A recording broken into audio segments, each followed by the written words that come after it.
Alright. Welcome back, one and all, to Sunless Skies.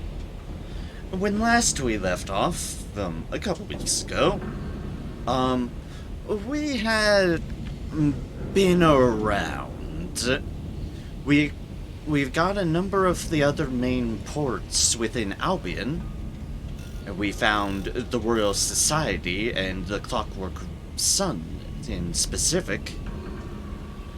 And we had been conducting trade, completing stories where we can. Mostly starting stories where we wind up things, but we did finish World Buried Juxtamare, and have dealt a setback to the cultists there.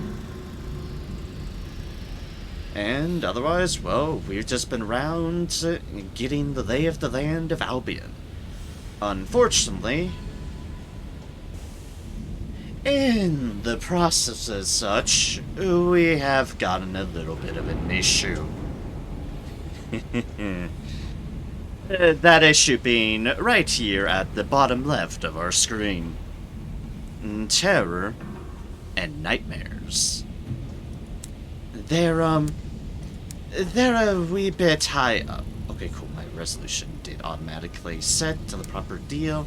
Yay! But yeah, terror and nightmares.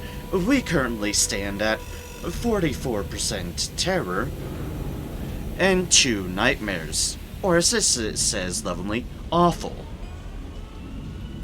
Now, part of that is just because there's been a lot of horrors along the routes that we've predominantly traveled.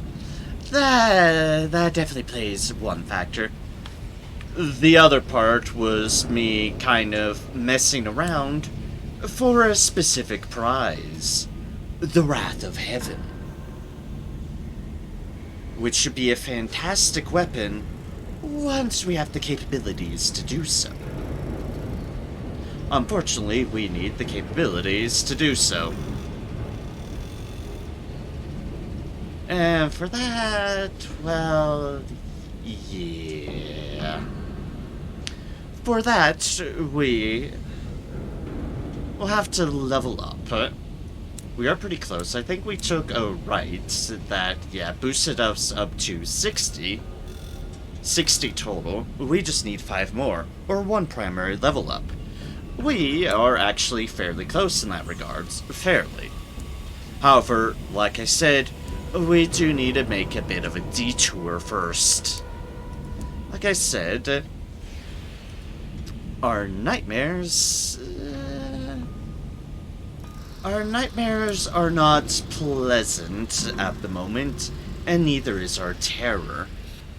So how we're going to approach this is as follows. Wait, I probably had that in my deal, didn't I? Oh yeah, that's right. That's what I had those in there for. Me remember things from a couple weeks ago. We had that for the purpose. Wait. Where were we on that regards? I have to go back to the Sunless, the Clockwork Sun eventually. No worries about that at the moment. Blue on that. Stained glass, a crate of munitions, and some bronzewood. Okay. Actually, yeah, let's fix things. We're not going to go to the Habit Horizon right now, which is what we would need that for. So we don't need to worry about those, because we're doing a change of plans. And that change of plans is the fact that the only way to deal with our nightmares in specific is Magdalene's. So we need to go back to the Reach for a bit. Yeah. On the plus side, we need to go to Magdalene's for the Clay Conductors, so, hey, what do you know? Alright, so let's put that back in there, because we need that for our initiation, which is just supplies, crockery, and dried tea. but we don't need to worry about that at the time being. Also, we do need to go to Carillion, so there are things we can do there. That one's going to require a lot of bronze wood and go to a horror place. We'll think on that one. However, here, stained glass, bronze wood, and crate of munitions we do have. However, as long as your terror is high, we don't want to have too much going on at the moment. That's just for safety's sake. So I'm actually going to store the Raveling Jack safely in there as well. These 2 pieces of bronze wood, we will complete our one prospect here, because Floating Parliament is mostly on the way, and we can swing by Big Ben in the process. The best of Bens. So let us stock up for a journey. And let's just head off, because we need, like I said, we need to head to the Reach. Unfortunately, we do need to make such a detour, because, oh boy. Our deals could certainly be better here. Looking down below, looking down, you can see all the strata of London banded below you.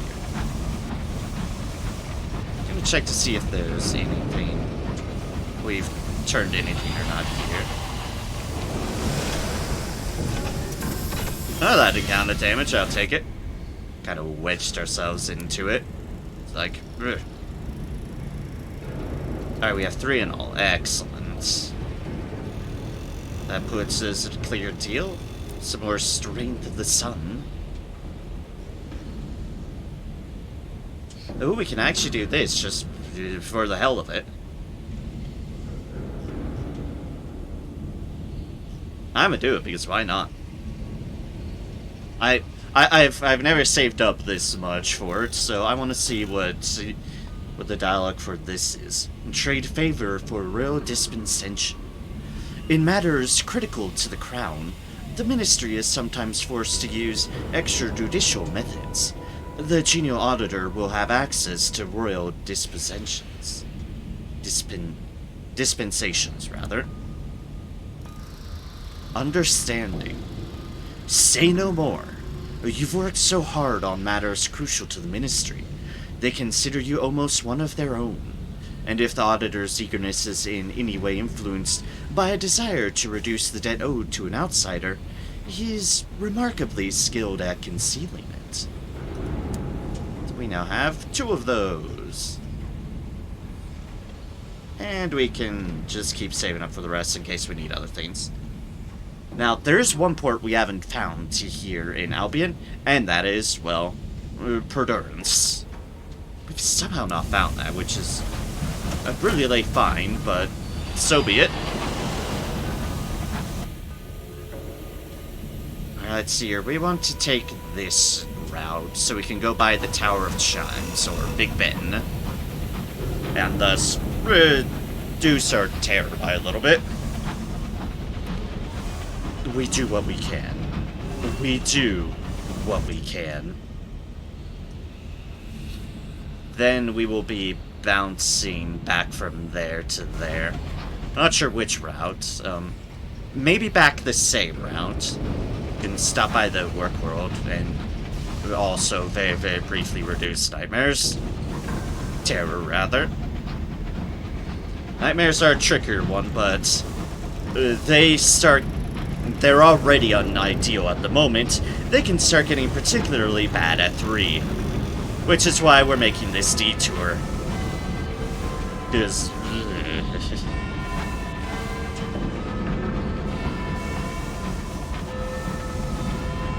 just a bit of madness. A wee bit of madness we need to treat. Now, treating nightmares can get expensive. The first one is relatively Like, basically, your first time to treat nightmares isn't so bad. Oh, poor doggo is whining because of the terror. Oh, it's alright, doggo. We're trying to fix it. As I was saying, treating nightmares is basically, your first one is, I think it's either like free or cheap. Anything after that is an exponential cost up. Basically, it gets harder and harder to treat nightmares, so generally you don't want to get them. I've been kind of desperate. And treading the line way too much here in Albion. That's it, even though you're close to London, that does not mean you're safe. Okay, right, that one's on that one, and this one's on this one. Good, good. Left click is where our Wrath of Heavens is gonna be. Oh no, the dog's on the move again. You hear a disturbance and... oh dear, it must be the dog again. The baritone percussion of his barking echoes through the locomotive. There's a pressing question to consider. Where is the noise coming from? Cry havoc and let loose the dogs of war. Or just the really, really big dog. The conductor's engine room. Sonorous disgruntlement emanates from the engine room. Let's see what this one is. Backlit by the engine, the conductor and the inadvisably big dog present an unusual silhouette. Your rambunctious canine has somehow pinned your officer to the ground, which is impressive considering it's a Clayman. I cannot move, he mumbles, from under a waterfall of golden fur, without hurting the dog. Please, remedy this. Wrestle the dog aside. You can take him. Of course you can. Convince the conductor he can handle this. Best to leave this to the parties involved. Yeah, he doesn't want the dog hurt. Not that I think we can do much to hurt the dog, but let's try to wrestle the dog aside, I guess. Don't want to leave him here. Except you can't. Not really. The dog proves the Vianthanic opponent, and his horrid breath an additional challenge. In the end, you do not so much win as you convince the inadvisably big dog that you're a better toy than the conductor. Oh dear. Alright. That's fair. Fair enough. Fair enough. Help the conductor, and that's what matters. Terror, our old nemesis.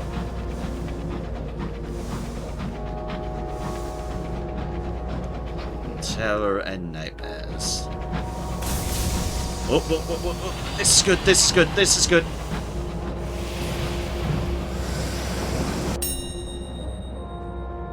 Pay your respects, thank you. One of the best events I personally believe here in Albion to run into as far as terror reduction goes. They're not kidding about it reducing terror. It is a solid amount of terror reduces, and I'm bloody well glad for it.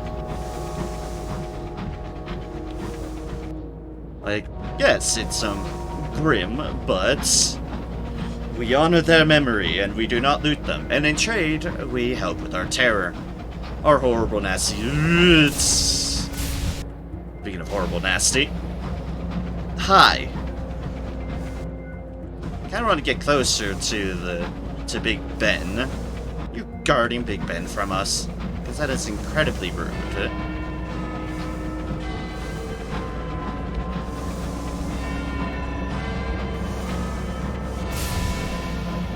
Okay, good.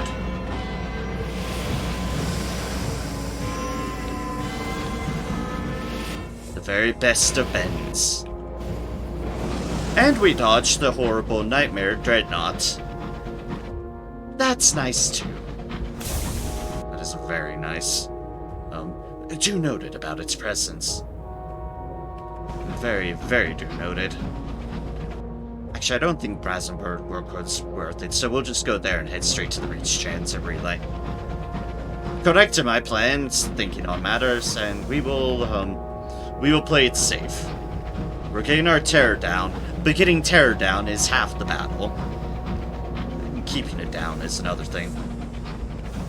Haven't heard from him in a while, and Cautious Driver doesn't sound distressed. He sits in the odds. Well, we'll poke that eventually, to get some more iron to try to win that election. Not like it's going anywhere.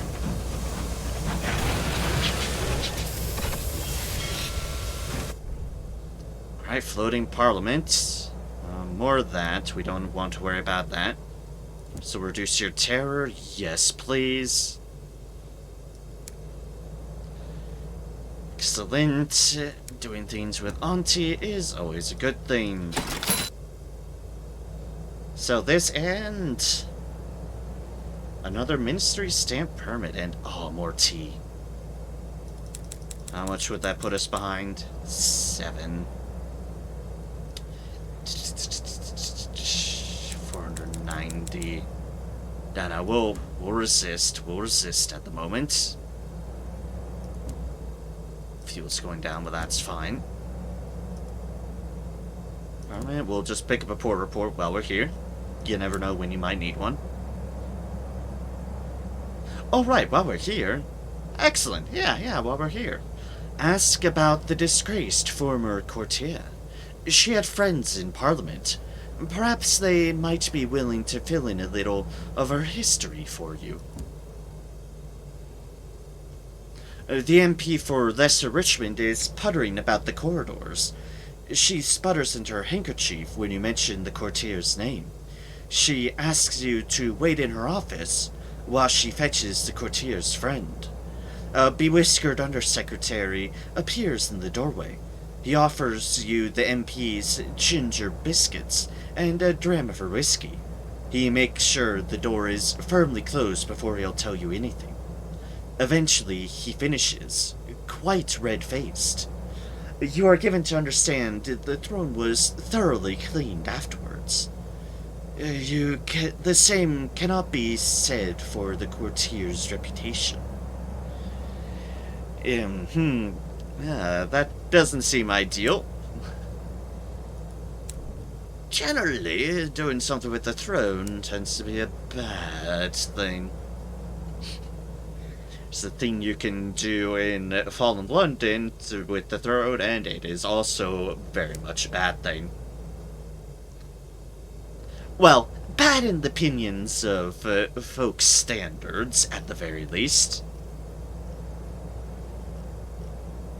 I think that's 2 to 3. Okay, the other one's at the mausoleum, which we will be back there in due course. Avid Horizon and Clockwork Sun is literature.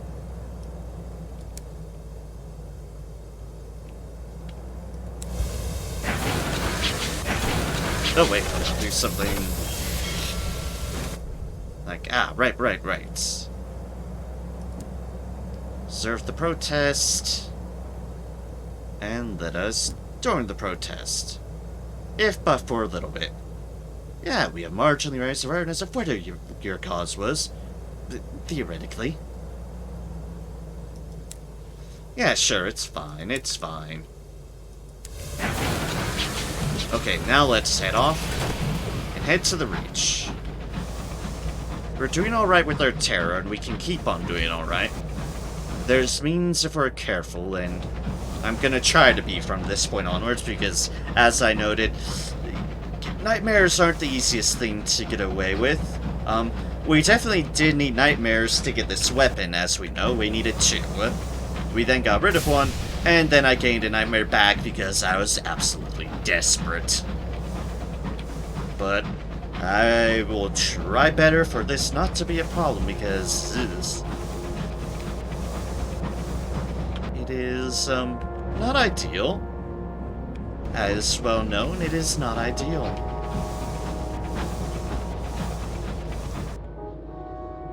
Right, off we go down this way. Alright. I My nose is a bit...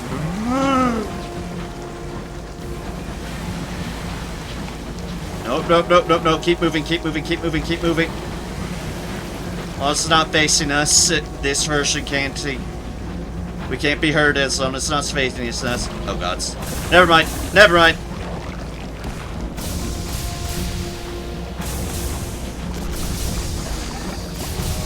I was wrong. I was wrong. I was wrong.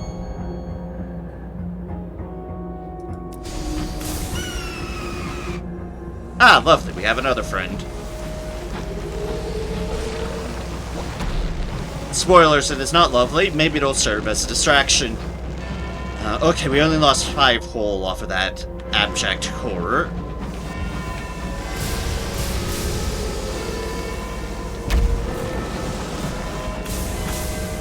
Never mind, we could lose more. They're both still following us.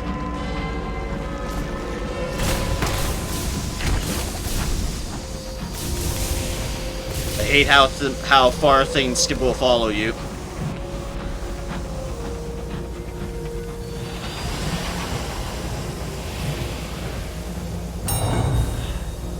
I mean, we could fight and try fighting them to reduce our terror, but honestly, I just don't want to fuck with them.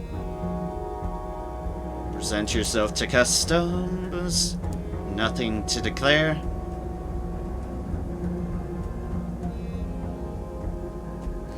Oh, this. I think this is a new one.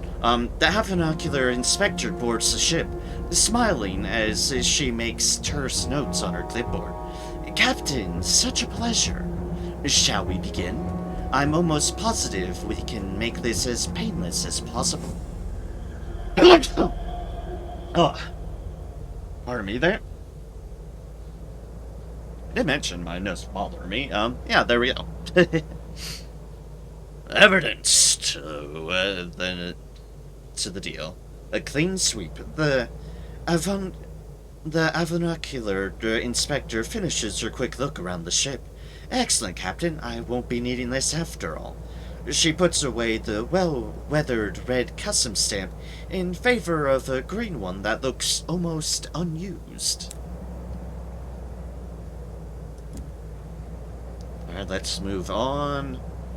And let us get the hell out of Dodge. Terror's fallen, but a little bit. I think this is mostly the same. Yeah, it's turbulent. They jump 2 because permit. Let's get the fuck out of Dodge. Away from those horrors that were following us.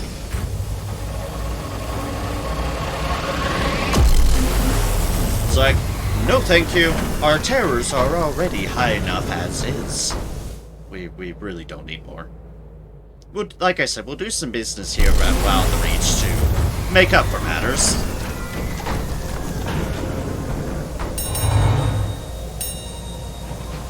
I've accidentally docked again.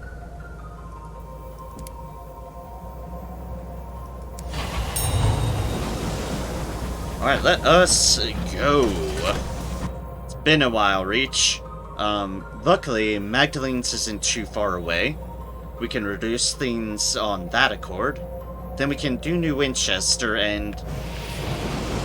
Then we can go to New Winchester and start buffering ourselves up on some of the deals that we can do out here to more or less make this a bit of a productive endeavor.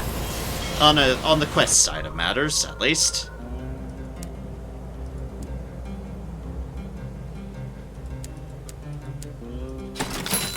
Pick up some more of that. More munitions.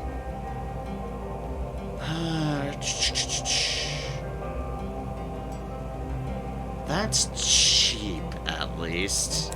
Okay. We'll pick that up.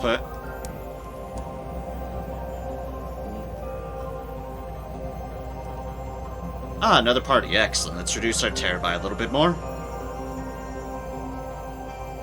We are disliked by the Tackities and still admired by the Windward Company.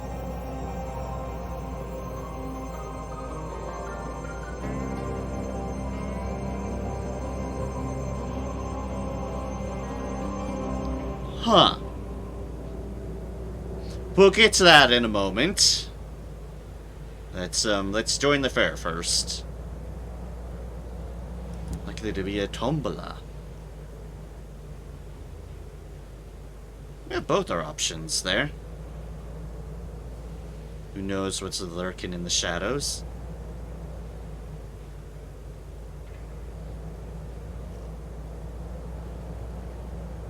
Let us... We have 100% on either of these. Let's delve into the side stalls. I'm not sure I've done this one, and it'll improve how people feel about us. The side streets are dotted with all manner of licentious activity. The foul fungal beer pilfered from Leadbeater and Stainrod's nature reserve. Wine spiced with stolen minutes that revivify the stomach along with the alcohol. Genuine rubbery lumps, every bit as horrible as memory could craft. There are games of darts, knives, chance, and pin the tail on the parliamentarian. You drink and gamble to excess, to general applause. And also we have this. A messenger greets you at the station. He has the scrubbed pink face and immaculate hair of a natural-born butler. He holds a placard with your name. Locked when level is, know where the judgment keeps their thrones. Unlocked when you do not have the lawn passage.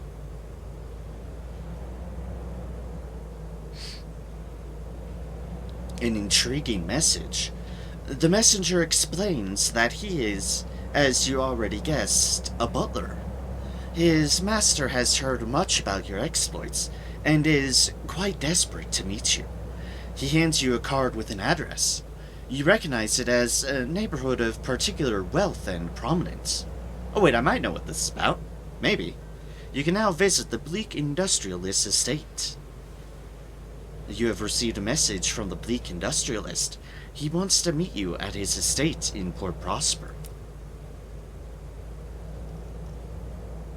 The Bleak Industrialist estate. The estate takes up half a street. The mansion itself is a grandiose structure with Venetian windows, the cupola and columns in the Palladian style. But the garden is tangled with weeds. Muddy water pools glumly at the bottom of disused fountains. The industrialist receives you in one of his drawing rooms, sitting with a rum glass beside a fire. He has a sour cast to his mouth, and eyes that blaze with indiscriminate loathing. Ask why he sent for you. Before he answers, he knocks back the rum in a single gulp, and calls for his butler to fetch another. A proposal. There is a distant kingdom where the dead can be found. The industrialist's voice is hoarse with disuse. I need an enterprising sort, such as yourself, to visit it for me and retrieve someone. It should be a simple enough affair. In return, I will pay you a small fortune. What does he want brought back from the dead? Some years ago, I lost someone dear to me, he says. A world without her in it is worthless, miserable. I need her back. The long passage, the Bleak Industrialist has asked the impossible. He wants you to bring his lost love back from the kingdom of the dead.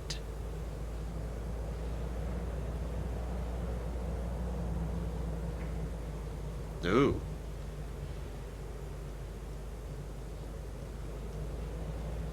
Ooh. You can obviously agree to help the industrialist. You can at least try to retrieve his lost love from the kingdom of the dead.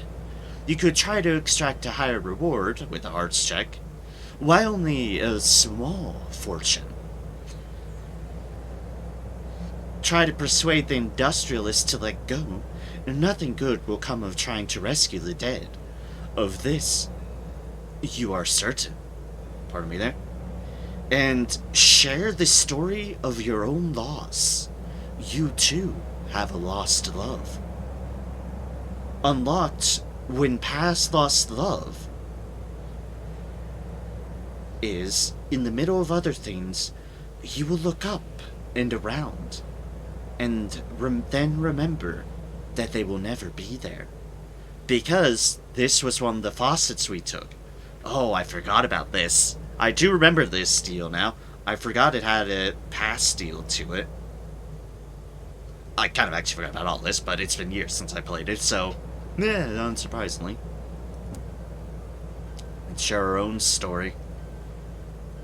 A pain shared. As you tell your story, the industrialist's hateful glare melts. He weeps silently at first, but by the end he is racked by convulsive sobbing. Finally, someone who understands, mutters the industrialist when he is recovered, dabbing his eyes. Thank you. London has an embassy in the Blue Kingdom, a place called Sky Barnet. I cultivated a contact among the diplomats who I hoped would help me, but he's proved useless. Maybe you'll get more value from him than I could. There is no further conversation. The industrialist retreats to his quarters, sniffing. The long passage. You've agreed to bring the industrialist's lost love back from the kingdom of the dead. He has a contact in Sky Barnet who can help you find her. Also, spoilers from all this. Yes, the Blue Kingdom is, well, the kingdom of the dead. We'll learn more about it once we reach it, but that'll be a bit. And it's like one of the zones I know the least about story-wise. The third zone as well I don't know so much in as well, but the Blue Kingdom is like the one I have the least amount of experience with, and it's also hella complex from what I do remember, but yeah, we'll cross that bridge once we reach there. But yes, we have agreed to help by sharing our own story, and that seemed to melt his mood a bit. Kind of confront him with the reality of matters, but we're still going to help him, and in the process we have also gained a moment of inspiration, which is cool. You're the last hope he has. Well, we'll see what we can do once we reach there. There's no time limit or anything at the current moment for that, so nothing to overly worry about. What we do have to worry about, and what we're heading towards now, is Magdalene's. Down. We pass that, and we'll want to go into the Fallows. We could stop by the Monument of the Unknown Rat first, and that's probably a good idea. It's a little bit of a detour, but honestly not too much of a detour. I think we'll come out ahead on the matter. Luckily, I know the Reach a lot better, and the Reach, there's less to worry about. And also, as you can see now, like I mentioned before when it was first introduced, Ministry monitors are here now, helping out the Windward Company against the Tacketies. Ah, it's just a building. It's not a train, it's a building. Yep, a broken habitation, long abandoned. The route we definitely don't want to take is that one, because that leads us into a terror, and we've had enough of terrors. Ah, yes, terrors. We've had enough of those. Just finally getting my terror back.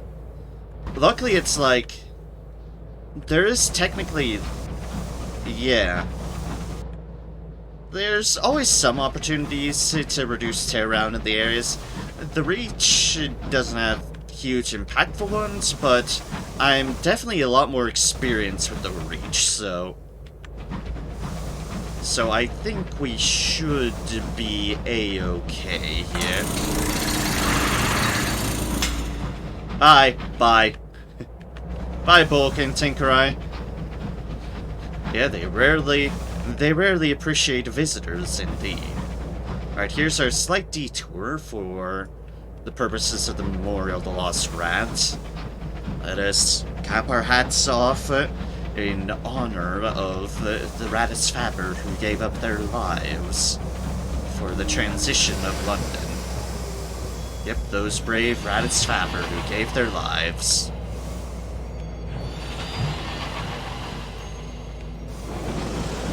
Okay, our terror's starting to get back up. Let's go. Like, alright, we got what we can from it. Peace! Yeah. We've got our terror managed pretty alright now. Once we get our nightmares gone, it'll be a bit smoother sailing. And by a bit smoother sailing, I'll mean a lot smoother sailing. We'll probably not have imaginary dead bodies walking into our trains to warm up from that cold outdoors of the high heavens. Yes, pretty sure that's the reason for those events we've been having. Let's try to deal with that. Just a bit. After that, we do want to do what we can here. We might not do the Hoarders yet, because that's really out of the way. But what we can do is hop by Titania. There's also Polymer and Plenties. Carlian. Polymer's Plenty is for a different matter. That's for a different thing. Repentant Devil. Carillion. Okay. Okay, we do need to go to Carillion for him as well. Okay, that's still in London. So we can do that. We can technically do this, but not sure if we want to yet or not. We'll play that one by ear because it is a bit out of the way. We are on approach for that one, and we can do this one for the aunt.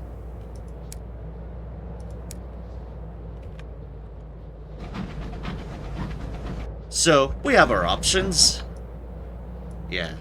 Titania, the reason for that is that we can do that, and then also basically complete our deal once we say, hey, you should build your stuff in the style of Albion. And they'll be like, oh, what a wonderful idea. We've actually been there, so we can actually suggest as much. Please, go on. Then we can take a little snip of the pedal, and then we should be good. Is that an actual avenue through? I don't think it is. But also, hello, Magdalene's music. Place of peace, contemplation, and rest. The driver twitches miserably.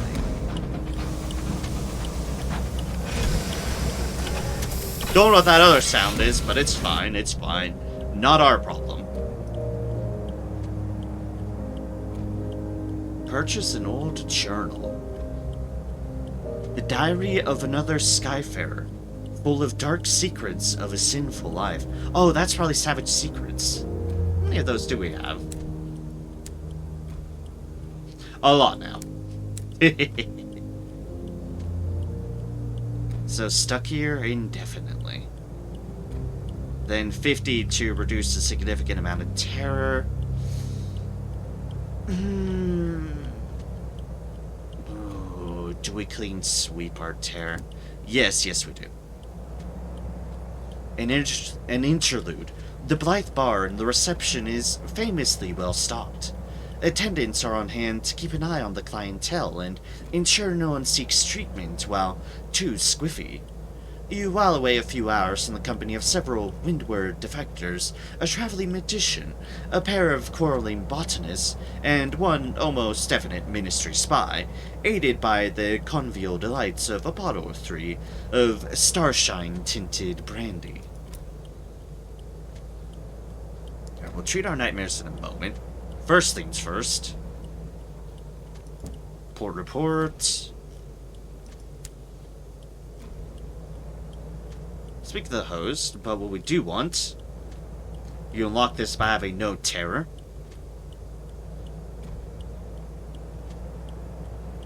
No, neither of you are seeking treatment as such, but perhaps something can be arranged. Look for clay attendants for the clay conductor. This way.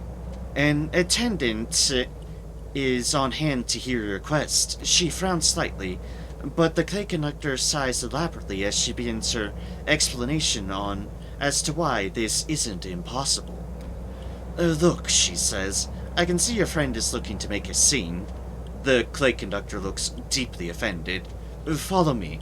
You'll need to pay, though, same as anybody else. She motions for you to follow her through a pair of doors of crimson glass and into the inner chambers of Magdalene's. All treatments will lower equally. Maybe we shouldn't have done that right now, but... Request a clay attendant for the clay conductor. The clay conductor wishes to know if they will perform the music of the clay choirs. A falsehood? The attendant cannot hide a small frown. We've not been asked for that in a while. Let me just go and talk to the lads. You are invited to take a seat. The clay conductor is already expecting disappointment. Sometime later, the attendant returns with 3 weathered claymen. Their skin is cracked and craggy. Their eyes are rheumy, clouded as pearl. They launch into song, eerie and low, redolent of drudgery and despair. The clay conductor leaves before they finished. They were clearly attendants in disguise, he tells you, scornfully, evenless seeming, a thin facsimile like everything here.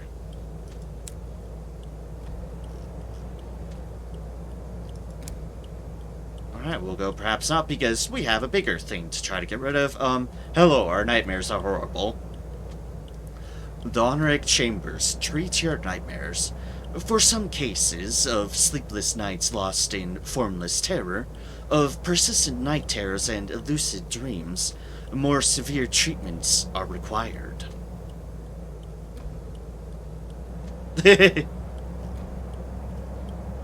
Speaking of our nightmares that we've been having, in these somber chambers of red and gold-painted glass, the worst failings of the heart are treated.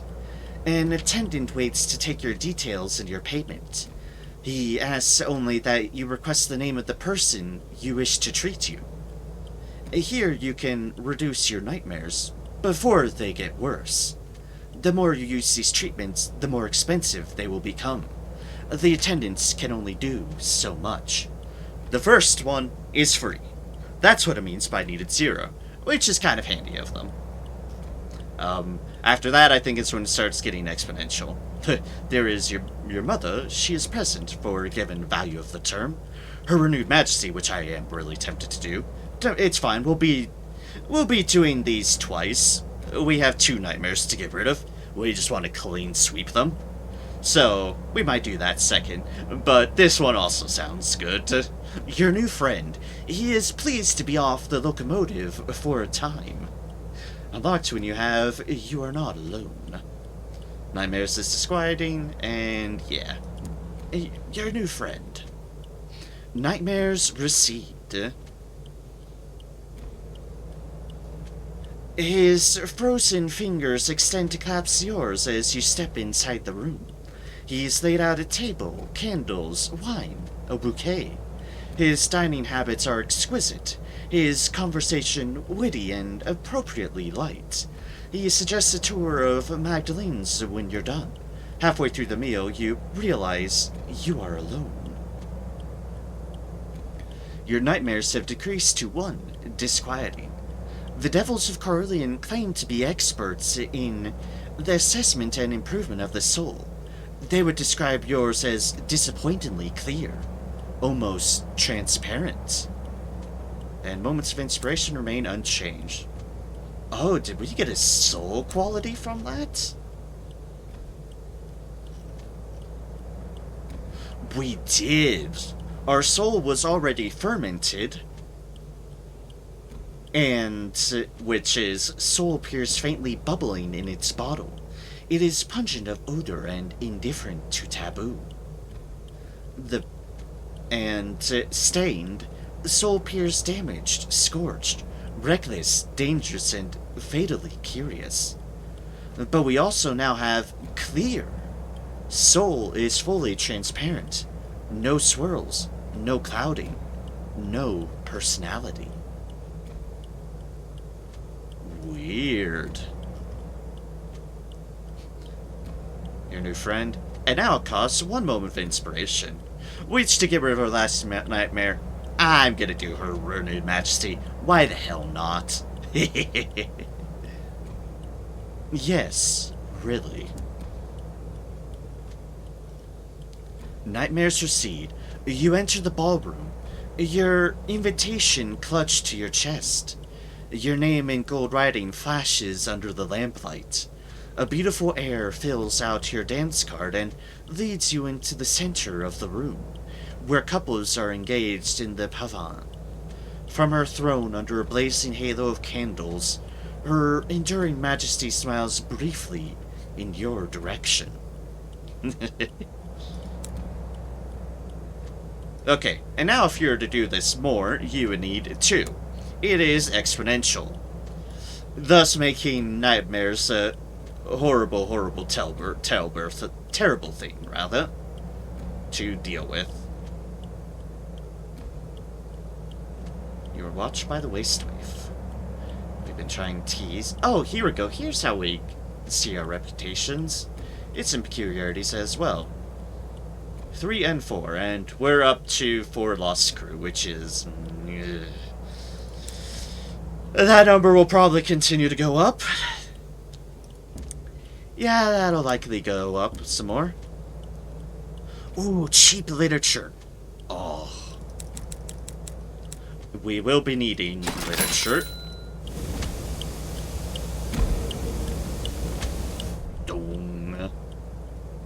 Did I grab a port report? Yes, I did. Okay.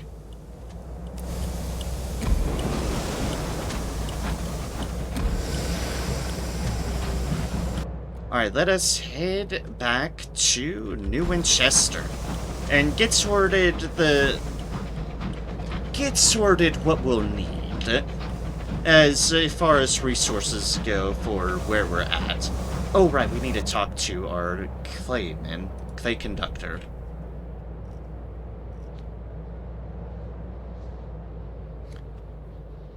Ooh, that's a new option. Ask the conductor about his search. He was unimpressed by the music at Magdalene's. Should he be looking elsewhere for other candidates suitable for a clay choir? An interlude. The clay conductor is going through his suitcase. The urn lies on the floor. We used to tour the work worlds together, he tells you. Rarely appreciated, but we got paid.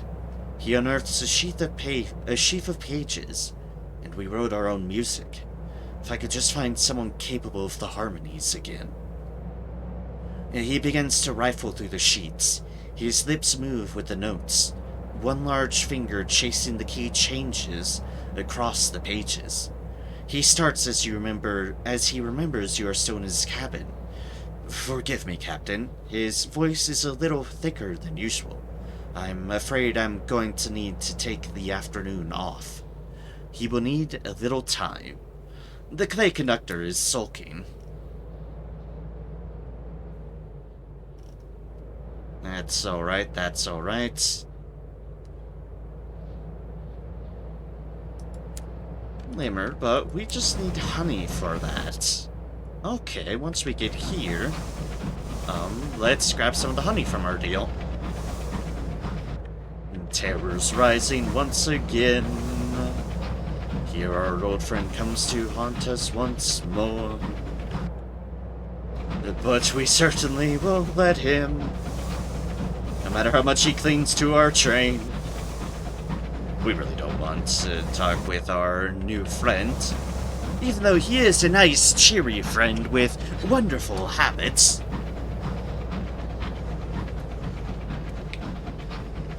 but he does seem to be a bit stiff.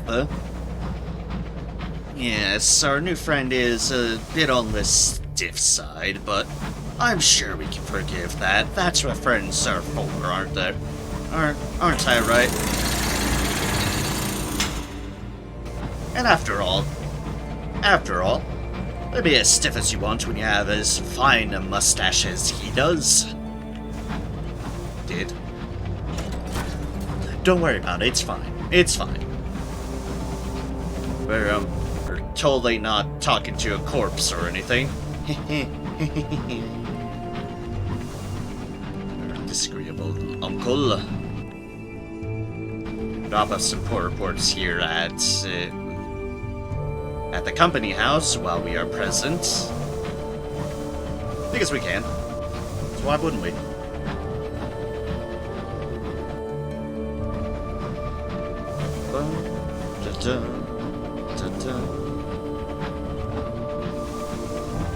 Just 2 poor reports, but money is money, and we did just buy a whole bunch of literature.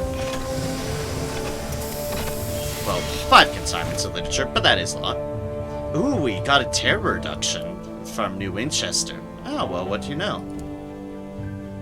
If your court reports gratitude, fortunes go up, fortunes go down, money goes into our pockets.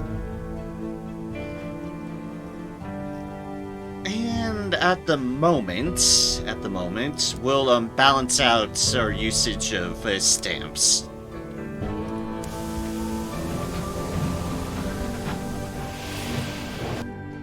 Get to New Winchester properly.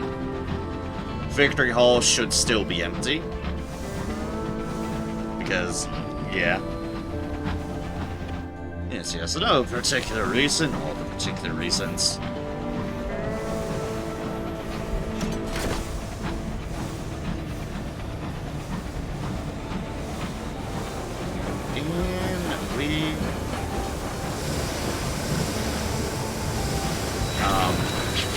No comment. Like, I totally didn't nearly, Austin Powers my train. No, not at all. Not at all. Oops. I know there are some things there, we'll get to that in a moment. I just want to make sure I have everything I need journal-wise. You're not looking for anything particular for opportunity-wise. Some people might... Ooh, I might be able to pick that person up, finally. Might be able to pick a person up there. Finally. We do have room back on board.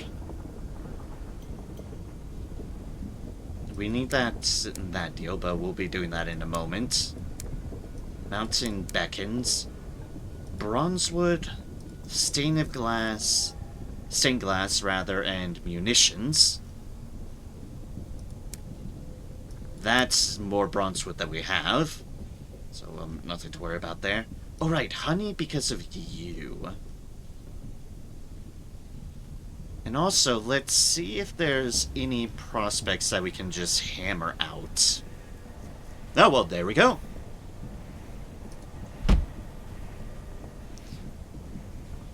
Perfect. That is 5 barrels of ours, and we are ripe with ours. Alright, that makes the circus worth going to 100%. Not that it wasn't before, but it now very much is even more so.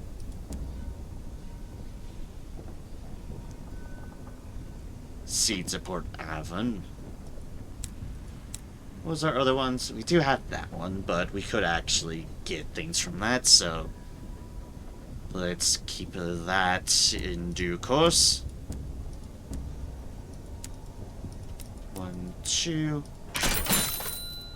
Just restock on supplies and such. A little bit on the overkill front, but that is fine. You'll notice there are new things here. Like the big one, the Tackity's answer. London's invention of the Monitor-class locomotives has sparked alarm in the Reach. The Tackities valued their privacy and don't want Her Majesty's watchdogs freely prowling their skies. Word has it that the indurate veteran has convinced the Colonial Assembly to invest in a proportionate response. Learn more about this appropriate response. Ask around in the more independent-minded pubs of New Winchester. News. After 4 pubs and rather more than 4 drinks, you manage to learn the following.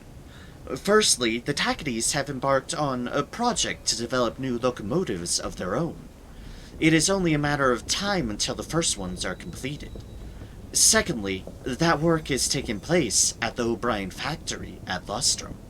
Thirdly, that the Tackities are desperate for donations of expertise or bronzewood to expedite the construction. Bring bronzewood or crew to Lustrum if you wish to assist the Tackities. Bring munitions if you want to sabotage them. I do believe it is inevitable, though. Ooh. And a new event, which is triggered by levels, I'll note. Which is why we're suddenly getting new stuff here. Part of the reason why I said, just because you leave a zone doesn't mean you're done with it. Things will take you back. New things will appear. How much? Eh? This is a lot of either blind or vague remembrances. But yes, follow the sound of commotion. The mid-morning calm is shattered by furious yelling in the distance. The palmists are causing trouble again, shouts a passing urchin joyously. Urchins love that. Gonna shit your pants. Interesting thing to say, Geeky Dolphin. Interesting to say on coming in, but welcome in anyways. Just say this, if that was like a first-time chatter, I would have been terribly confused. Instead, I'm only slightly confused. Beautiful and brave. Fair enough. Fair enough. That's what this is all about.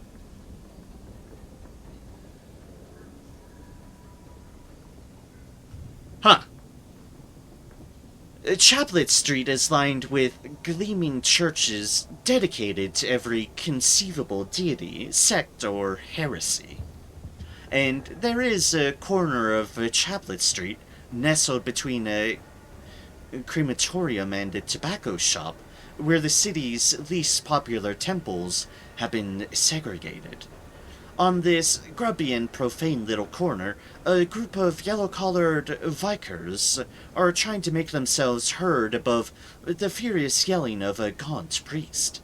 The palmists seem to be getting into an unholy row with the new sequencers. Ah, the new sequencers.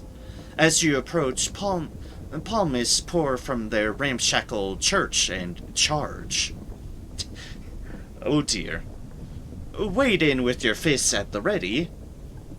Not yet encountered the palmists. You'll just bash heads together until they settle down. 66% chance. Attempt to mediate the dispute. You can't imagine what common ground exists between a cult who revere biblical curses and a cult who worship Albion's son, but you'll find it. 72% chance. Sit back and watch the fight. These are probably the 2 most despised cults in New Winchester. It doesn't matter who wins, but it promises to entertain. And sneak away, you don't want to get caught up in the affairs of the palmists. Do we take a gambit? Oh, also I like how the note and an pneumatical dust-up. It's like, hi, yes. Just a bit of a dust-up. Things to make sure things welcome. Oh, yeah, and welcome in, Geeky Dolphin. Always a pleasure. Just got distracted from saying that, but yes. Hello, hello, welcome. It is always good to see ya. Always good to see familiar faces. Now, what do we want to do here? Is a fantastic question.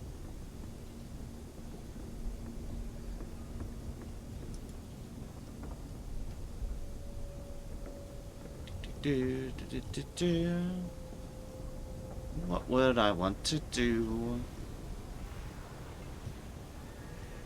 Surprising amount of things.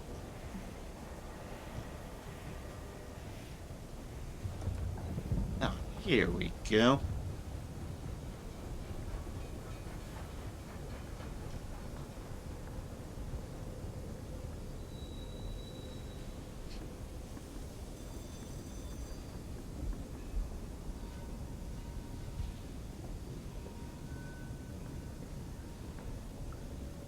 We'll try to mediate. Sure, it's our better chance. It's got a green instead of an orange. No, my luck, I'll still fail, but I'll try. Oh, what do you know? They have rewarded me good for evil for good. The cultists utterly ignore your impassioned pleas. A scrabbling, vicious, faintly embarrassing street fight ensues. Fortunately, the constables arrive and break it up before long. This again? One of the constables pinches the bridge of her nose. She pulls a slip of paper from her pocket and hands it to the Palmer's head priest. We're shutting your church down, effective immediately. You've been nothing but trouble since you arrived. The priest stares at the paper. He sits heavily on his church's doorstep. Far from their ruined homes, you've been asked to ferry the 13th Palmist to the White Well in the Blue Kingdom. The Palmist priest throws himself at your feet. I kneel before you, twice scorned, he says. Once my former congregation, and now again by the prejudiced machinations of this city. Please, take us aboard your train. He pulls a tattered map from his equally tattered robes. Here, the White Well in the Blue Kingdom, where the dead go. Pardon me? We will build anew there. We will spread our word even beyond the veil. Sneak away. You don't want to get caught up in the fair, I suppose. No. It's stories. Offer to ferry the Palmist to the White Well. The twice scorned priest's haggard face lights up for a moment. For this, you will escape condemnation. No promises on the time, on how long this will take, but hey, y'all can stag around for a little bit. Sure, what could possibly go wrong? Let his children be vagabonds. The Palmists of the cursing church are so overjoyed that a few of them attempt to smile. It's a terrible thing to behold. They settle back into their habitual frowns as they gather their meager belongings and file on to your train. You have agreed to ferry the 13th Palmist to the White Well in the Blue Kingdom. The Palmists have boarded your engine. Doesn't take up our hold or anything, does it? No, it doesn't. Excellent. Okay, welcome aboard.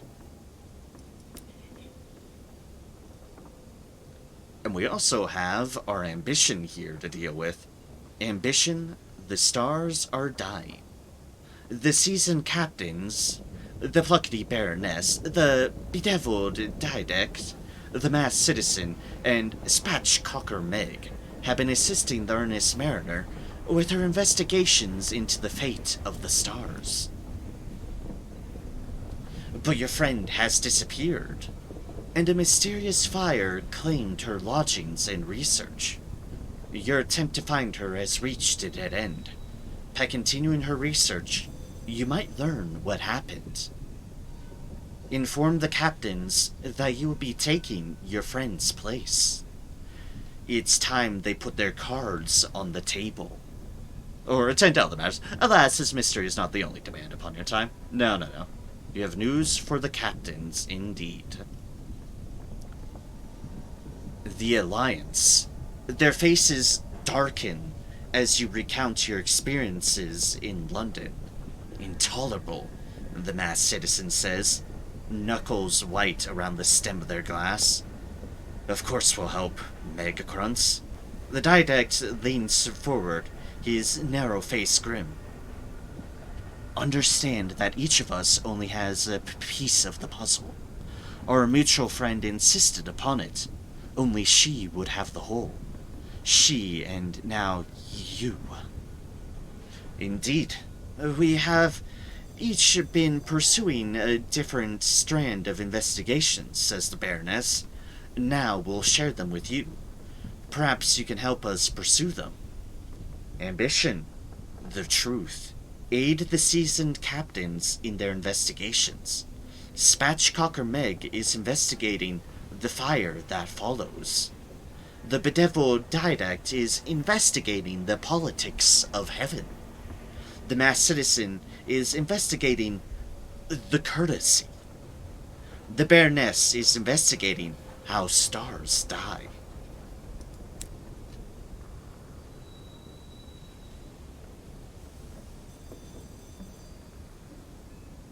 Further didactics research into the politics of suns. As we know, the suns, or more properly judgments, are the regents and legislature of heaven. They establish the natural laws that govern existence. Everyone has a lead. Let's start from the top. The kingdoms of heaven. With the assistance of our friend and the Royal Society's admirable telescope, I have been able to formulate some initial observations. Firstly, that the stars demonstrate social groupings. These have been classified into constellations and conjunctions. Constellations are small and local, comparable perhaps to kin groups or clans. A sun's extended family, if you will. Conjunctions are rather grander. There are only a handful of them, perhaps 3 or 4. It is possible they are confederacies or nations. To say more, I require more data.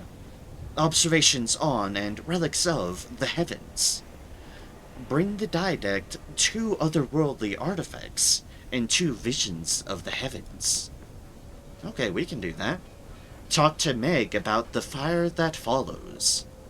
The phrase was mentioned in the notes you retrieved from your friend's lodgings. Pretty sure it's a monster, Meg says, wiping her nose on her sleeve. A fire. That's a monster. A living flame. Did some asking around. If you want to know about a monster, ask another monster. That's what I've been doing. I've been told it's a living flame, and it burns blue. Sound familiar? You remember the description of the mysterious fire that consumed your friend's lodgings? Yeah. Our friend was afraid of the fire. She was always a clever girl. Anyway, next on my list for chat is Mr. Menagerie. He's harmless enough for a bat-faced aberration, but he don't talk for cheap. 4-cage catches should help replenish his stock. Let me know when you're ready to go. Ah, we actually need to go to Mr. Menagerie. And we have conveniently left him in London. So, that's a London deal. 4-caged catches. I think we have 4-caged catches. You have room aboard your engine. You ready? Well, you'd better take your engine. Mine ain't presentable for entertaining. Remember, we'll need 4-caged catches to convince the old devil to talk to us.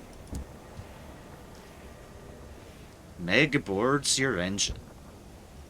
Take Spatchcocker Meg to find Mr. Menagerie. You will need 4-caged catches to secure his aid. Meg whistles as she walks into your locomotive. Very nice, very nice. Classy. She enscones herself in a cabin. Mr. Menagerie moves about a lot. Old habit, I suppose. He leaves notes so you can find him. She pulls Dog-eared card from her in her pocket. It reads, "We go to the throne of the Our King." I don't think that the fire will follows as the master. I think it's servant, or the hound. Maybe Menagerie can shed some light. Alright, and we got our extra hint if we did not remember where he went.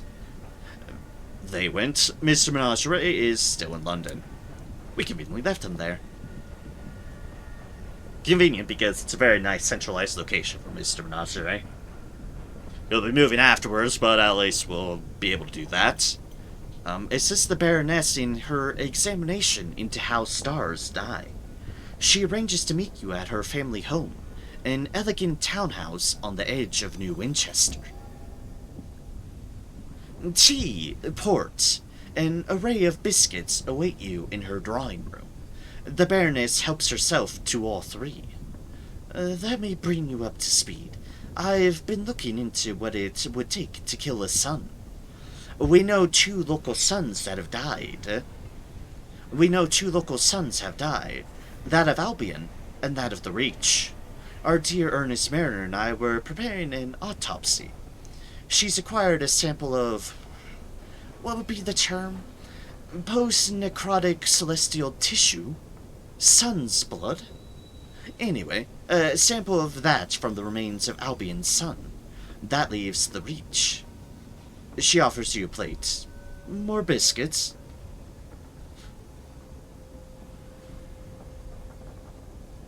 It's like, why not? They make a change from the awful fungal crackers you have to eat aboard your locomotive. Could we perhaps focus on the dead sons? You feel this is a matter of some gravitas. But there's no son's corpse in the Reach. Yes, well spotted, she says, toasting you. We've been looking into that, and I think I know where it ended up. I'll continue to investigate. We'll have more biscuits first. Why not? They're good, aren't they? As I was saying, I've ordered some specialized equipment from Portsmouth House.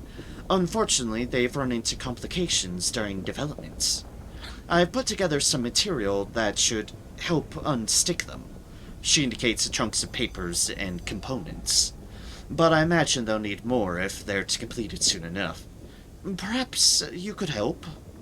Travel to the Royal Society and talk to the energetic mechanic about the Baroness's equipment. Oh, hey, what do you know? We know where that is.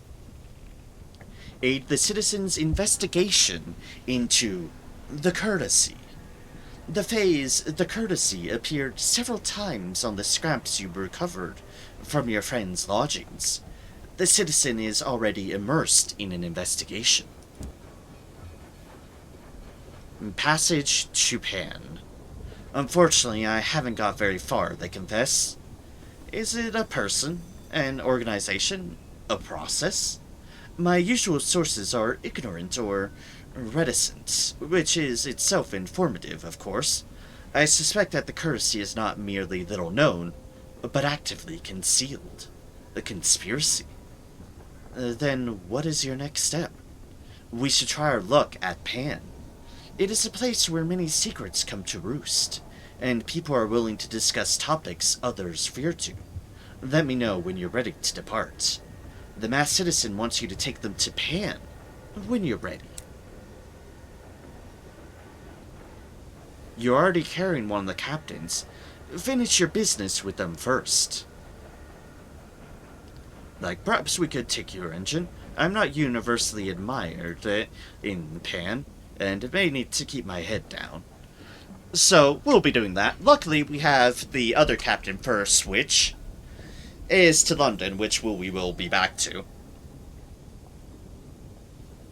Pan is a little bit more out there. But first things first, deliver your findings to the bedeviled Didact. We have plenty of both of these to give away with.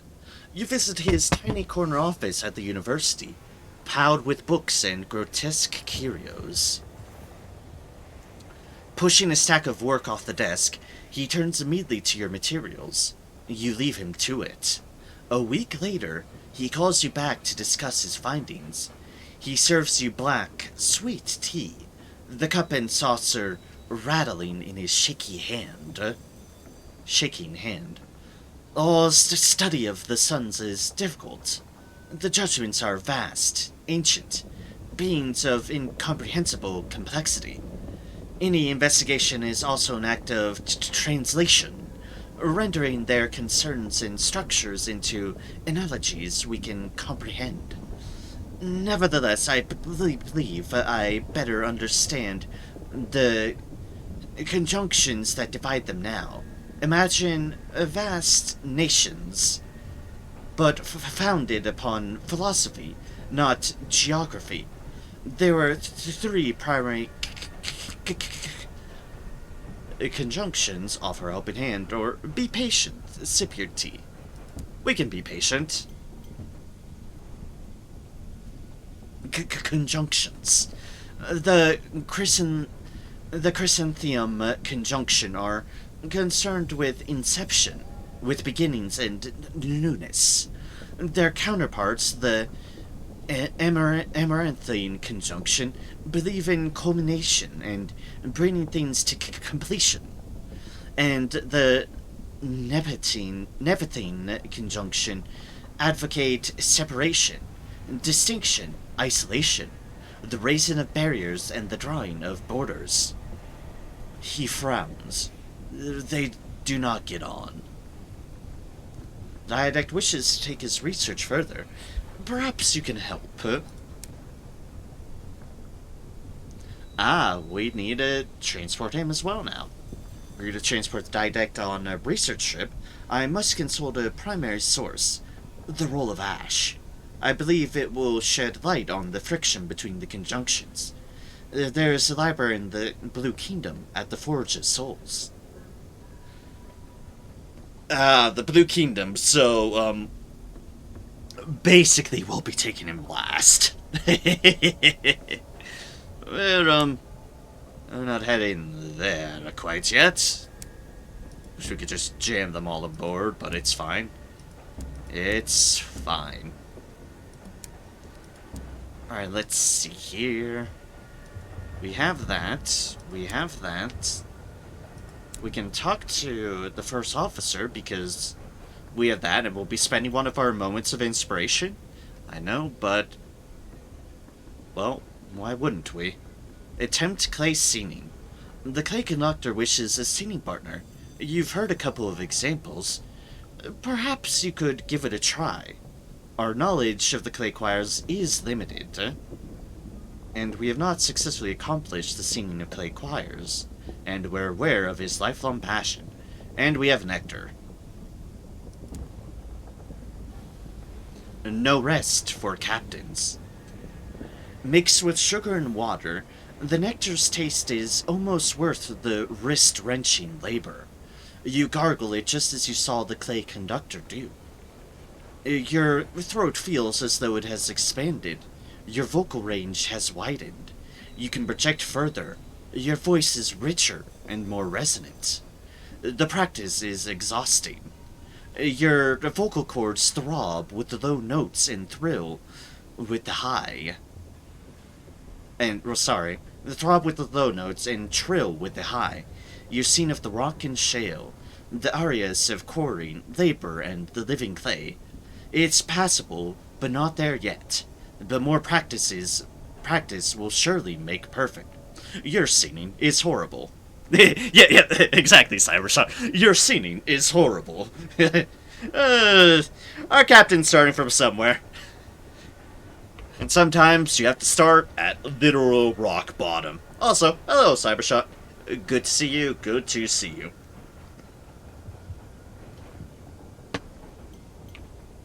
I've dealt with my terrors and nightmares. Yay! It's why I'm back in the Reach. I'm doing other things while I'm in the Reach, but it's also the main reason I'm back in the Reach. It's like, oh god, it's my nightmares and terror. I needed to do something about them. So I have. Limited, lifelong passion. I can say, can we get more out of just doing this? I only have so many. I only have so many moments of inspiration, but it might be a case of practice makes perfect. Well, that spear therapy place is good for nightmares. Yeah. The Magdalene's is certainly is where we went to deal with our nightmares. I think it's one of the only places you can deal with your nightmares, thinking on it. Only one I know of, other than the faucets, but yeah. We just had to talk to our friend. Anyways, I already have all the new masteries and all 10 new achieves in the new DLC, but they only released one mission. Ah, I see. Well, you seem to already have everything new, so you seem to certainly have dived right into the matter, which, fair enough. Fair enough on that.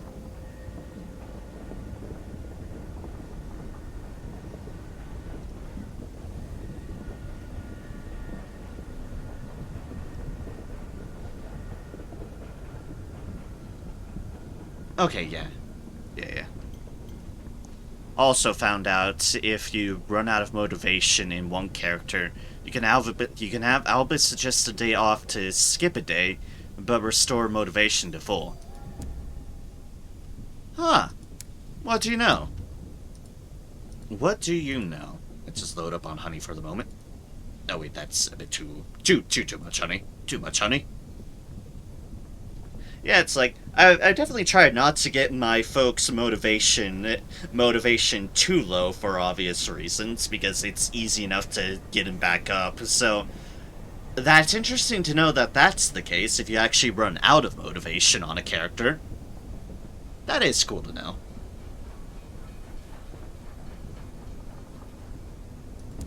Let's attempt some more scening.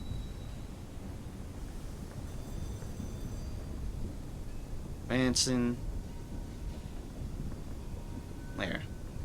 But more practice will surely make perfect. Oh, yep, you are slightly improved. Yay, our singing's no longer horrible. We're slightly improved. Alright.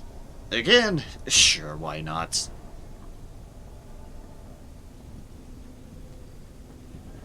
Throb. Rises. Passable, but not there yet. You think you might be getting somewhere.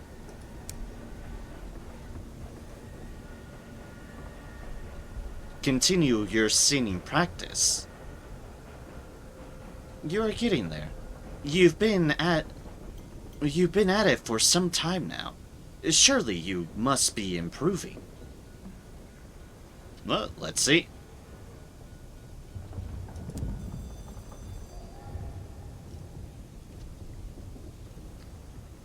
Labor's reward.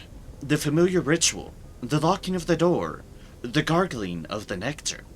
You assume your usual position, discovered over hours of exhaustive practice. Hunkered low, compact and growsome. You perform your warm-up exercises across the 17 notes of the clay octave before launching into the lament for polythree. It sounds rather good.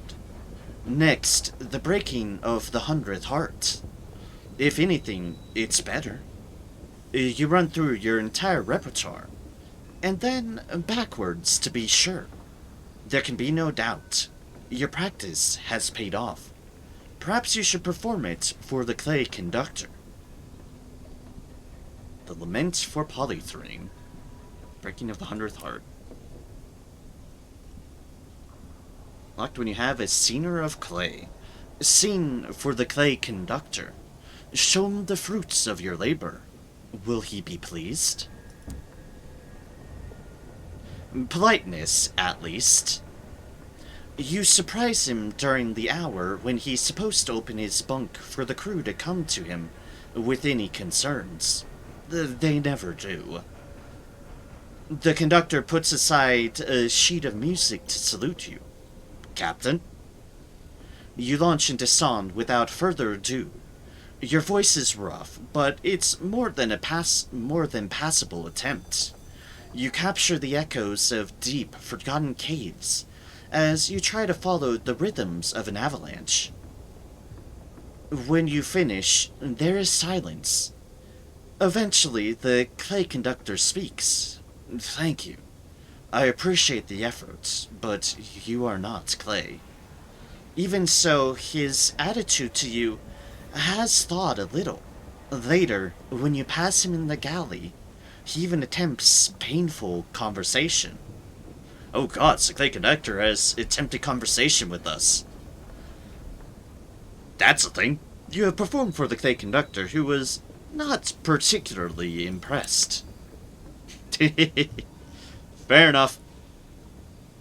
Oh well. I like that, because it's like, yeah, we're doing our part as the captain. To mix results, but we're doing our part as the captain. It's the captain's job. It is the least we can do. We need a lot of money for that train. I don't know if we want that train or not. It's one I've gotten in the past. I do remember getting it at one point. Whether we full on want that this time or not, well, I'll see. But yeah, okay. Pane glass, bronze wood. We have our barrels, season hours for the circus. We've gotten all our stories here. Okay, then. Let us head off. First things first, to Titania, so we want to go this way. And a road. Okay. Excellent, excellent, excellent. So we want to go to Titania, which is through there. And suggest some things, get some deals. Then we can go to Leadbeater and Stainrod's Nature Reserve, where we can turn in our deals. Possibly pick up more of that deals that we can export to places. And then it will be right back round to the circus, where we have something to do with the circus. Something swirling about there, but that's alright.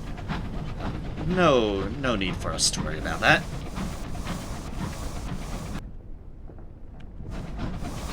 Probably just like a dreadnought or a monitor or something.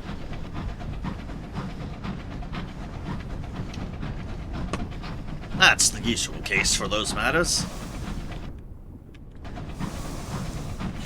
Not run into rocks. That would be unideal for any course of action. Basically, yeah, there, head off around to the circus, then Carillion, and then Lustrum. Over to the fungus, and the wilds, and the lost. Oh, wait a second, was there something else we needed? Right, where was...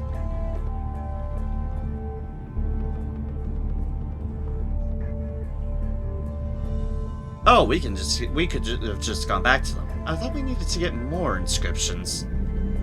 Oh, okay then. Found the sigil there. Okay. I guess maybe because we passed the check, we good. Thought we had to get, like, all of them from everywhere, but nope. We found the sigil in the Most Serene Mausoleum, so no need to worry about it, I guess. We'll be back to the Royal Society, at least. For our own ambition. Ambitions. Or in our case of current, the story ambition, which I'm fine with doing.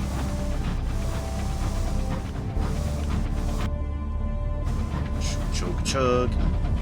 Chug.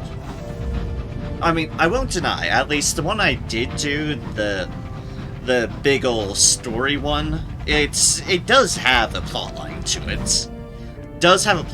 to it. It does have some neat stuff in it. To say the story ambition here is probably being a little bit unfair on that accord, but then again, I'm being assaulted by bees, so who am I to judge?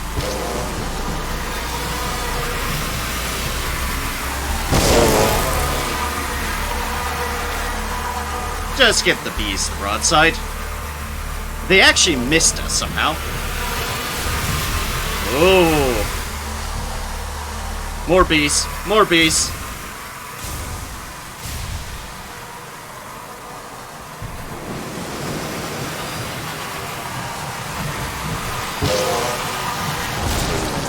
Where are you bees off to? Ooh, listen to its death hymn. They say it contains secrets, if you can bear to listen all the way to the end. Take experience.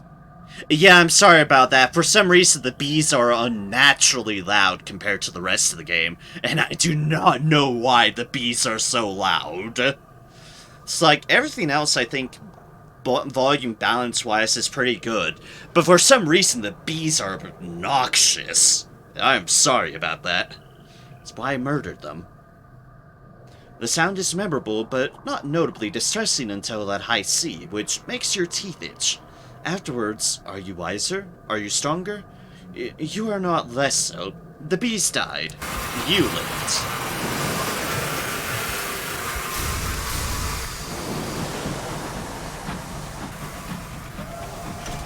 Yeah, I do not know why the bees are so loud. I really don't.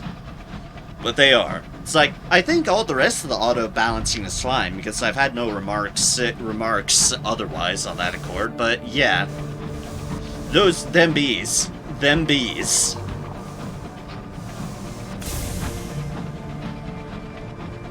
Them bees do not give a damn. The driver points to Tanya, flower of the reach. Father wanted to move here, but bees happened. Yes, indeed, the bees. Bees definitely happened the last time we were here.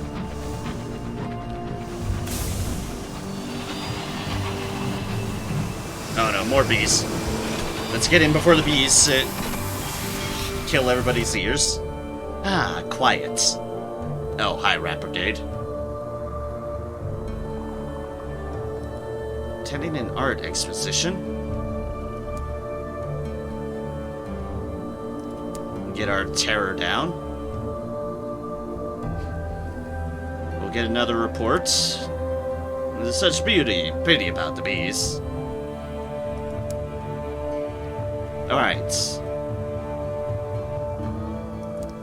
Alright, let us go back to a new start for Titania. We find ourselves at an impasse. Your thoughts? Advocate for an Albion style. A little slice of home in the reach, says the stone-faced sculptor.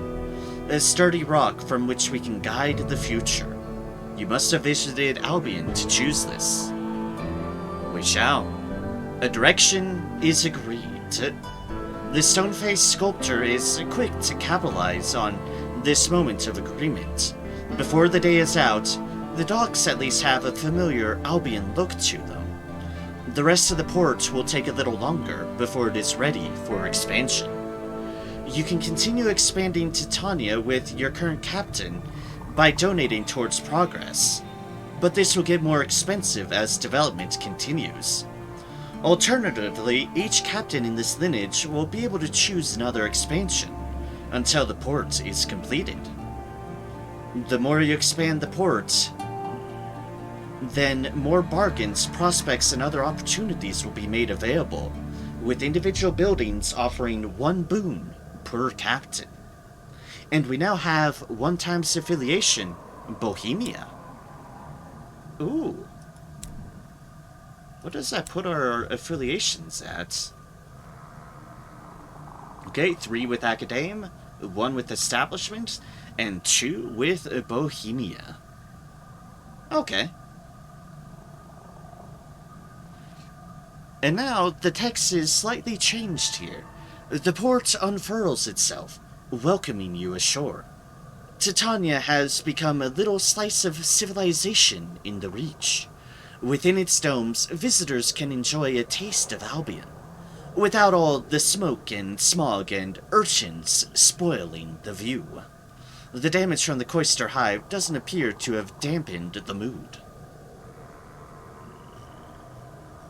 We can assist with port repairs. The Cloister Hive attacks may have slowed down the port's development, but they have not damaged its spirit.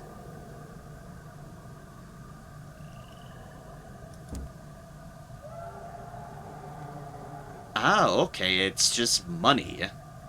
Money, money, money, money. Pay for all port repairs. The Rhapsodic Mayor is delighted to receive your contribution. Excellent. Those infernal buzzing creatures of destruction. The current port damage, 30%. 10 sovereigns, a slightly generous donation. 20 sovereigns, a moderately generous donation. Pay for all port repairs, a really quite impressive donation. Of course, the other middle grounds is a reasonably generous donation of 50 sovereigns, and 100 sovereigns, an extremely generous donation. Apparently, we don't need to spend this much money, and thus we can just pay for our port repairs with 30. The mayor is speechless. This will be more than sufficient. Thank you. Lost 30 sovereigns.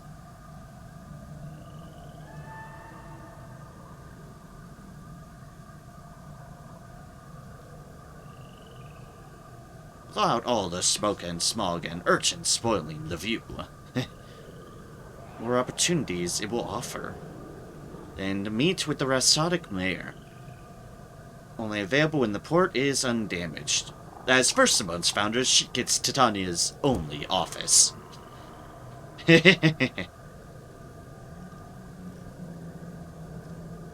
With a perfume eventually become accustomed. Flowers, obviously unaffected. Alright, request a cutting of a petal. The phlegmatic researcher in the Leadbeater and Stainrod Nature Reserve has expressed interest in Titania.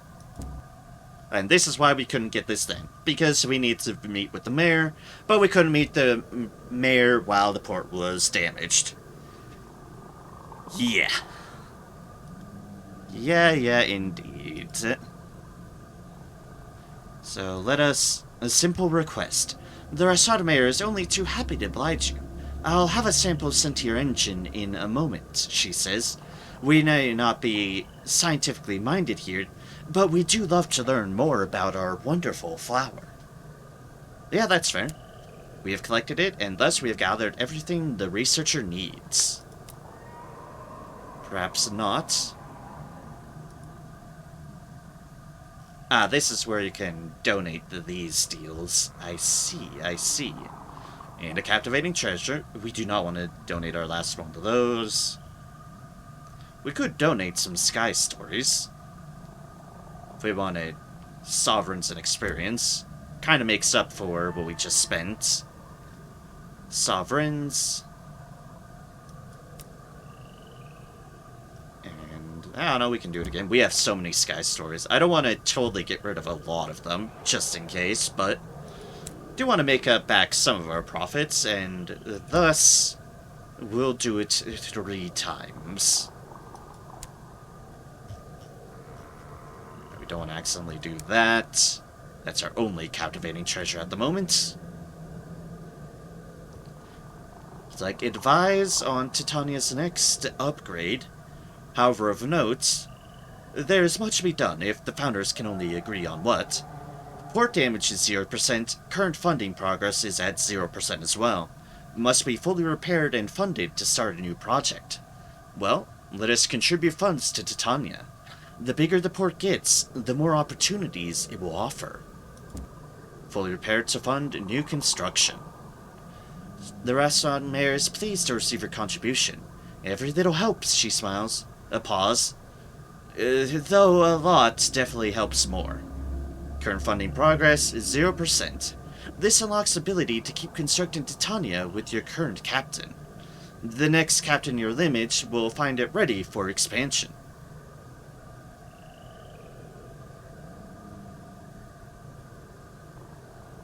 Oh wow, that is a lot more. That is a lot more. A very generous donation, 100. 500 sovereigns, an extremely generous donation. 1,000 sovereigns, incredibly generous donation. Fund the next stage of Titania. If you have the money, the mayor will be glad to take it.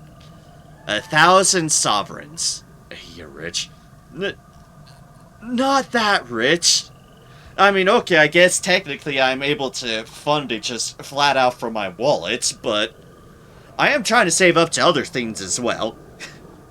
That's like almost a third of my on-hand cash. So, I'm going to add that to my notes, and do note it once we have a surplus of money.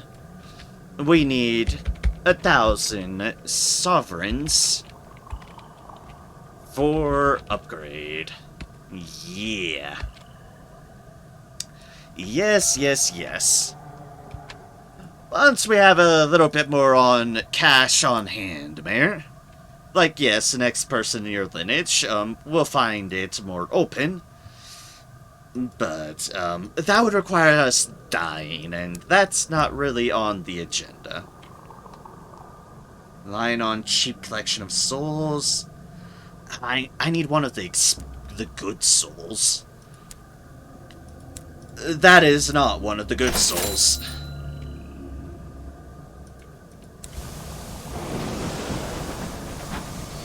Let us go then to the nature reserve.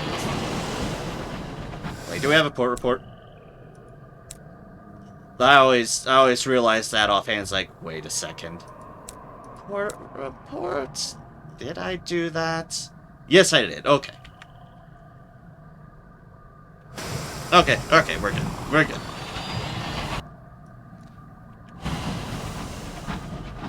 Yeah, I'm still trying to fund a bit of upgrades for my train, is why I'm hesitant on it. It's like, yeah, I could, but... Ooh, money.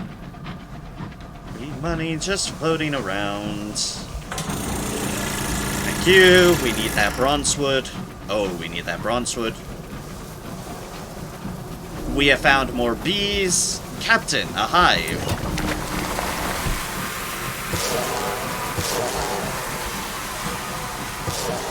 And now let us get away from the really, really loud bees.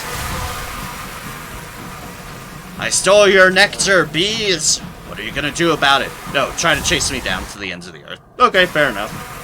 Fair enough.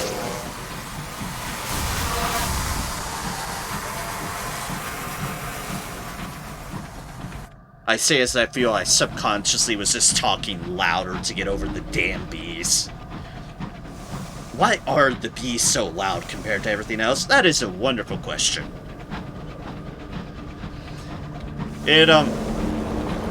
Oh, for fuck's sake. Peacock Wind, why? Why you again? Why do we keep meeting like this, Peacock Wind? I mean, our supplies are going back up. That's the one good thing. Our terror is also just rocketing. So, fuck that noise.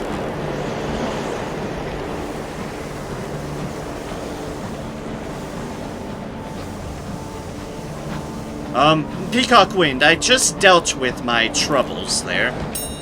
Can you please stop? Ah, more space crockery. I see. Another space teapot for the collection. Hopefully that wind vanishes when we need to, go through there again. Hopefully. I stare incredulously at it. Join a hunting party. Oh good, let's reduce our terror by a bit more. Because, of what just happened there. Bizarre. A chemical confoundment. Such a besmirched chemist peddles panes of colored glass from the back of her workshop. Unexpected side effects, she explains. Had a small fumes leak, nothing to worry about, completely safe, but it did turn all my windows these different colors. Striking, eh? Oh, well, stained glass, we don't actually need one, but... okay.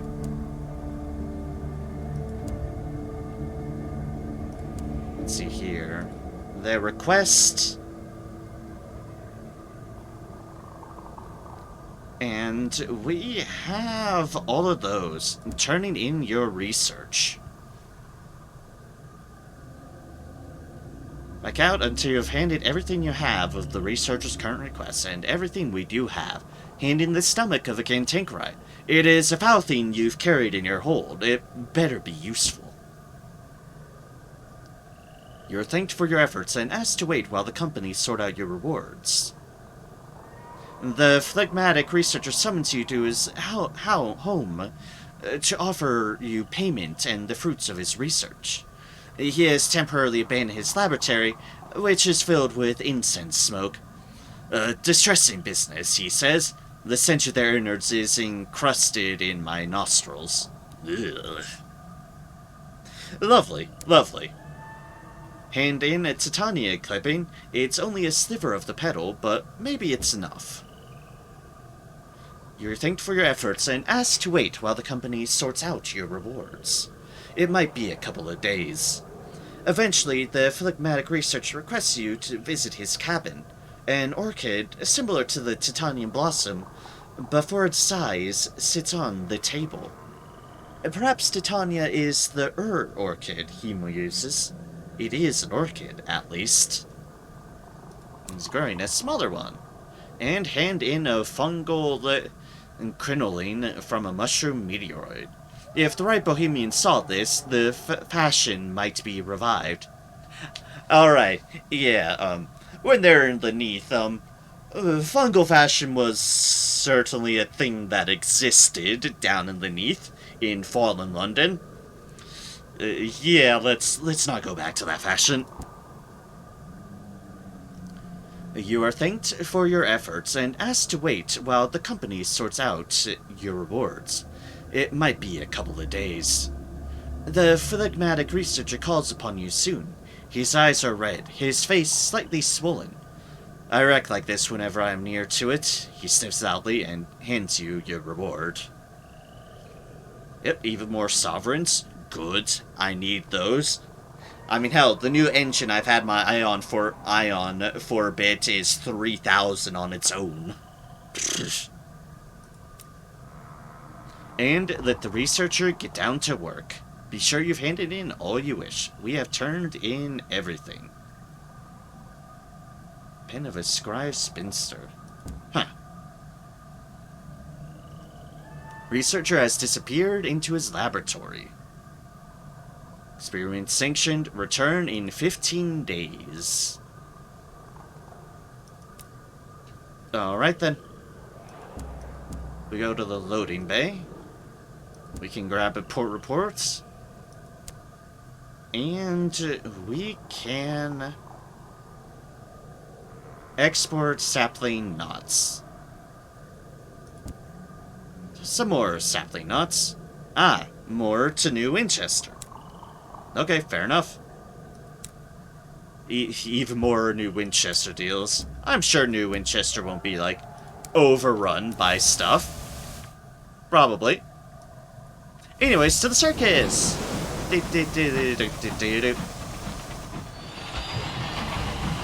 Hoping the peacock wind isn't here, otherwise it would be very slow. Better not, peacock wind. You better not. I keep on finding the peacock wind in this avenue. It appears in other places, and I have run into it in other places on this stream. But during this stream, I've run into it a lot in this one corridor. And I have no clue why. It just keeps happening.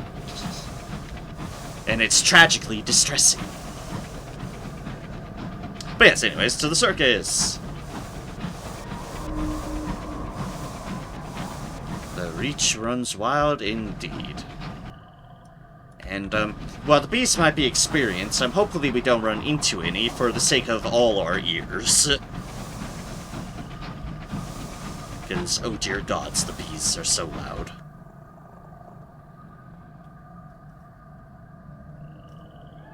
Oh, that's probably like another signal station. You're not a bee.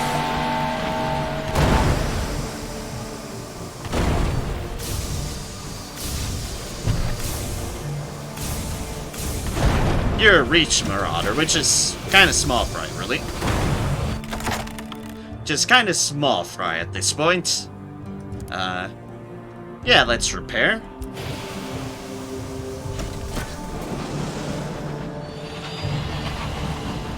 And this is why I love the upgraded shotgun. Just being able to do that to things that you so want to murder. It will be interesting to see how once I level up, how the Wrath of Heavens behaves. I presume it's similar to the attack of the Scornflukes, but I've never owned the weapon, so that's going to be a curious experiment. Oh gods, bees. A certain date.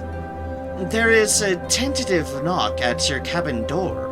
Opening it, you find one of your more gregarious junior signalers. I've been going through the crew records, she tells you. I found something interesting. It's the anniversary of the conductor's stepping from the stone. The crew want to mark the occasion with a little shindig. Is she suppressing a grin? Hold a party. The clay conductor will hate it, but it would be good for him and his relationship with the crew. You will be on hand to supervise. Or decline. He'll hate it. Really hate it. You know what? Sure.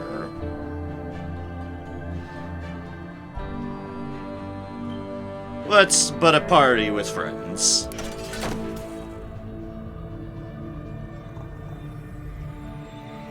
Lost some supplies and tear. A celebration. The signaler's face falls. You'll attend? I'll get started right away. Together, you prepare the galley for a celebration. You convince your cook to fetch the better brandy, and to make something a little special. When the hour arrives, you lure the clay conductor in. To everyone's surprise, he stays. He makes painful small talk with your stokers, and drinks far too much of the punch. Your crew regard him like a talking bear, but everyone is polite.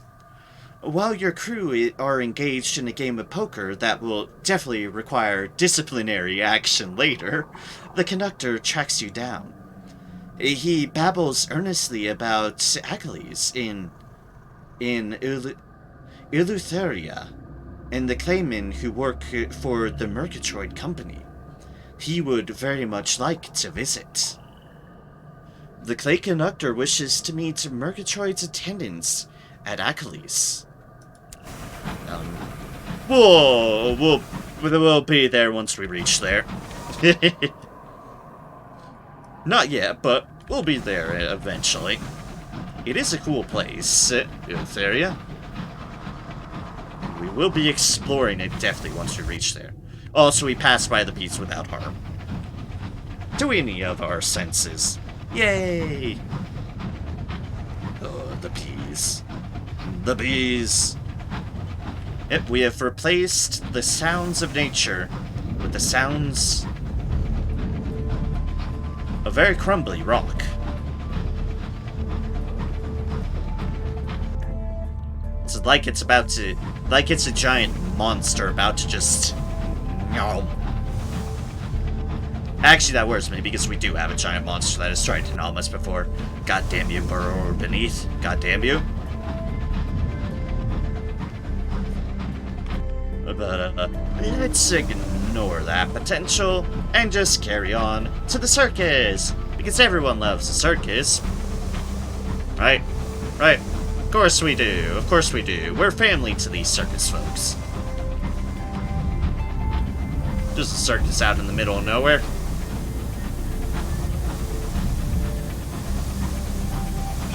And tuck right on in.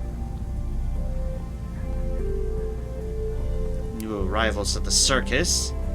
We don't want to do that because we actually do have a crew member just sitting around. We'll just do that.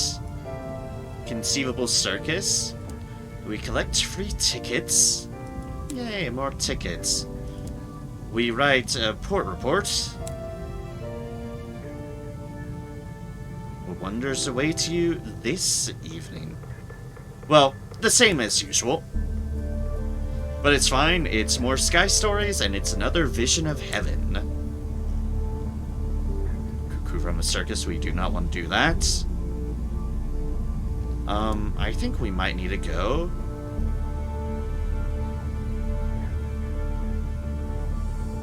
There's no performance on at the moment. Oh, right, that just leads us there. What do we need to do here? Other than this. Which is an immediate sell. Ooh, bargain bronzewood.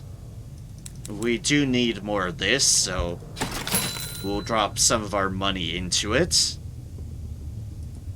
Like, we do need it, and it is cheaper. Stock up on some more supplies. What was it we needed to do here? Oh, I'm sure there's something we needed to do here. Left the Royal Society, we know that.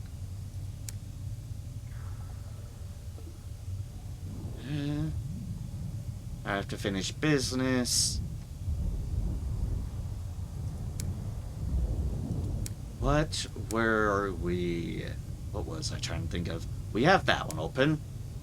We need to deliver deals there, and we're waiting on results. Where's that? You're at Faith's Fall. Not what we're looking for. Definitely not that.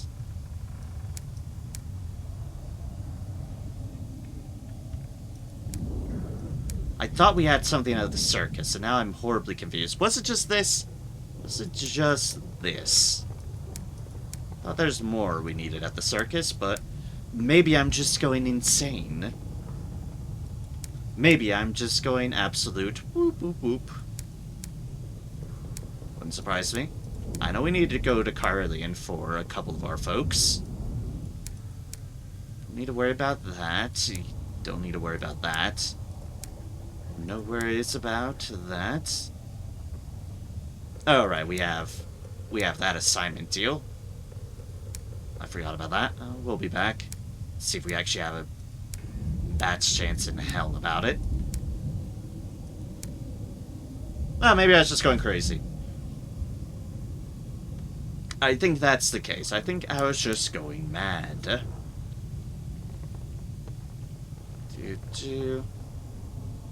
Okay, I think it was only that then. Okay. I was clearly just a bit scatterbrained up on my destinations. Okay. Carillion it is. Me? Scatterbrained? No.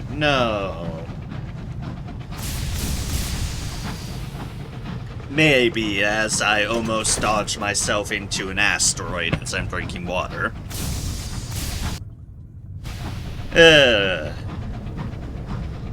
It's fine. What I love about my Sunless Skies streams, they're pretty much one of the chillest streams I have going on at the moment. With the occasional amp of, oh gods, I'm going to die or go insane, but other than that, it's mostly pretty chill.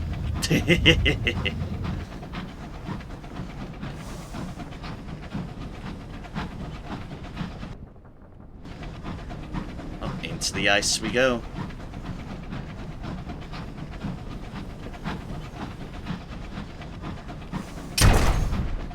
Nope.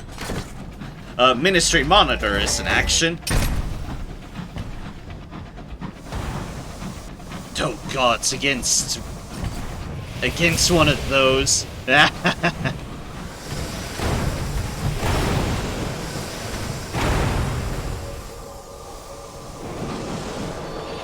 Just making sure that wasn't gonna shoot again.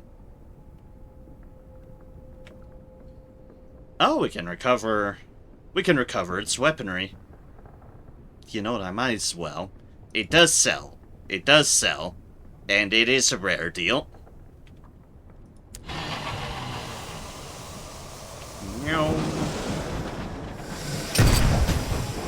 Yeah, see, that's what I was worried about. Sometimes they do a parting shot. That right there is what I was concerned about, thank you very much. The Ministry Monitor is a firm believer in the double tap. And I don't necessarily blame them. I do not blame them for that.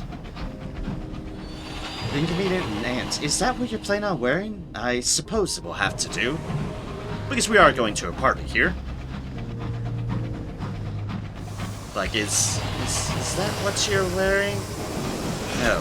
Oh dear. Okay, it'll have to do. Well, what do you mean a captain's hat and goggles with a nice sturdy coat isn't exactly the most ideal situation? Isn't the usual fancy fare. Unseasoned hours. We do not need more unseasoned hours. That's for damn sure. Carlene's foyer. Get another port report while we're here. And attend a candlelit soiree with the inconvenient aunt. She insisted that'll do you good. Come on, she says.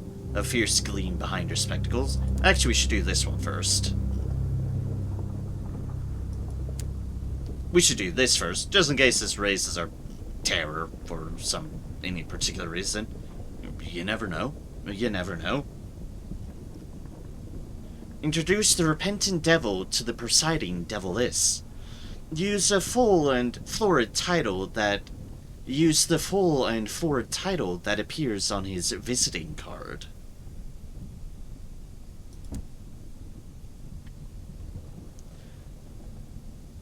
When the deviless is not visibly impressed, the devil says, I brought a small gift, a trifle you might find of value. He produces from his satchel a three-volume set, bound in fire. His own work. Some methods for flavoring a soul to the tastes of a particular judgment, she reads. She tosses the set on her desk. It huffs smoke. We are just a touch more modern now. It's a fine antiquarian piece, she says unforgivably. But we find those approaches rather cumbersome. Besides, we find we need to appeal to the original owners of the souls. Offer them an experience worth paying for.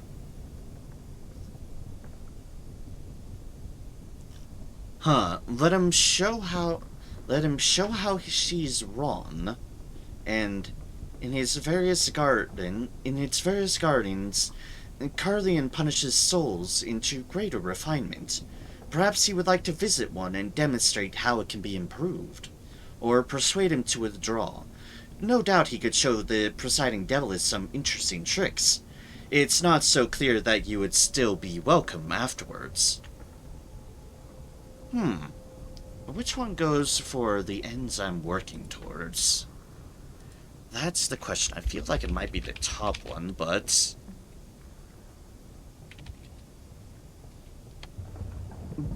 But let me make sure, because there's a certain angle I'm gunning for him. As far as I can remember, which has admittedly been a bit.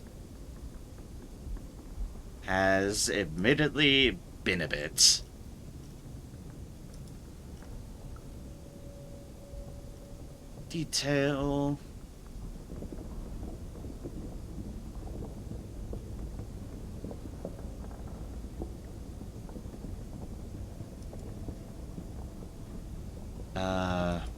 No, that's not getting me where I want to.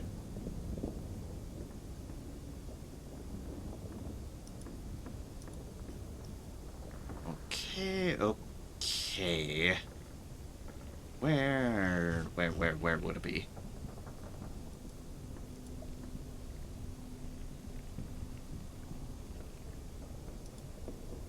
Go speak.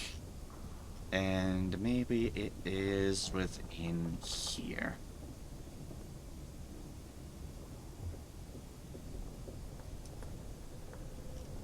Okay. Yes. Think that this is what I want.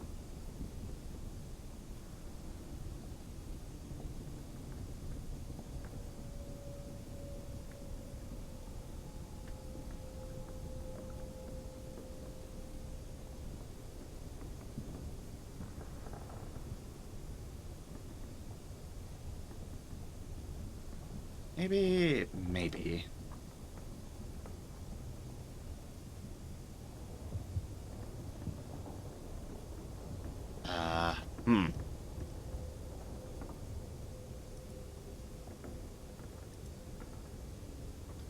trying to figure out here. Sorry. Trying to figure out what's what.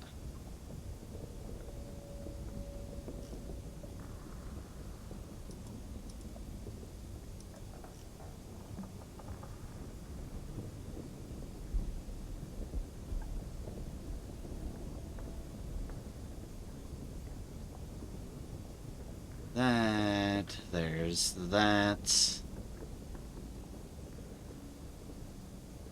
I want a specific outcome, and I am not finding it.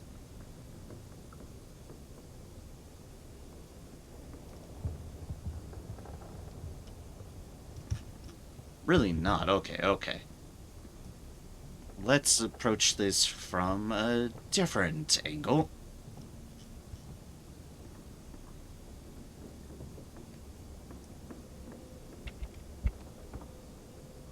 Officers. Cause like I know I've done this before, and that's why I'm trying to remember it, because I have done this before. Or at least I certainly know I've been going upon this approach.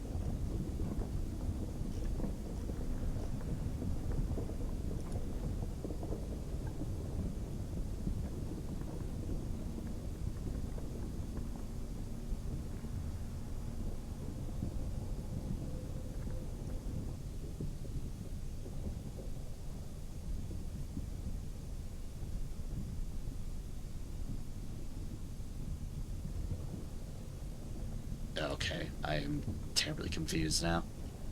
Come on, why can't this just be easier to figure the hell out? Be a wonderful, wonderful deal.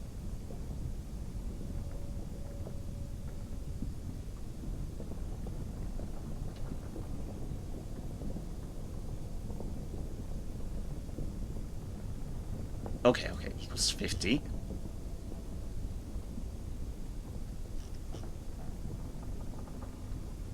And we want...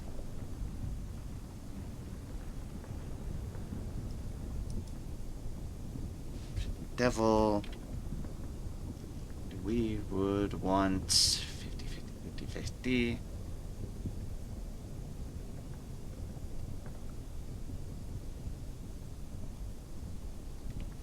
The devil's that.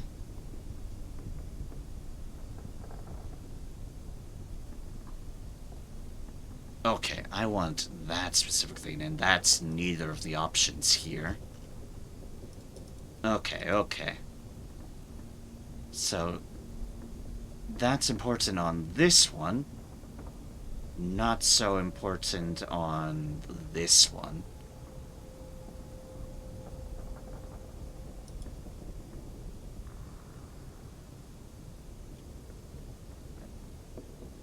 Not so important on this one.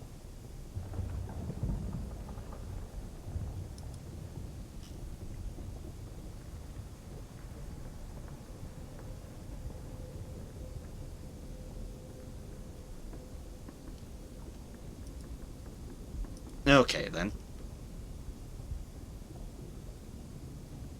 So I think we could do possibly either of these.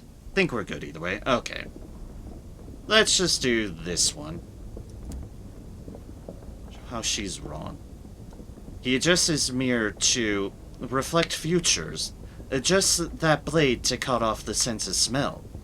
He leaves the Pentians howling. Before you go, one of the Pentians approaches with a note. Someone was here, looking for the devil.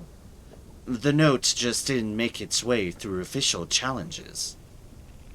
Collected what evidence you could find about the repentant devil in Carillion, and the repentant devil has become more ambitious. Yeah, okay. It's in a different place that I need what I'm looking for. There's 3 qualities of all things. More complex than I remember. Anyways, candlelit soiree. Yay! Your aunt, chatting constantly, guides you through the ash-gray stone chambers of Carillion. Eventually, you reach a little door in one of the less traveled backways. Your aunt knocks thrice. The door swings open. A severe, scarred old woman peers out. "Bunty!" your aunt cries happily. After a brief introduction, Bunty ushers you inside. You emerge into a room with a high, mirrored ceiling. Its dark-paneled walls are illuminated by dripping crimson candles. Revolutionaries consort with ministry auditors. Devils drink with bright-eyed ministers of the new sequence. The famous Tackety General is highly occupied with a distinguished admiral. What has she brought you to? Good look for your aunt. She has disappeared into the crowd. This does not bode well. Or mingle. It's a party. Besides, your aunt can look after herself. Let's look for her aunt. She's the one that brought us here. You duck between a pair of drunken lords toasting their family feud, and follow the sound of boiled sweets being crunched. You are led deep into the bowels of the chamber. Your aunt is shamelessly eavesdropping on a conversation at the foot of a staircase. Her expression is aghast. You make out the words, "The St. Dunstan's Rendezvous, the Company of Four," before your aunt notices you. "Let's get out of here," she says, hurrying you away. Learning about an inconvenient aunt. You have attended a scandalous soiree with your aunt. You've gained 1,000 experience and a sky story. I'm all on board for more experience. Okay, I don't think there's anything else we can do. I'll note we can visit the sand garden now, because we now have a clear soul. I've inadvertently picked that up. We would also, however, need a flickering soul if we were to do everything here, so we'll leave it be for the time being. Also keep our terror down. I think that is everything here. We still need a rich, fancy soul. But that's no deal at the time being. We do, however, need to talk to our aunt again. Let us go to our aunt, and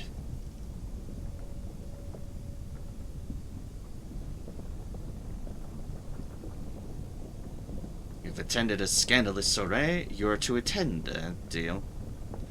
Question your aunt. What was all that about St. Dunstan's? What got her so shaken up at Carillon? In Her Majesty's service. When I was a gal, I used to do a bit of spying for the crown. Now, I've been out of the trade for years, but I couldn't help but overhear an intriguing conversation. People rarely pay attention to ladies of my age. She gives you a look as though daring you to disagree. They said revolutionaries helped our government conquer Albion. They mentioned a secret rendezvous at St. Dunstan's, between 4 representatives, a new sequencer, a revolutionary, and 2 members of Her Majesty's government. I have to get to the bottom of this. It is my duty. She tilts her chin defiantly. I have a friend at Port Prosper who owes me a favor. And we can get lunch. Oh, goody, lunch. Alright, Port Prosper, which we will be heading back there. No doubt about that. It started way back to Albion. Let's see here. We have 5 chunks of bronzewood. How much do we need for his deal again? We've actually got a lot of the bronzewood we need. 6 pieces of bronzewood and 5 spare crew. Okay, we need 6 pieces of bronzewood. Okay, we're only 1 bronzewood short. We might actually continue his as well, which I'm dreadfully curious about, so... Oh wait, we need 1 of our bronzewood for what we're currently doing, so we'd still need 2 more, but that's still pretty damn close. Like, details. Let's go to Lustrum.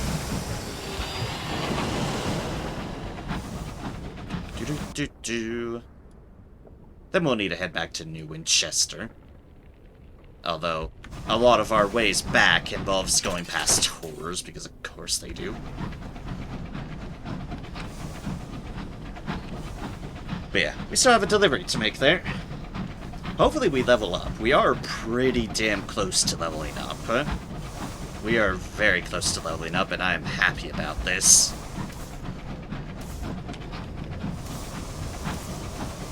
Here's a train, but that's the least of my worries. And let's get fully repaired.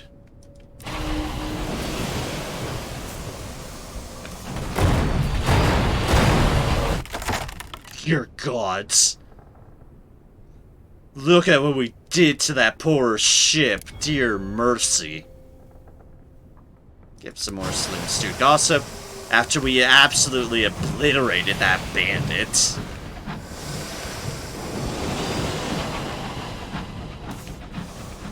Now that's the sound that has me curious.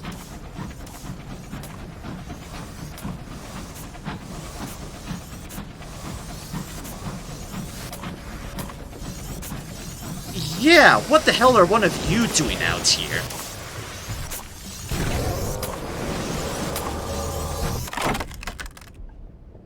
This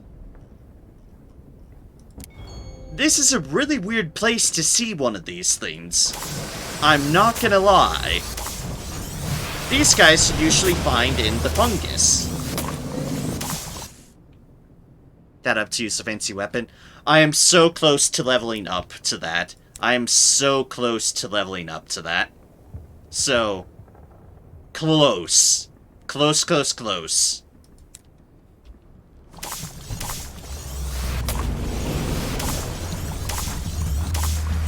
Back up, back up, back up. That's why I'm killing things. Oh, we might as well investigate while we're here. Recent entry, 2 sky stories. Excellent. And leave and continue our fight. And do something foolish, which was fire. Whoopsies.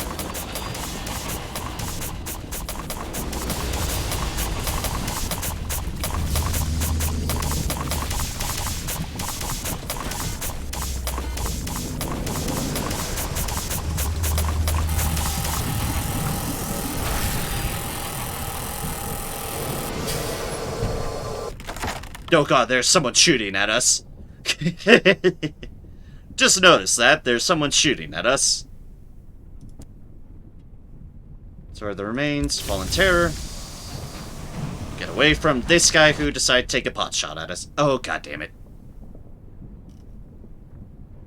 No, we're not permitting sacrifice of our crew. Don't care if we fail. We'll be getting supplies soon.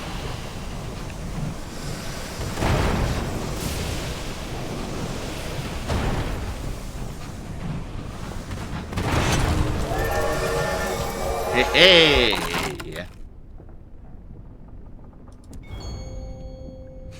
Like I said, and this is why I was actively fighting things. Also, this is a different shape for a wreck. The Lulu.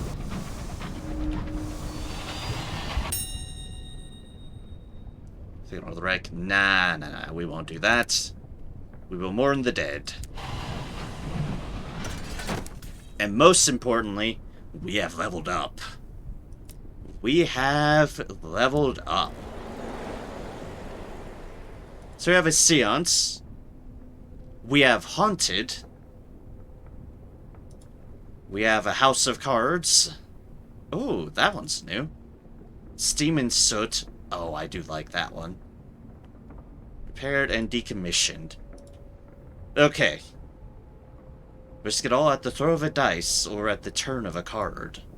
Okay, we'll hope this is around next time, because we want a full 5 hearts.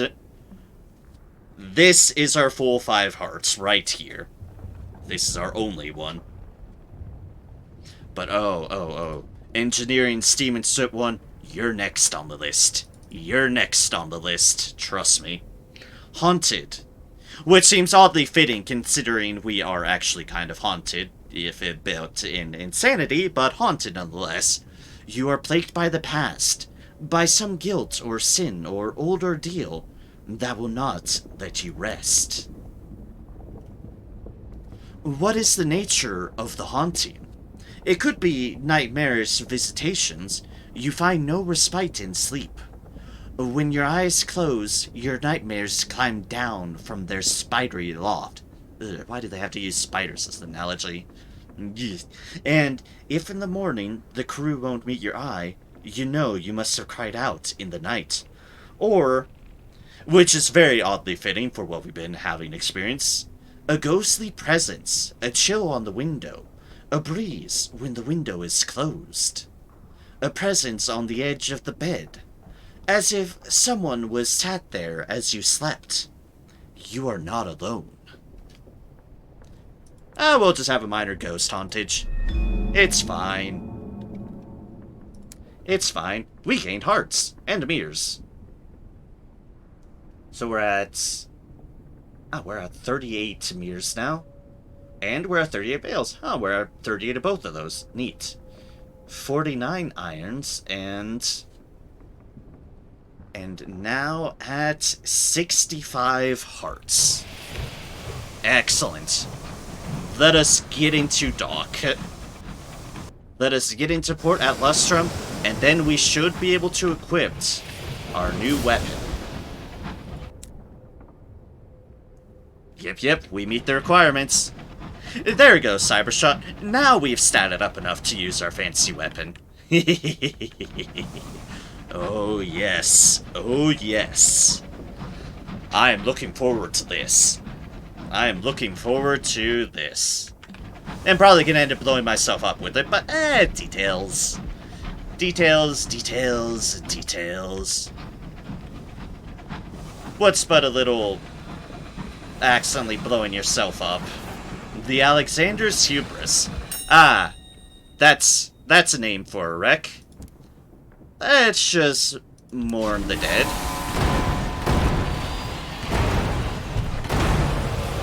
Absolutely wreck this ship, and gain some sovereigns this time. The Marauders haunt the Reach like bats in an attic. They spend their ill-gotten gains in the more licentious ports, acquiring sins in the riot of Lustrum, before reaping their confessionals at Magdalene's. But a few meager funds remain.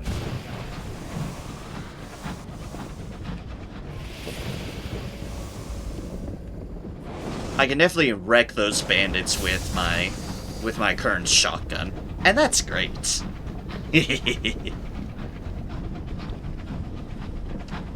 will certainly be nice to have an upgrade for my ranged weapon for those creatures that I can't face in melee range, which is a lot of monsters. A lot of them. Can't take our exception, but as we've seen, a lot of monsters have close range deals to deal with you. But the shotgun is a great anti-ship weapon, as I've well displayed by enjoying it, so... Yes, indeed. The darkness. The crewman curses the cold.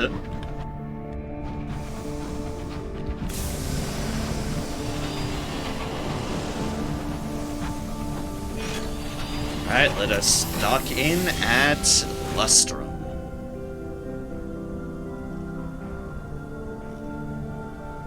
Victory Hall in Exile, Counting House, the mountain scenes. Now let's just join in the celebration, briefly without terror. We could recruit this guy, just to have him. The claim fields. We want to explore Lustrum, that's what we want. Port report for one deal. And then visit the Hangman pub. And retrieve your crew.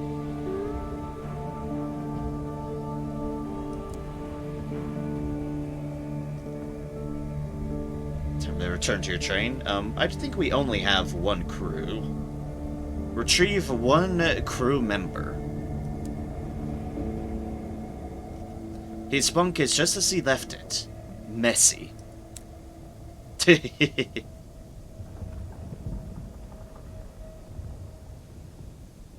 do this. Ah, we still have someone here, apparently. Yeah, more recruits equals more stories. Correct. Correct indeed. Which is like, probably about time I pick him up, now that I'm more comfortable with my sovereign amount. A fortunate navigator is thoroughly examining your engine's pipework. Crucial bit this. Look how it's been maintained. Beautiful. Your stoker beams. That was me. A mid-flight patch, too. Offer him a role on your locomotive. He's eager for a new challenge. This will give you the fortunate navigator, a first officer who increases your iron by 6, your veils by 2, and your affiliation establishment by 1.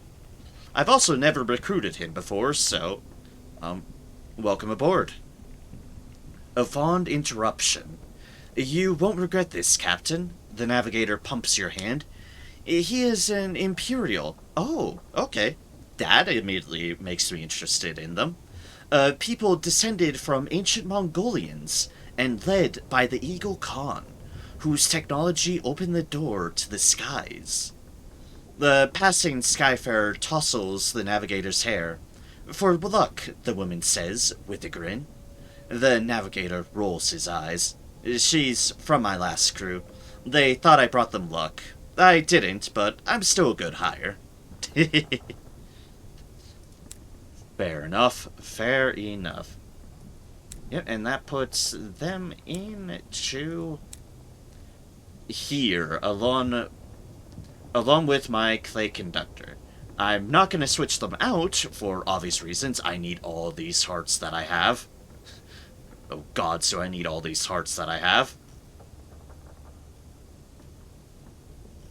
2 hearts on the cautious driver. Because I'm like exactly at the amount of hearts I need to do this. The Wrath of Heavens, 50 damage compared to 25 damage, 40 blast damage as the secondary, 1000 range to 750, 60 heat to 50. I'll have to keep a good eye on that business, but boop. Slot right in there, oh beautiful thing that I went insane to get. You'll note there is a new option here, the O'Brien Factory. A busy factory on the outskirts of Lustrum's sprawling shantytown. Here, the Tacketies are hard at work on their own answer to London's new Monitor-class locomotives. Security is high, but the project relies on donations of expertise and resources from sympathetic communities. If you wish, you may aid or impede the Tacketies' effort. Left to their own devices, they will eventually finish on their own. You could donate bronzewood to speak instruction. Bronzewood is used for plating, particularly on war engines, and the Tacketies need an enormous amount of it. Send volunteer engineers to aid the construction. Perhaps some of your crew would rather work somewhere with solid ground beneath their feet. The Tacketies could certainly use their expertise. Some of your crew will leave permanently. Or if you're confident in your veils and have explosives, sabotage the construction. The plan is simple. A couple of crates of munitions stacked against the correct wall, and then detonated. This will delay production, but we're not the sneakiest sort. Alright, what's at the bazaar? Oh, more seasoned hours. More hours. Let us buff up on our supplies and such, because we really need to. Alright, explore Lustrum, and we will want to go here. And we want to speak to her. And we shall bring Melusine her components. She waits eagerly for her supplies. Her gunpowder-stained fingers twitch at the possibilities. Oh, here you go. We have finally gotten you your stuff. Science in action. Melusine disappears into her workshop for a few hours, while you sit and sample her finest teas. On the house, of course. She returns clutching a spike-covered bronze contraption, housing and pushing light through the ambiguous shard. Artifacts of the red signs have resonance, obviously. We can track them with this. Probably. So long as the shard doesn't explode. That's unlikely, though. Fairly unlikely. Well, nothing ventured. I'll meet you on the mountain. Fair enough. So, do we have to go out on the mountain? As noted, this is all new to me. Have no claims. Your claim is silent. Nothing remains of your small mining operation. The mountain giveth. More prospectors keep flooding into town. Every day, new claims are snapped up. Most will leave with nothing but regret. You may not have made great riches out of this place, but at least you leave to new opportunities and new adventure. Not all are so lucky.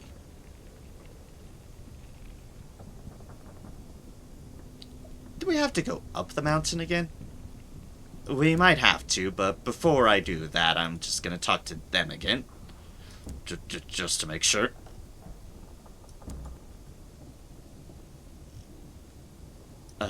Yes, indeed. There was another option there, though. Visit that. Oh, wait, perhaps not.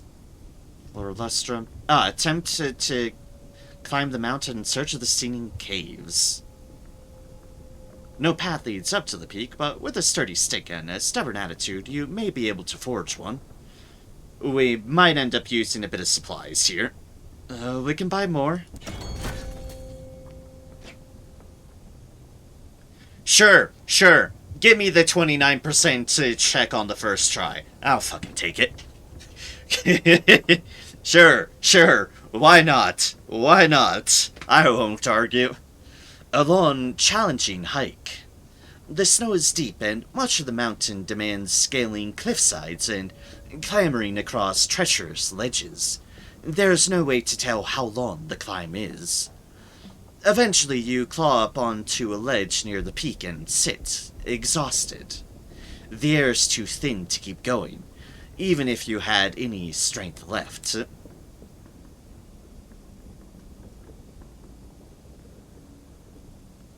This is as close as you can get to the peak. The air is thin, but the view is majestic. From here, the reach stretches out before you in endless waves of purple and violet, occasionally broken by a flicker of gold deep within the clouds. Far below, Lustrum is little but a small glow on a blanket of winter.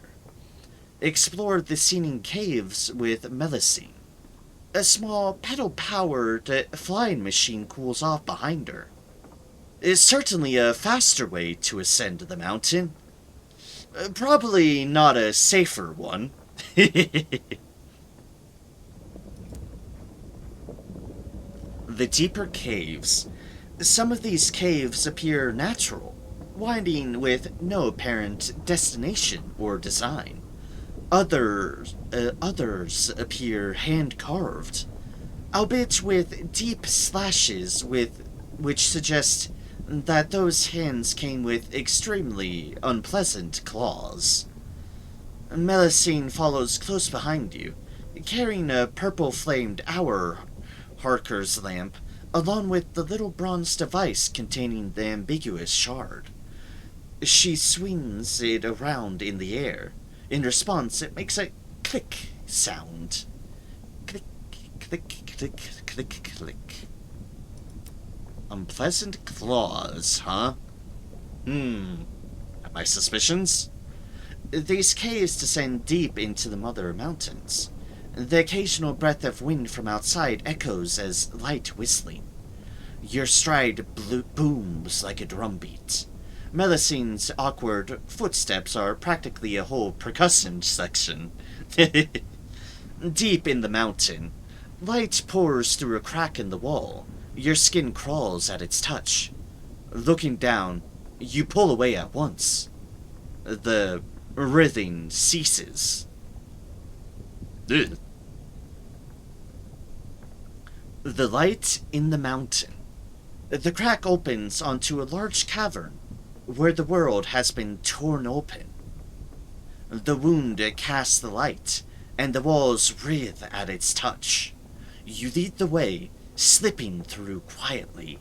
Melusine follows close behind, silencing the hum of her strange device. Shriveled creatures hang from the ceiling in tattered cloaks and cradles of iron and bronze. Polished mirrors and glass lenses arranged around the bright light focus concentrated beams on each of the creatures. They twitch occasionally, but are otherwise immobile. Another of their kind, the one the people of Lustrum call Mr. Pennies, moves between them in awkward, jolting steps. It salts their lips with ours and shuffles on. Oh shit. Oh!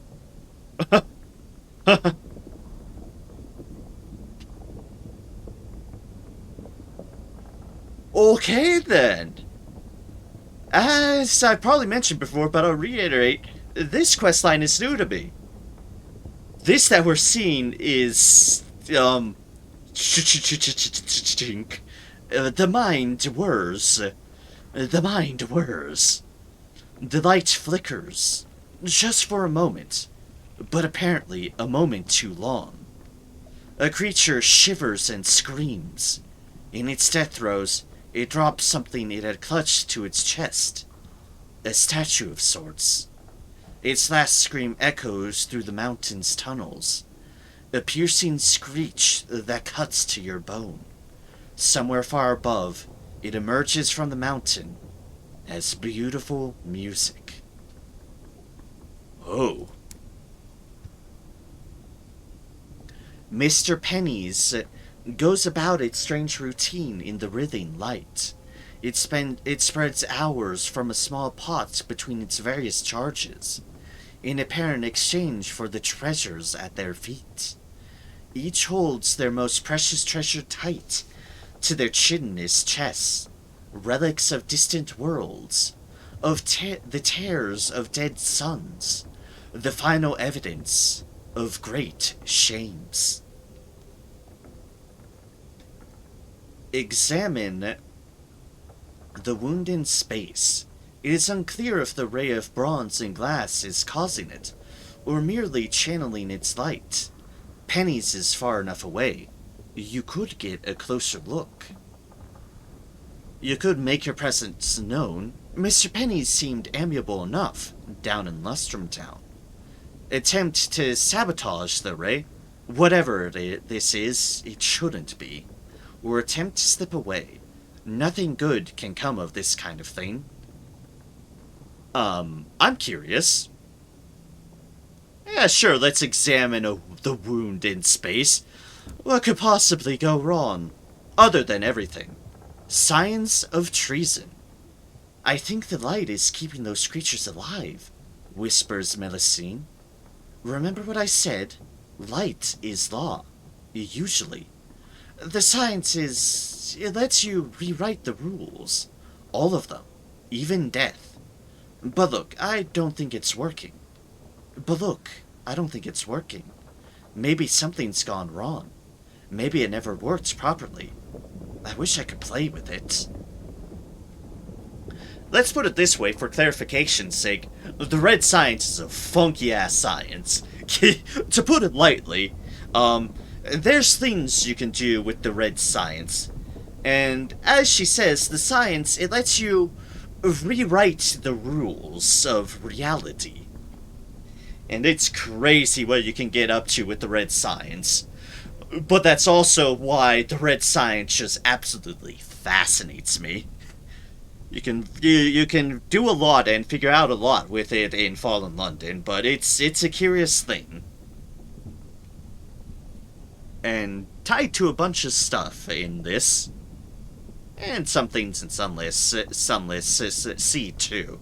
As we saw with the Memento Mori that we built in Sunless Sea, that was based around aspects of the red science and sort of the adjacent language that it works a lot with, the correspondence. Wish I could play with it. We won't try to sabotage, though, right? We won't try to slip away.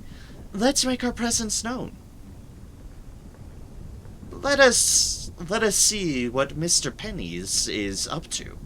Because, indeed, he seemed amiable enough down in Lestrum Town, and is not the only of his kind we've interacted with. Polite cough.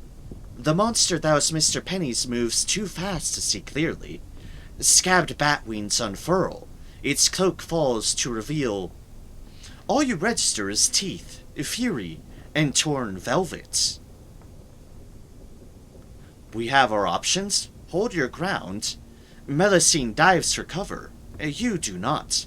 Attack. Posturing is for those without the will to actually fight. Or flee. You must get away from the monster. Nah. We hold our ground.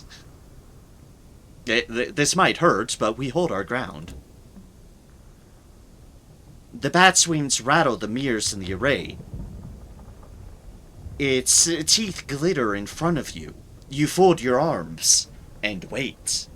Confused, the monster lowers its wings and raises its hood back over its terrible teeth. You, it gasps. No threats, nothing meant. Quiet, please. Yes? Like, yes, it's just me. Steal something from the treasure. No, we won't do that. I want to see if we can kind of figure out what this is, and maybe if we can help Mr. Pennies, that'd be great. He seems to be up to something, and he seems to be struggling to do it, and whatever he needs a lot of hours for it. To keep sustaining his kind. As we've learned from the Chinese Hoarder, these folks are, at least some of them were former Master of the Bazaar, like the Hoarder, who was formerly Mr. Apples, I think he said. And then this is Mr. Pennies. They go by the same convention. They are the same species, and it seems there's more like him, just in this place that he's almost seems to be trying to sustain with hours. It's like, so yeah, I'm not going to steal something from the treasure. Mr. Pennies is occupied. Some of the creature's treasures are almost within reach. Our veils is shit. Let's not. Mountain beckons, the mountain beckons. Talk to Mr. Pennies. He busies himself with work, watching you suspiciously, and Melusine, with the look of a china shop owner, witnessing the arrival of a particularly large bull. Senescence. Our kind lives long. Much time for mistakes. Blessed place on chain. Means mistakes can be mighty. Mr. Pennies salts its own monstrous lips with ours. These, the oldest of us, oldest not willing to die. Come here to prolong life. Too much to fear from the darkness. The stories, things on the river with chains and thorns. They choose agony of torpor over chance of consequences. This one did things too. Now sworn to protect elders. Penance. Maybe one day can find forgiveness. Until then, must stay and watch. Ask about the creature's treasures. They clutch some tight, others sit discarded on the floor, under their heads. We can ask about it, we're not gonna take them. Most important memory of life. We'll only let go after final breath. Smaller ones, they not matter so much. So for hours in town. Hours keep flames of life glowing a while, not burning. Not enough wick for fire. Not anymore. But enough for existence. Enough to keep holding on. Let's talk again and ask about the light array. Mr. Penny's doesn't look like a scientific genius. Beyond skill to fix. Bought and trade centuries ago. Filtered light of judgment. Filtered out laws of death. Worked. But now need alternative. Discovered ours. More reliable, but temporary. Need more. Always more. Okay then, let's check on Lillicene. She seems to have filled half a notebook already. Distracted. So if that light is that glyph, she glances up. I could study this for a lifetime and not understand how it all works. I mean, I'm not going to. Not much use having immortality if it means sitting around in a cave forever. Also, it's cold. Still, I wonder if old Pennies would mind if I came back here later. I could bring my coat and my clarinet. The acoustics in here are incredible. Distracted indeed. This abominable experiment must end. Attempt to sabotage the array. No. They are all consenting to this matter. And thus, why would I want to sabotage it when all these parties are consenting in this? Abominable or not, I'm actually someone who likes the premise of the red signs. And all the business with that. I'm not gonna sabotage it. I'm not gonna piss off Pennies. Anything new to ask? Nope, just leave it to its business. Dips its head and shuffles off, continuing its work. Gonna say she's probably still distracted. We probably need to talk to her back there. Leave Mr. Penny's there. You've spent enough time here. Mr. Penny's waits by the cave entrance. You not tell peoples below, yes? Please? You could obviously agree to keep it secret. Mr. Penny's doesn't appear to be doing any harm. That's what I'm likely to choose. Bargain to keep it secret, if you're a greedy fuck. The people of Lestrum could do a lot with this treasure. Perhaps they would pay to know how to reach it. Or refuse to promise. You will not be bound by agreement by such a creature. Nah. We'll agree to keep it secret. They don't seem to be doing any harm indeed. With thanks, Mr. Penny croaks. Mr. Penny croaks. Looks around for the nearest suitable gift. The still warm treasure dropped by its most recent failure. It presses it into your hands. Go without me, calls Melusine. I'll find my own way back later. Mr. Penny shrugs with apparent ambivalence as you leave them both to their work. You have finished your investigation, and I've gained a searing enigma. Ooh. Well, let's see here if there's anything. Retrieve your crew. We'll get more at some point. I'm sure it's fine. Where its lips are. There's a rat brigade.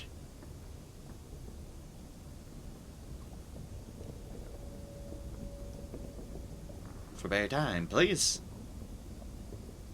Okay, we are... Doesn't seem to be anything quite new there. Is there anything new when we visit her again? I mean, it might be done, but... Okay, then. If we go to our journal, does it show us complete? If so, then that's likely the case. Oh, yep, we're done. Okay. Interesting. Interesting indeed. Well, let's actually try to talk to him then. Maybe there's something new here. Approach the figure in the corner. Talk to Mr. Pennies.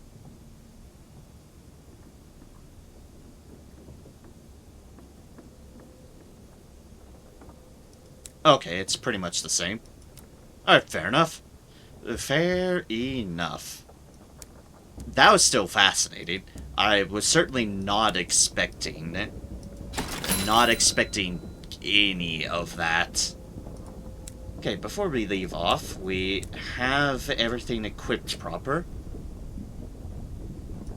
And what we do want to do is talk to our new officer. We need tea. The Fortune Navigator. The Navigator is rarely in his cabin. He is popular with the crew, and card games and drinking sessions occur spontaneously in his presence. He is, of course, never the instigator. Converse with the Fortune Navigator. It's important to keep an eye on the well-being of your crew, starting with your first officer. And we could also get to know them, which we want to do. But we'll just converse first, because we need tea for that. I'm settling in nicely, thank you, Captain. You've a good crew here, and a sharp one. The Navigator already has visited every crew member at their station. Alright, so we need some tea. We have tea sitting around in our bank. We just need to get to our bank first. Just a bit, but okay. We now have a second first officer. Again, as I said, I'm keeping the clay conductor equipped because we need those hearts. And alright, what's our best avenue back to New Winchester? There's around that way, and there's around that way. And they look kind of equivalent. That way we could stop by Company House on our way. So we might as well go about it that way. Alright. Up and around. Like, we could cut through there. If we go through here and stop by Magdalene's, we could get another port report. We could always go to Port Prosper for the other deal as well, but I want to get back there quickly enough. Could see if there's another route through here. Actually, yeah, that's what I'll do. Science. Science. Exploration. Hopefully not finding terrors unimaginable. Hopefully. It's like, I know there's a way through here, and this would be the quickest way back. Yeah. About what waits there? Ooh. But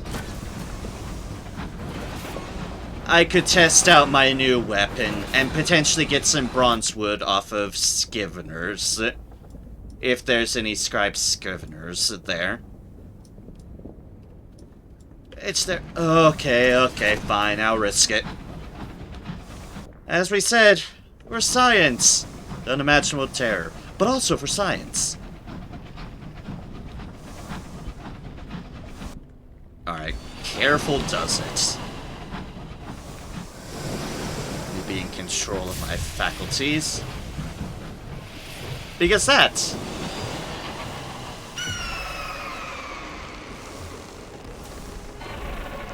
Oh, I was way off kilter there. That's cool.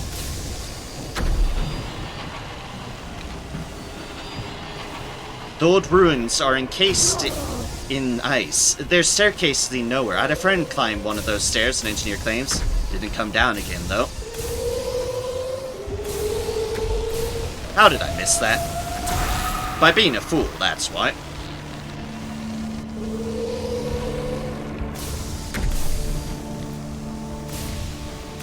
Having to get used to this, and also scribe Scriveners are, of course... Oh, but when I get a hit, dear gods, when I get a hit. When I get a hit, it chunks them. Oh, that is actually very, very beautiful. When I get a hit, oh, I get a hit. Alright, I need to find another bronze wood. Oh, it's not Terror Land up here. At the moment, anyways. I'm sure that could change. This place is creepily red, say that as much. Oh, and those sigils don't inspire confidence. Those sort of sigils never inspire confidence. At least in terms of sanity.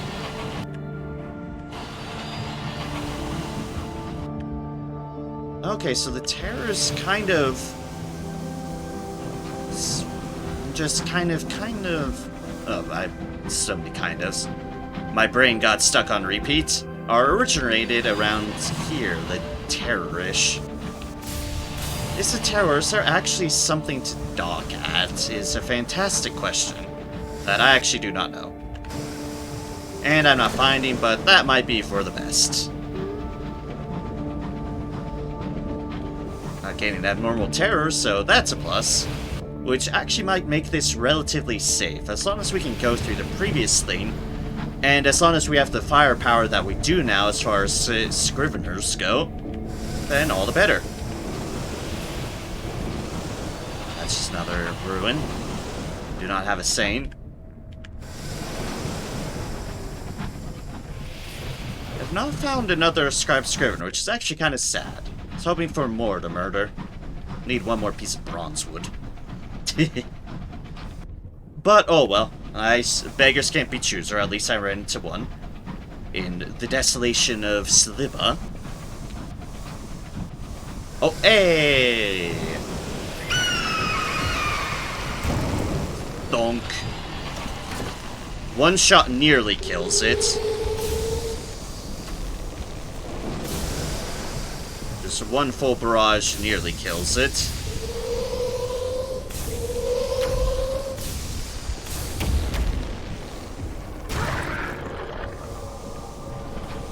And 2 Kerplunk. This is a beautiful weapon.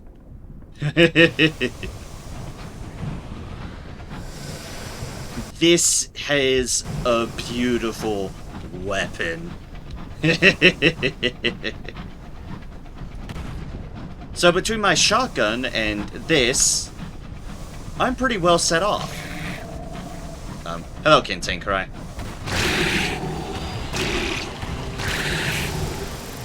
I'm not sure I can hit you with my ranged weapon. Oh, you actually dodged running into something. Nice. Hit it with both the projectile and the explosion. Yeah, I think that's what I was... I think that was what I was doing with the Scribe Scriveners. I was hitting them with both the projectile and the explosion. Which is a lot of damage. Because, as we've seen, it does 50 damage on hit and 40 damage on the blast off, which means 90 damage total, which is insane. The only thing I'm slightly worried about is the potential of, can I hit myself with the explosion? The answer is probably yes, but I'm not about to just test that right off the bat. Don't mind me, I'm not about to just science my own demise.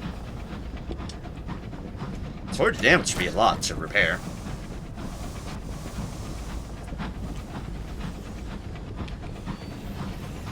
Hello, Ministry Monitor. How you doing, mate? Doing your duty for the Queen and the country, eh? That is perfectly fine with me. For Queen and country, and oh god, my terror has jumped up. Because I've been traveling. Okay, then let us creep on back into New Winchester. Well, first company house to turn some things in, and then that, and then New Winchester to re-gauge where we want to go. That being, I think we want to go to Face Fall and do the Hoarders. Do the Hoarders quest. Because we actually have all the stuff we need for it. Like, we might need some extra... We might need some extra supplies. Buy spare crew. Actually, I'll talk to him and see what's what there. Oh! Oh! Oh, I didn't realize this. We can actually ask him about Mr. Penny's now. Ask if it knows Mr. Penny's. Or at least the thing that was Mr. Penny's. It lives? I hope it dies, says the Chiropterous hoarder, uncharacteristically ferocious. Fury beats so wildly in its throat that it does nothing for a minute, only strangles its neck with both hands. I hope it dies, is allowed to lie down at last and be dead. Oh, pardon me. Oh, pardon me there. That was a hefty sneeze. Bless you, thank you, indeed. I guess I channeled some of Apple's fury there in my sneeze.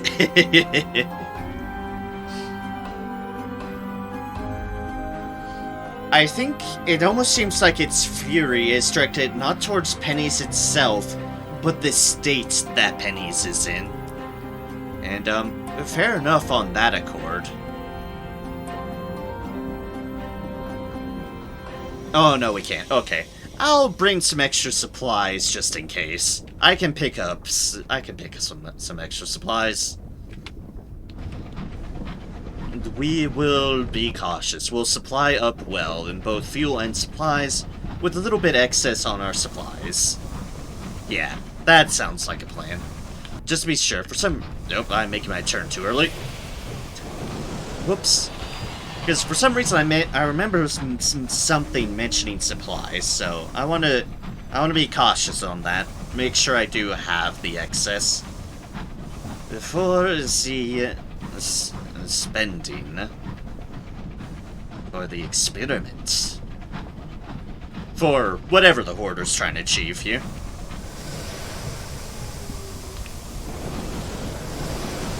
Nope, oh, not quite. Steady.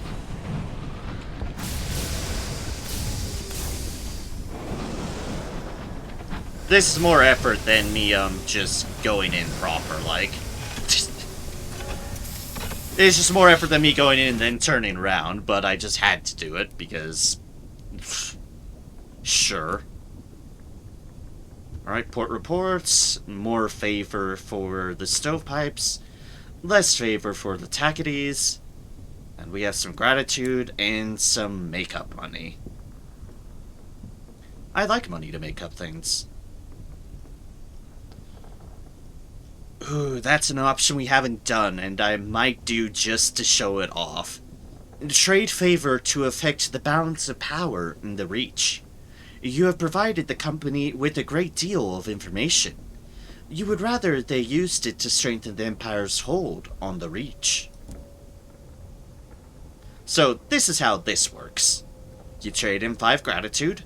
Behind the scenes, you are ushered into a closed meeting with the fraught general manager and his prudent secretary. In it, you offer several pieces of strategic advice that would increase Her Majesty's prospects in the region.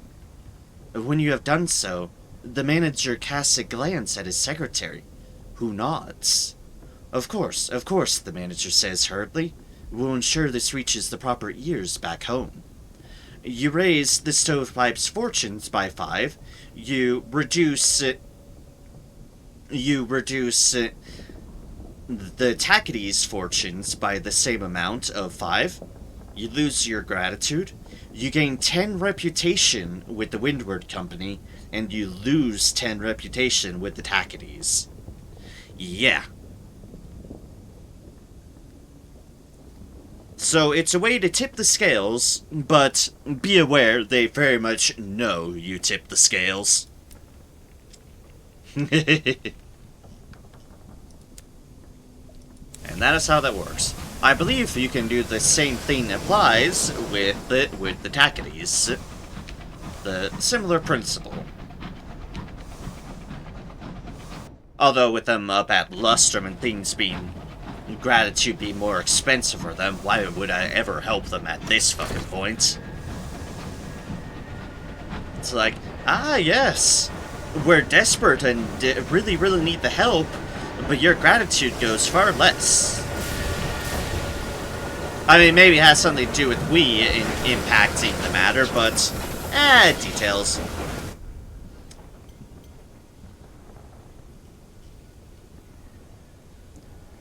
Crew, we want to go to shops, bazaar.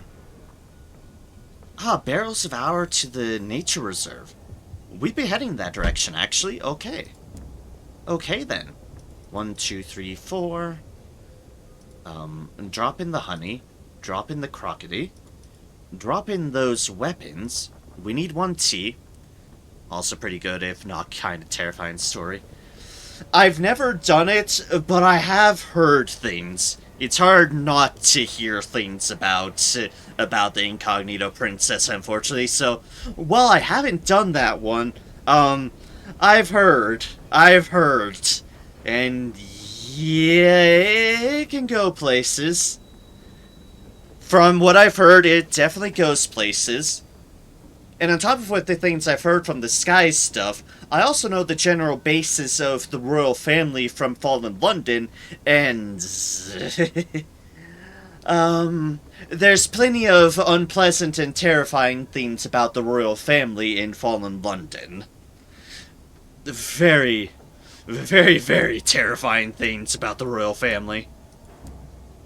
Suffice to say, don't worry about it. Don't worry about it. It's fine, it's fine. That's the worst that could happen, except everything. But other than everything...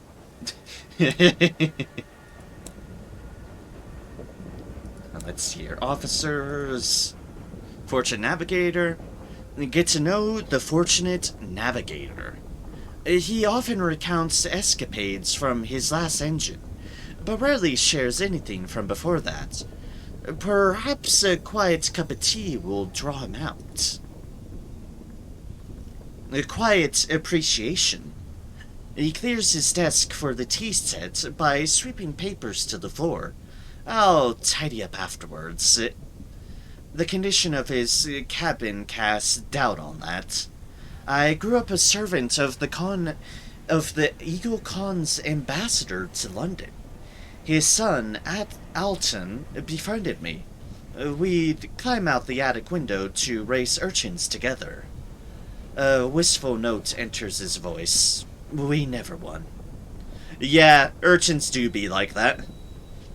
The navigator trickles a spoonful of sugar into his cup. Then another. Could we stop at London? He stirs and stirs the tea. Alton died.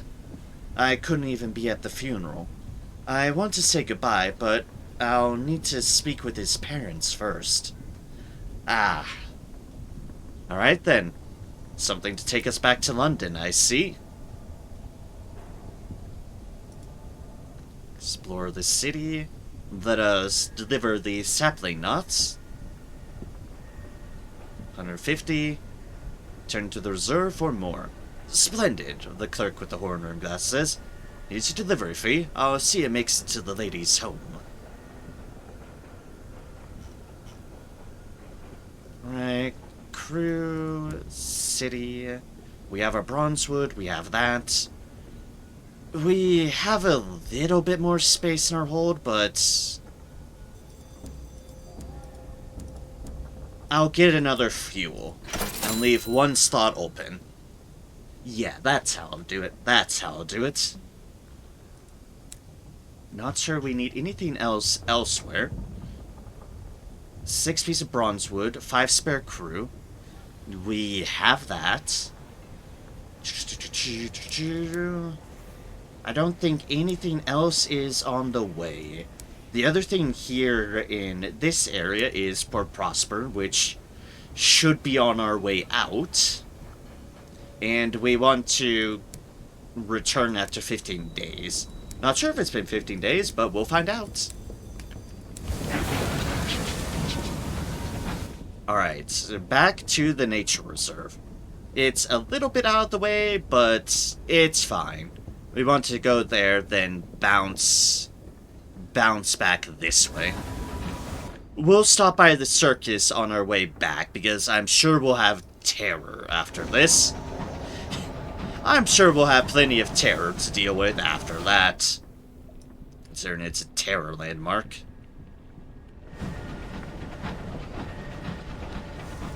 We did pick up our... Okay, we did pick up our hours. Good. It's like, did we pick up our hours there? We can resupply a bit more at the nature reserve.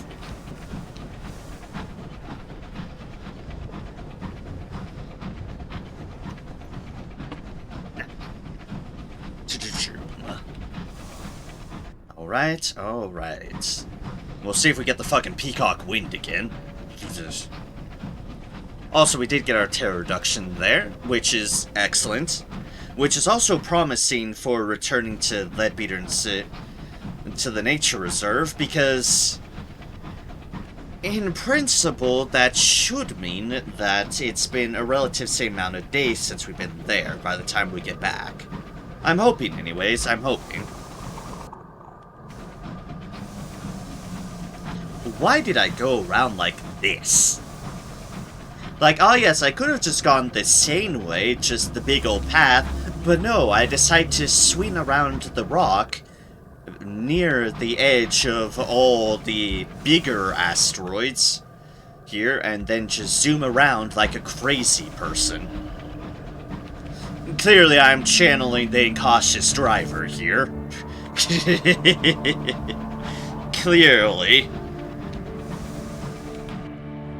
Also, we'll see if we run into any bees. If we run into any bees, I apologize in advance. You know, in advance, while I can still be heard.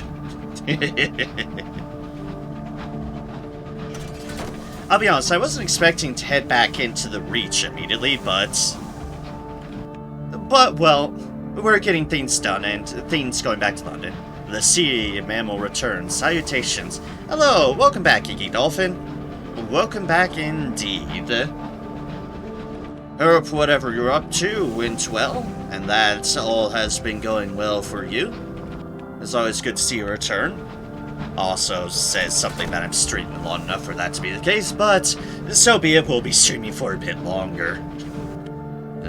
As is the nature of my streams. I just can't seem to help myself. Like, ah yes, must stream for hours on end. Especially chill games like this, where it's like, there's not a whole lot of incentive to not stream for long periods. Although I should still remember to stretch out more. You know, like a sane person who doesn't want everything to just go kaplip on them. Alright, on our own. Bizarre. Ah, more stained glass. Oh right, the stained glass is still here. First things first. All the hours. Also, speaking of which, I just remembered I should talk to my repentant devil about what's been going on here. We're gonna need stained glass for him. I see. I am glad I checked this. Okay then, I'm gonna pick up 3 panes of stained glass while I'm here, because we're gonna need them. Fair enough. I'm glad I checked.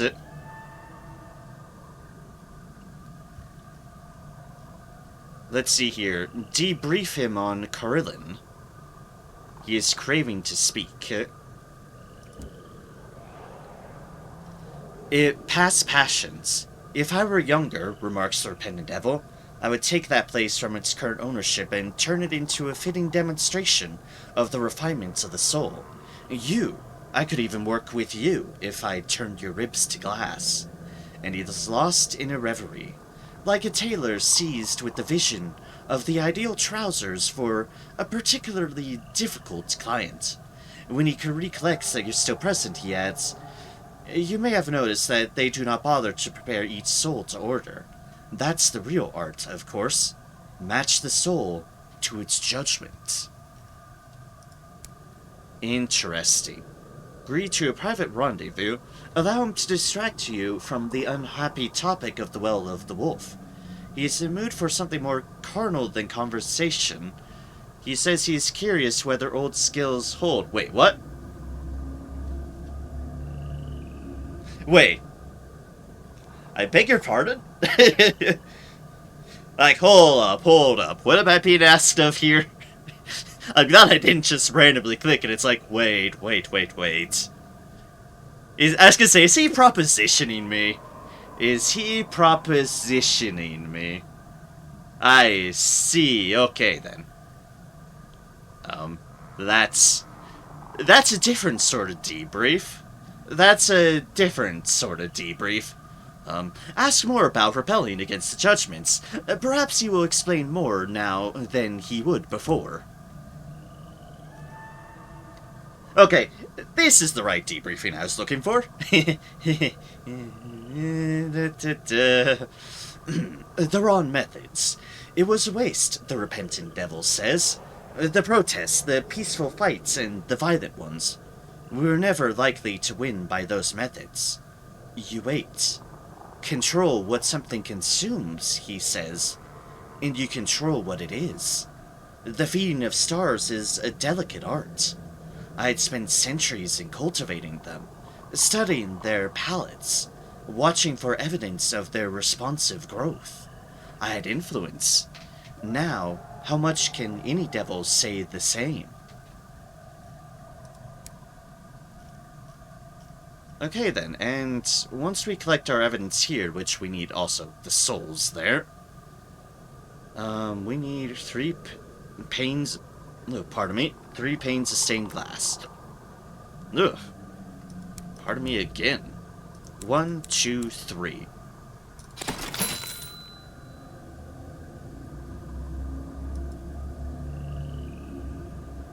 Oh wait, was there only 3 of them? If so, that'd be convenient. Oh no, I just accidentally bought them all. Oh well, I have some extra stained glass. Like, oh, whoops. Oh well. So be it.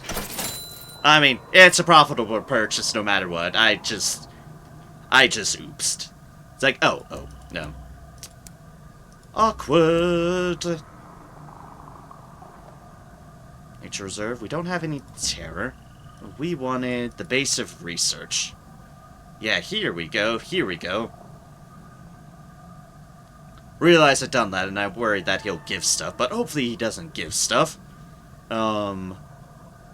Ask the phlegmatic researcher about his completed research. He left a note at the dock asking you to drop by. Another research project complete. The phlegmatic researcher's table is covered with thick grass and growing rapidly. His colleagues are celebrating vigorously, more so even than last time. A scout is singing loudly, if tunelessly. Another is stomping through the room in some kind of dance. Witness the culmination of their efforts. The phlegmatic researcher smiles uneasily. He is delighted and unsettled by the exuberance of the celebrations. Okay, good. Nothing that takes up space. The reach contains certain growth-encouraging airs which I acquired. Captains call it the peacock wind. I call it the breath of God. Oh, trust me, I know the peacock wind. We are well acquainted with the peacock wind.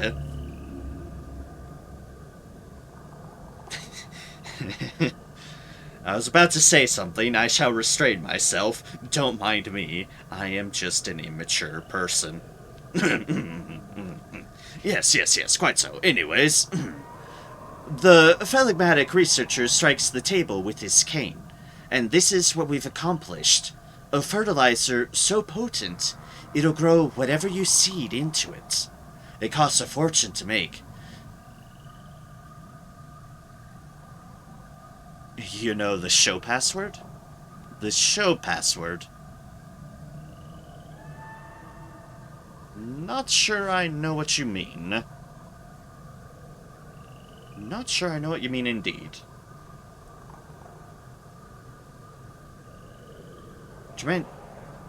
Okay, there's where I was. It costs a fortune to make, but it's still a tremendous step forward.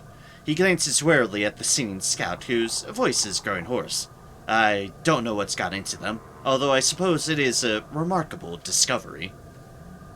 Pyramid sanctioned by the company, the research continues. 300 experience, a vision of heavens, and a savage secret. Alright, what is our list here now? Studying the mysteries of the Reach, what can you bring to aid him?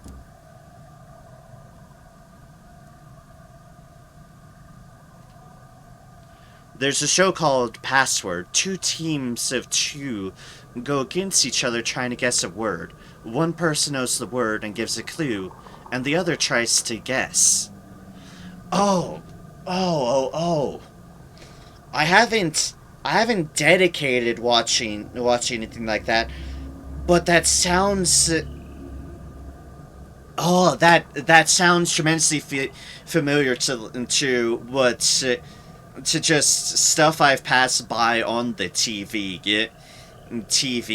That my parents that my folks have watched. So it says so where the celebrity gets the word peacock, and her hint is urination. Oh, sorry,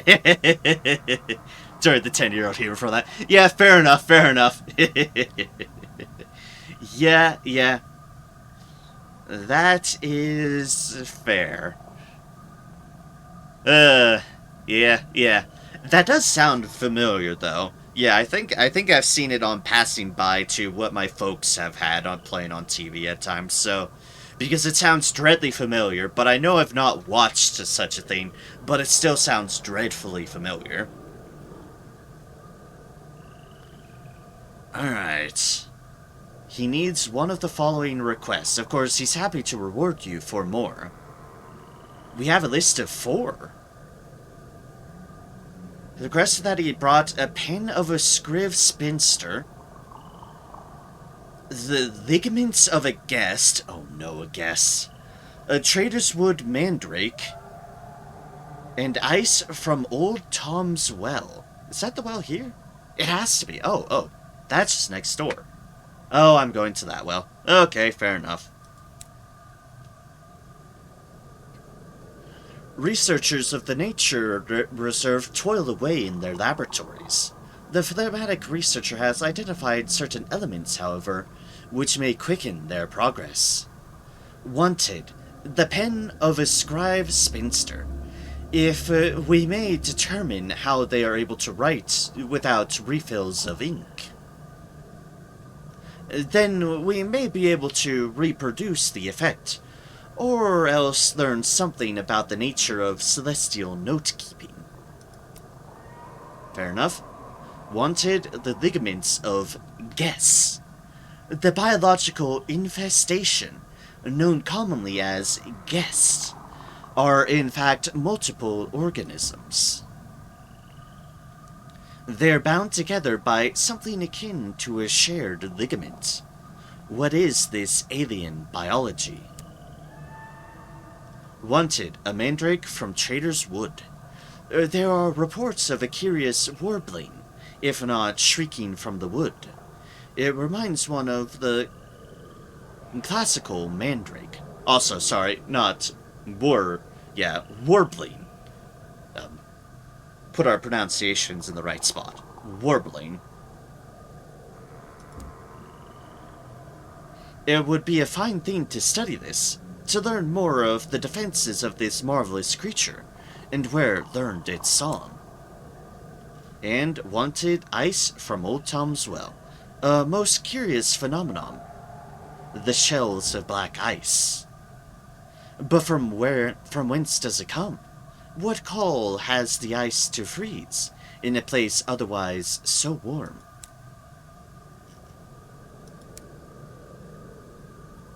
Alright, well, we have our new laundry list of requests. Gather reports. Ah, we have 2 export opportunities now. There's export sapling knots, which we have been doing, and export verdant encouragement.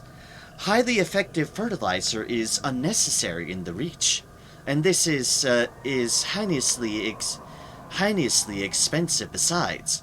But Leadbeater and Stainrod have found a buyer. Now they just need someone to deliver it. The clerk holds a scented rag over his mouth and nose as the fertilizer is transported onto your locomotive. See it gets to New Winchester.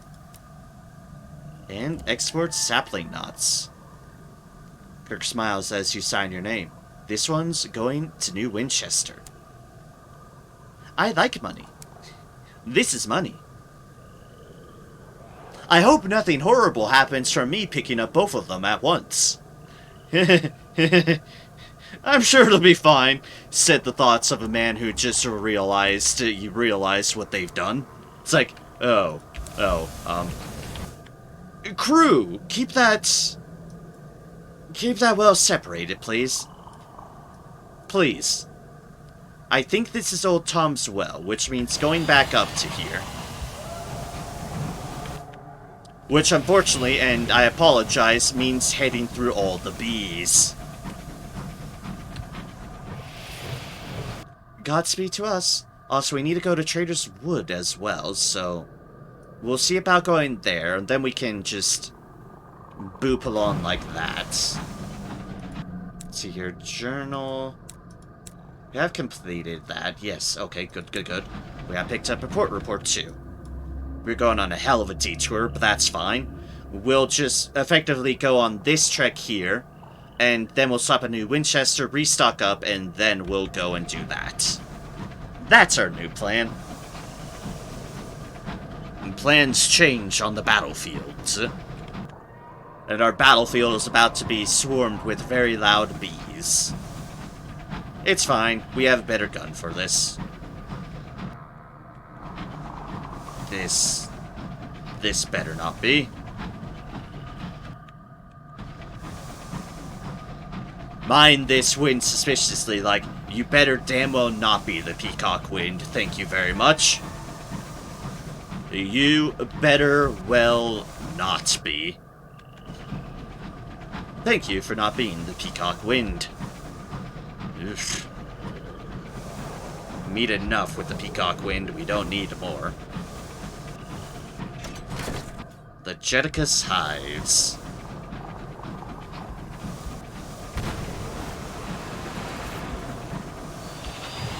There's a battle going on here.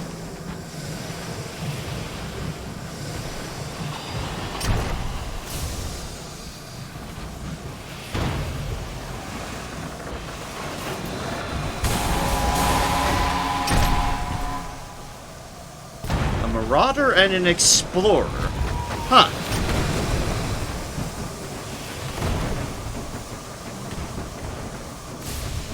The marauders are a bit hard to get to their sides. Unless you jump on the opportunities like so.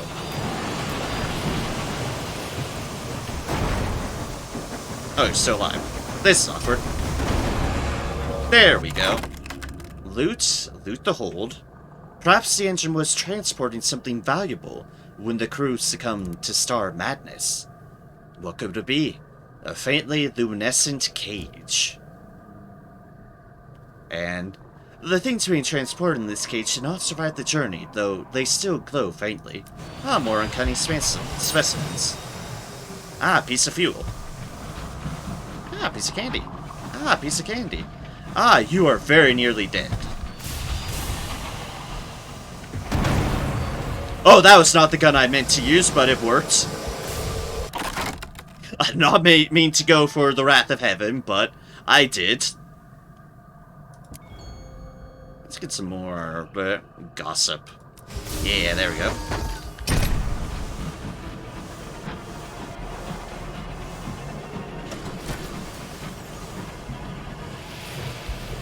Now, very quickly get through the terror of all terrors.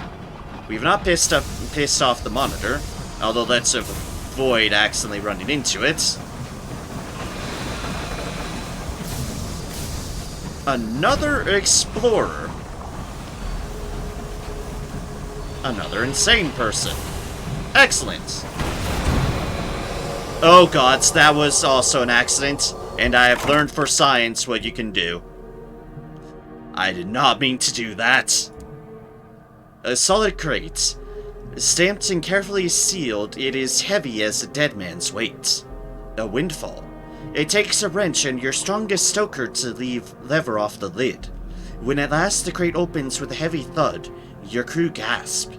Inside, the lustrous, saltine crystals of ground hours, mined and refined for commercial use. This is the final product of London's greatest and most precious enterprise. And also me blowing myself up. Hi, this is me. I'm a fool. Stop left-clicking when you mean to right-click.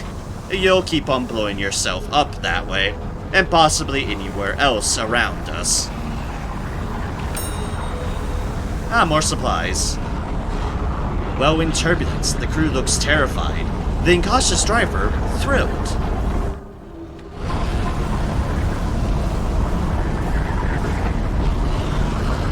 Hold up, I'm getting distracted here. Mourn the dead. Yeah, we want to mourn the dead.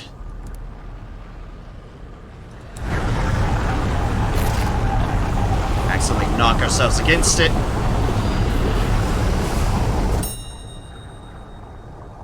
Ah, excellent. I have good enough mirrors for just landing here.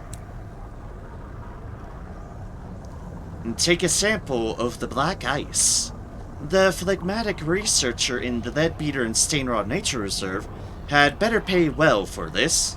Or at least he had better learn something interesting. Pay well for the well ice. Sample, not even the ice of Old Tom's Well can withstand the teeth of a strong saw. You cut through it easily, until you've a solid block of ice with which to present the researcher. Thankfully, I don't think it'll melt.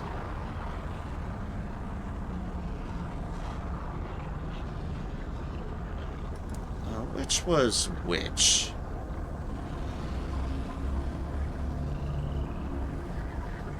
Beehive hovels, they serve as temporary homes to those who have come to make a wish at the well. Barnacles clinging to the edge. The sky churns as you make your way to the pitiful domes. Most are empty, awaiting a well-wisher, but the third one is not. It contains a corpse, stiff as an icicle. Some supplicant who died before their wish was granted. You move on. In the fifth dwelling, you find a sallow petitioner, her eyes feverish. I saw gold in the well, she croaks unprompted, glistening in the deeps. Enter the kirk. We've been into the kirk before. You would be rid of it. Now let's not forsake our current, right? We need that. We very much need that.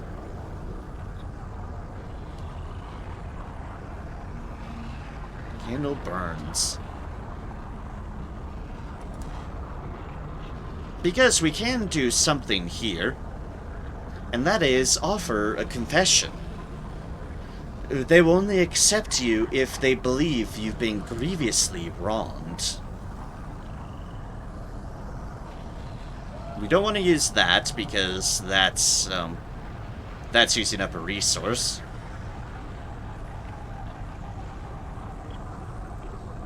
But we do now have a background action that we didn't have the first time we dealt with. So, we are not concerned with crimes you may have committed or temptations you wrestle with, the minister mutters. This is a confession of weakness. You are here because you were wronged. Because you bear grievance you cannot forgive. You are here to ask for all God's vengeance on someone. So tell me, who is to blame? Those who slandered you. Your only crime was love. Or at least vigorous affection. Because we were embroiled in a torrid affair. Old injustices. The minister cries out, as if struck. The mouths of the wicked and the mouths of the deceitful were opened against you. She gnaws on her knuckle until the skin splits.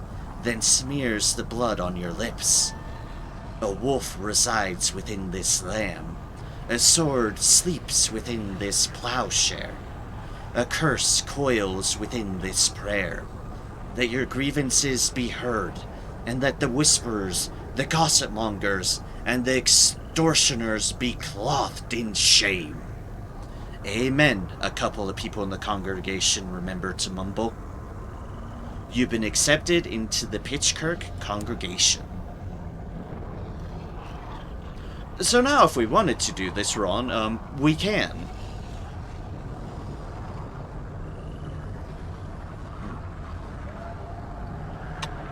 We don't, however, because we want our current level of hearts. Despite the fact that the reason for it is something that we've accidentally blown ourselves up with.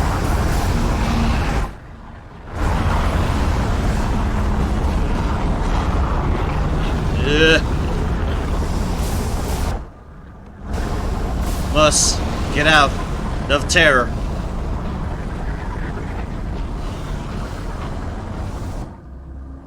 More verdancy. I'm sure you can go off the edge of the world here too. We don't exactly need to. We don't exactly want to. That's a use of supplies that we don't have a purpose for using.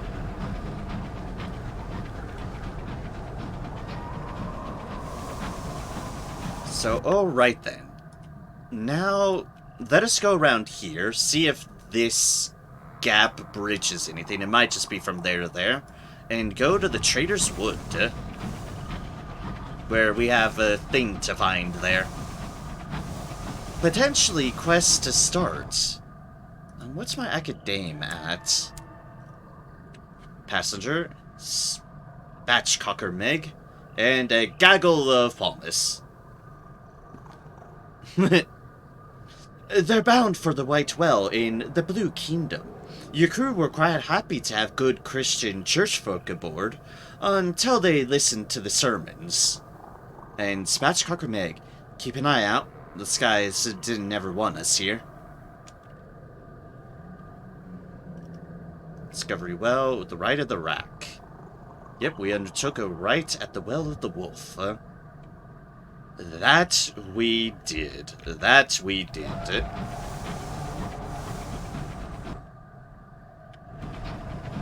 Alright, careful does it around the source of terror here. Let us not accidentally blow ourselves up more. That was a bad thing I did. That was a very awkwardly bad thing I did. Wait, don't go too close to the terror, Norem. That is unimaginable horrors there. We want to be over here, where there are not unimaginable horrors. As it is, as it is. Go off here to Trader's Wood, and we will murder any bees we come across. Because why not? They'll follow us to the ends of the earth if we don't otherwise.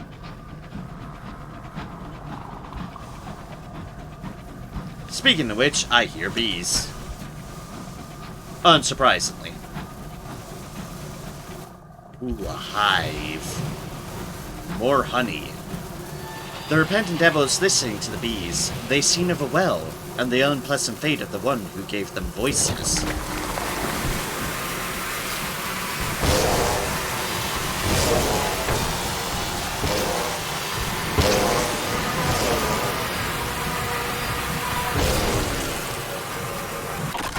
The bees weren't hunting me, I was hunting the bees.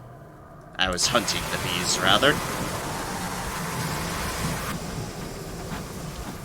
There are more bees here. Oops, we missed with our first shot. There we go.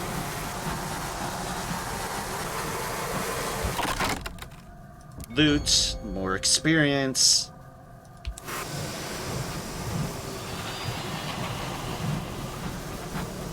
And that is the hive that we just robbed of its nectar. Okay, excellent. Yes, listen to those bees. We'll be exploring over here.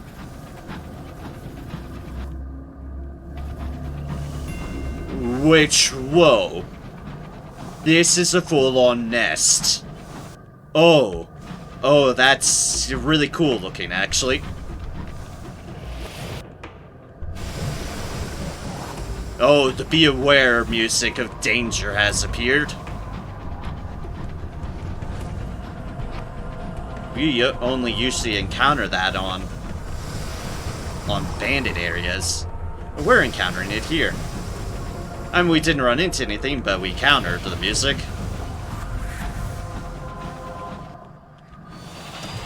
There's more hive stuff over there. This is a way through and out. Okay. And yet I'm curious. Although, first things first, let's pick this up because it's present. Ah, crockery. Excellent. I don't think this is a bridge. Wait. I believe this is a dead end. But I kind of want to explore it. So I will, as we find bees.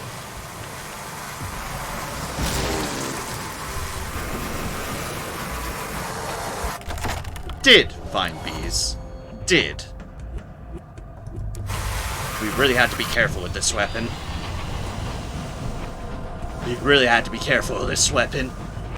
Not too close. I have a huge range, and I need to utilize that range. Listen, Captain, a signaler hisses. From somewhere ahead, you hear sweet, solemn plainsong. Cloister bees.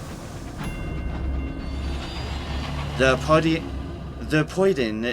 Gardens.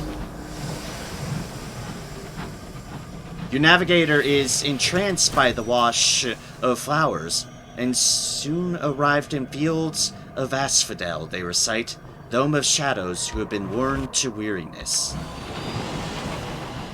Oh. Oh. Oh. We found another natural wonder. Oh. I'm not sure if I've ever found this or not, but it's gorgeous looking. The flower fields. Your engine perches among the stalks, nestled between petals the size of gardens. Enormous flowers sprawl across the horizon. A welcoming forest. The petals are the color of mellow gold and vivid ruby. The scent of sticky pollen hangs in the air. Asphodel and drowsy and cardamom. You could harvest nectar from the flowers. Within the vast tubular flowers, nectar drips out over the stamen like a tongue. Mirror's check requires crew, which likely means the potential loss of crew. Leaves are dry, a good spot for a picnic. The flowers are open, caught in brilliant rays of distant starlight. Linger in the flower field. The flowers yawn open, petals in full bloom. Red and gold and soft cerise all around. A stoker suggests a picnic. Or delve into the flowers. What lies beneath those towering thickets of flowers? You can only do this once per captain. We need a saying. I'm adding this to my list. This is indeed an encouragement for potential saying. Which does require slots that I have utilized at the moment, but this is fascinating enough that I'm adding it to my list. The flower fields. We need one moment of inspiration, but I'm going to mark it down anyways. One moment of inspiration, and we need a saying. Yeah, sane quality. I don't know. I'll do my research in it, see if I can have both the sane and mining and other stuff, like the whole space I'm utilizing. Just see what I can do. maybe there's something unique in the other place. The qualities. The Royal Society. That's what I was looking for. I totally blanked. So I need the same quality for whatever this is. And I do want to see whatever this is. But for now, picnic? Picnic. In Arcadia, you take your rest, balanced on a great leaf, and shaded by a clump of tall flowers. Your crew raid the galley for a picnic. Stout and cheese, wine and cold meat. A blanket is smoothed out over the coarse leaf flesh. A stoker plays a fiddle, another a harmonica. Someone sings along to the tune, old ballads of days long gone. You can spare your crew a little rest, at least until you have finished this novel.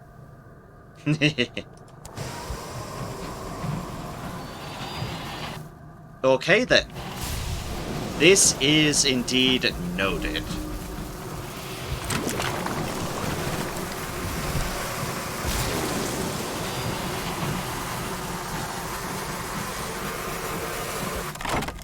Also, goodbye, bees. Give me more experience. God, there's even... Whoa, there's a lot of honey here. Oh wow, there's a lot of honey here. Sorry, nectar, but still.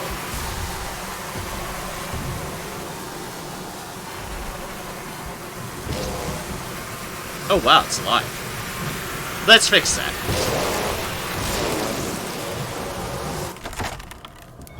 Sorry for the sounds. Sorry. That's why I'm killing them all very, very quickly. But I can't help myself. This is a bunch of free nectar. The scent of honey on the wind, strong as the...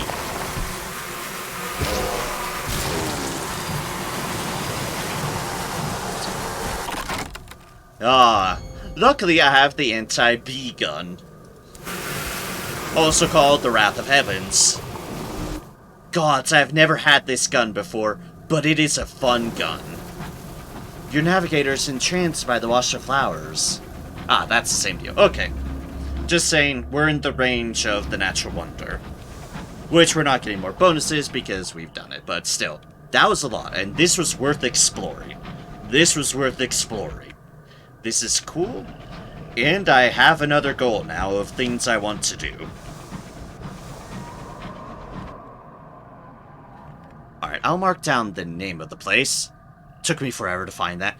I would not have expected something, what natural wonder to just be hiding here. I will definitely be fair on that. I was not expecting something to be here on that level of things, but I'm fine with finding it. So let's see. Let's get the actual name of this place. Podian Gardens. Right, that's Gardens. Yes. Okay. Burning Gardens, one moment inspiration, a sane quality. No boy, I'm loaded up on nectar now. But yeah, that is cool. Very out of the way, but cool. Very, very cool indeed.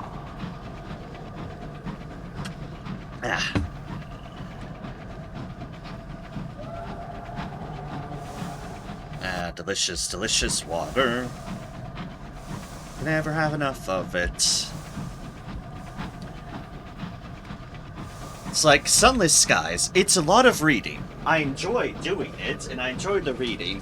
But oh boy, my voice, my throat sometimes is like, please, please, why are you doing all this talking and reading and such? I'm just like, because I like it, and it's fun. And it's a cool game.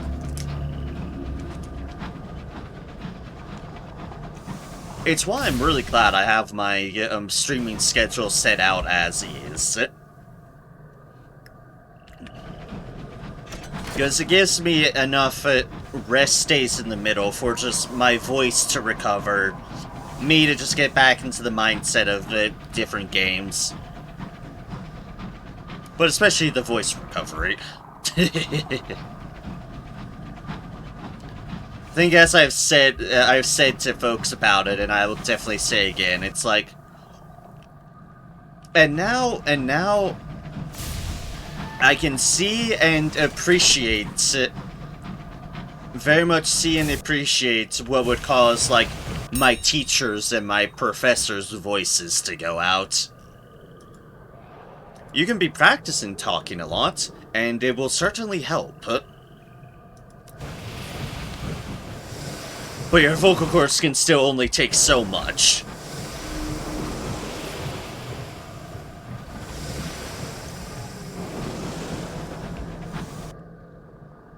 I think that's an insane deal. It's fine, I won't bother with it. We have to go to Trader's Wood to find a thing and see if we can do any of the stories there on top of matters. But in particular, to find the thing. And then to Port Avon, because I just realized our fuel. Yeah.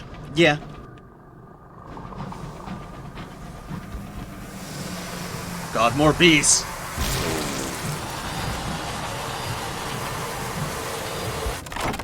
Let's just swiftly deal with the bees, gain more experience, and move on. Also, look at how much our bar has gone up. This has just been from me killing things and taking all the experience options off of the bees. They add up. They very much add up. So, don't underestimate combat XP. Your big XP sources are certainly 100% quests and port exploration, and just general exploration as well. I'm a fool.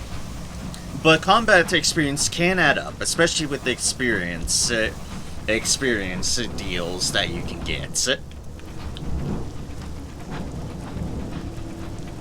Like, I'm basically already a third of the way through leveling off of predominantly combat-related endeavors. I think I picked up some exploration deals along the way, but it has also been predominantly just combat as well.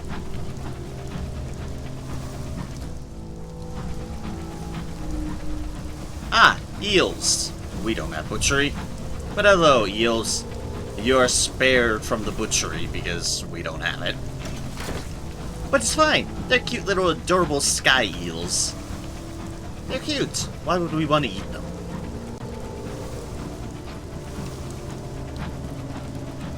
A king, his cup. And a Ministry Monitor. Hi, Ministry Monitor. How's it ain't? Gonna go and dock on in here. Hope you don't mind. Spite from labor.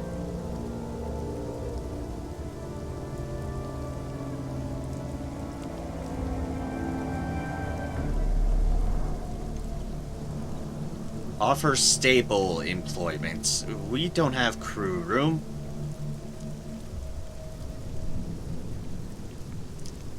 Okay then. Let's ask for wood for your hull. They have abundant wood in abundance. Perhaps some might be donated to a sky captain in need. Oh wow. Oh wow. I was not expecting to have it repaired that much. Alright. 25 sovereigns for my foolish mistake. Felled giants. The workers are reluctant to interfere with Ravenscourt and Stamford's quotas, but your entreaties are persistent. You're pointed to a pile of lumber from trees recently felled by storms. Stolid lumber confesses a superstition of the workers. These are whispering trees, struck down for their mumblings. The workers will not interfere with those. Your crew have no such qualms and set to work on repairing your engine. It's fine, it's not the only whispers I hear in my head.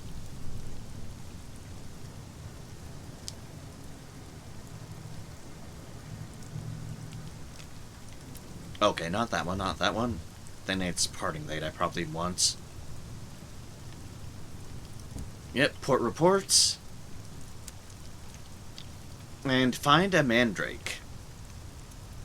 The phlegmatic researcher in the Leadbeater and Stainrod Nature Reserve wants one.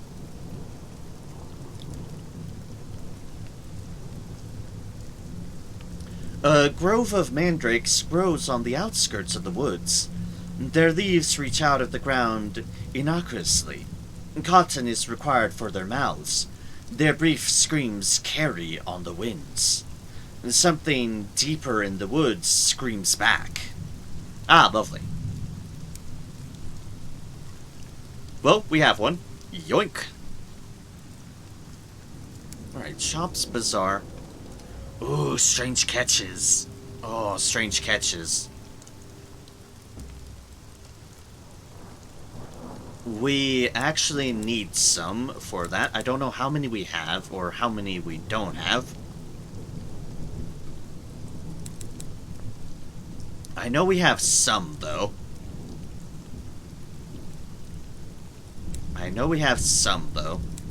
Okay, I'll keep that in mind. We'll be back to this. I'll check first. Knowing that that's there. Cage catches are a bit on the expensive side.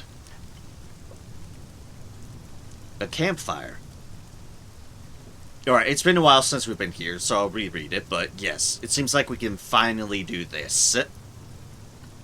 3 figures draped in scholars' robes huddle around a campfire.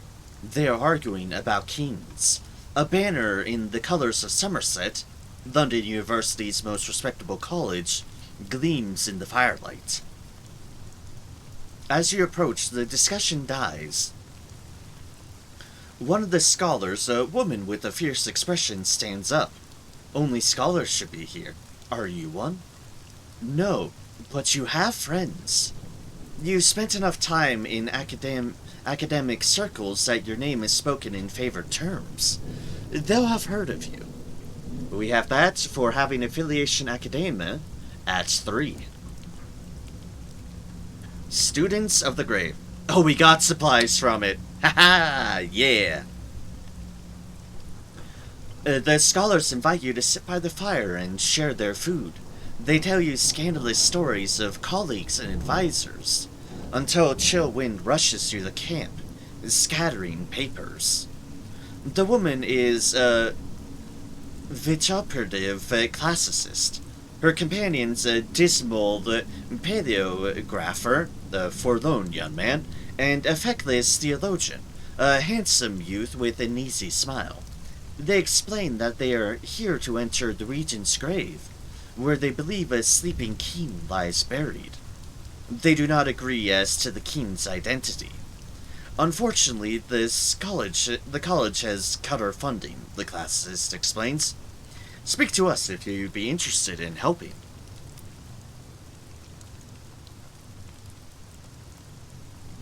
The shadow of the barrow falls over the camp. A mournful wail carries on the wind.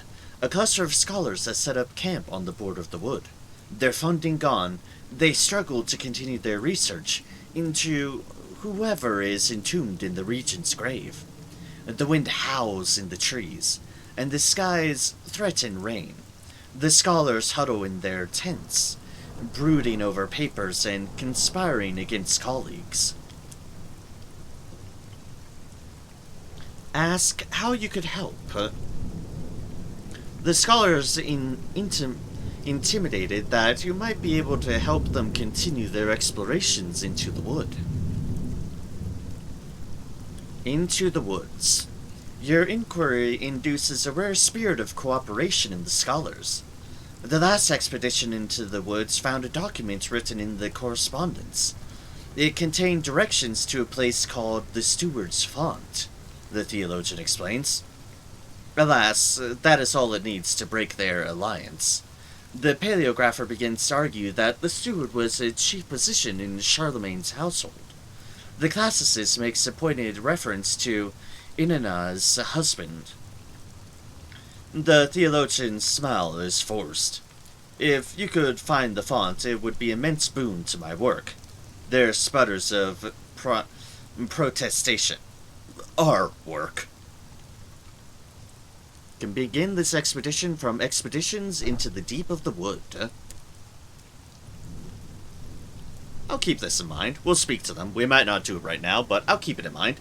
We should have it in our journal log now, at least. Should. Yeah, okay, right there. Excellent. The fact that it's there is a good thing. We want to do this. I want to do this. We'll talk to them all first. Speak to the feckless theologian. The divinity student has a dozen bad habits and a firm conviction that St. John the Apostle slumbers in the regent's grave. The theologian's tent is the largest of the three. Its interior has been decorated with carpets and throws, which trap the smoke from his hookah. The air is a scented fog. The theologian is reclining on cushions, drinking wine. Wow, this is lavish, theologian. Ask about the dismal paleographer. What does he think of his academic colleague? Old tragedies. The theologian smiles innocently. Yes, we used to know each other very well indeed. This was back at college, before all his passion got sucked out of him. He sighs.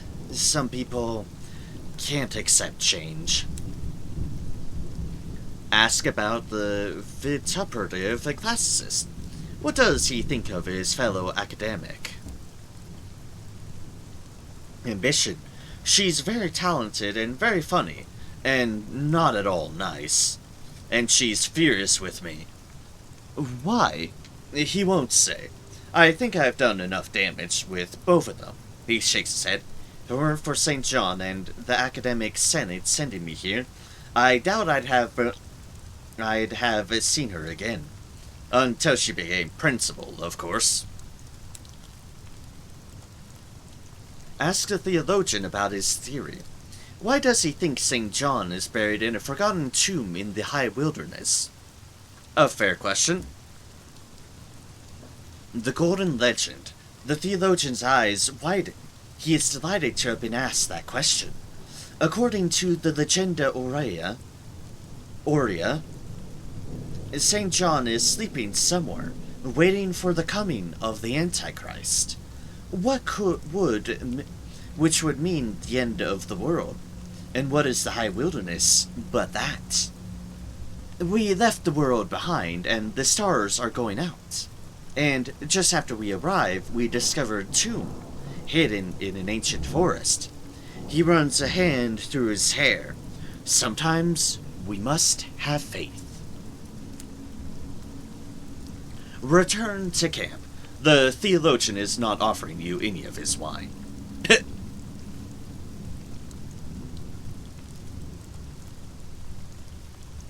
Speak to the vituperative classicist.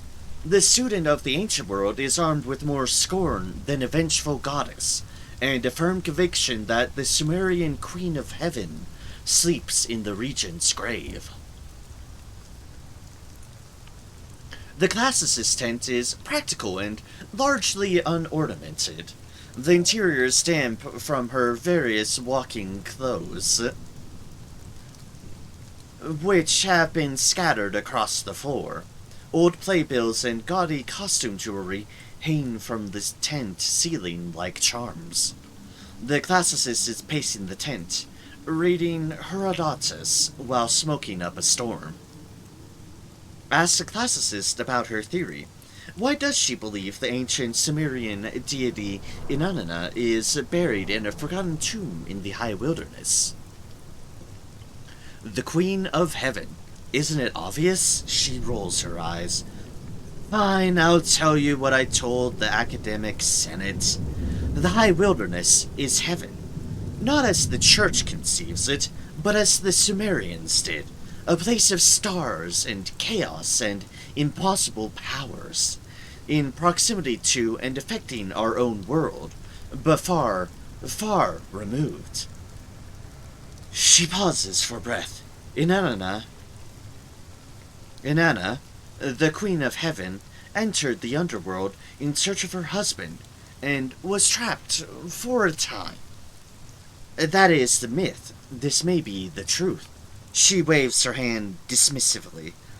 Besides, we made some promising discoveries in the wood. Ask about the feckless theologian. What does she think of her academic colleague? A strong opinion. Her invective goes on for an hour, and she only remembers to fetch you tea midway through. A liar and a traitor and a fool, she says, spooning in entirely too much sugar. I loathe him. Her hand shakes as she pours. Yeah, that's a strong opinion. Ask about the dismal paleographer. What does she think of her academic colleague? A dim view. She laughs scornfully, but refuses to be drawn. I will not waste breath on the undeserving. Tell us how you really feel. Feel.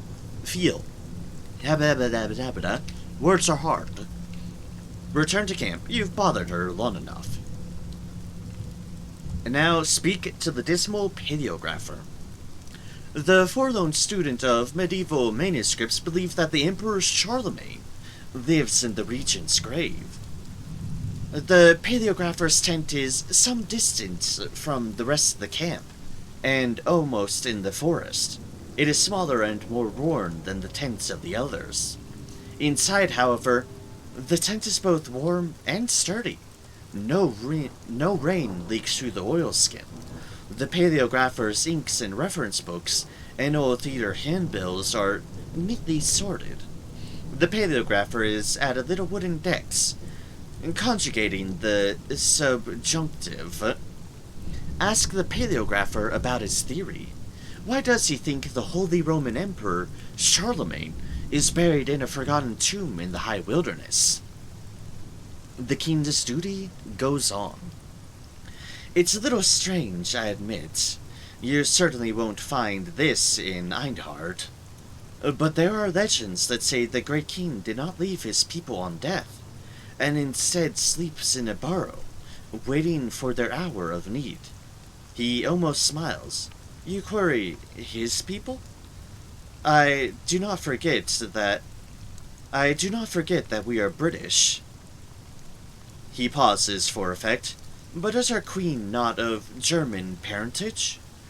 Would not her ancestor look out for her, Europe's greatest monarch, as she embarks on her most significant endeavor? Ah, royalty. So many connections. Ask about the feckless theologian. What does he think of his fellow academic? Lost friends. The paleographer is lost in thought. When he answers you, he looks rueful. The three of us were at college together, in the same year. We were all interested in the theater, but eventually pursued other things. I haven't seen him in years, until the Trader's Wood funding came up at the Senate. He sniffs. His intellect is second-rate, but his charm is first class. We can't all be brilliant. He sighs despondently. Ask about the vituperative classicist. What does he think of his fellow academic? A titan on the stage, a remarkable scholar, and a terrifying goneril. At college, when she trod the boards, he shakes his head. Ancient history now, which is her province, not mine. He makes a strong cup of tea for himself and then offers you the same. Bitterness has curdled her. He sips his drink, then grimaces. Like this milk. Oh.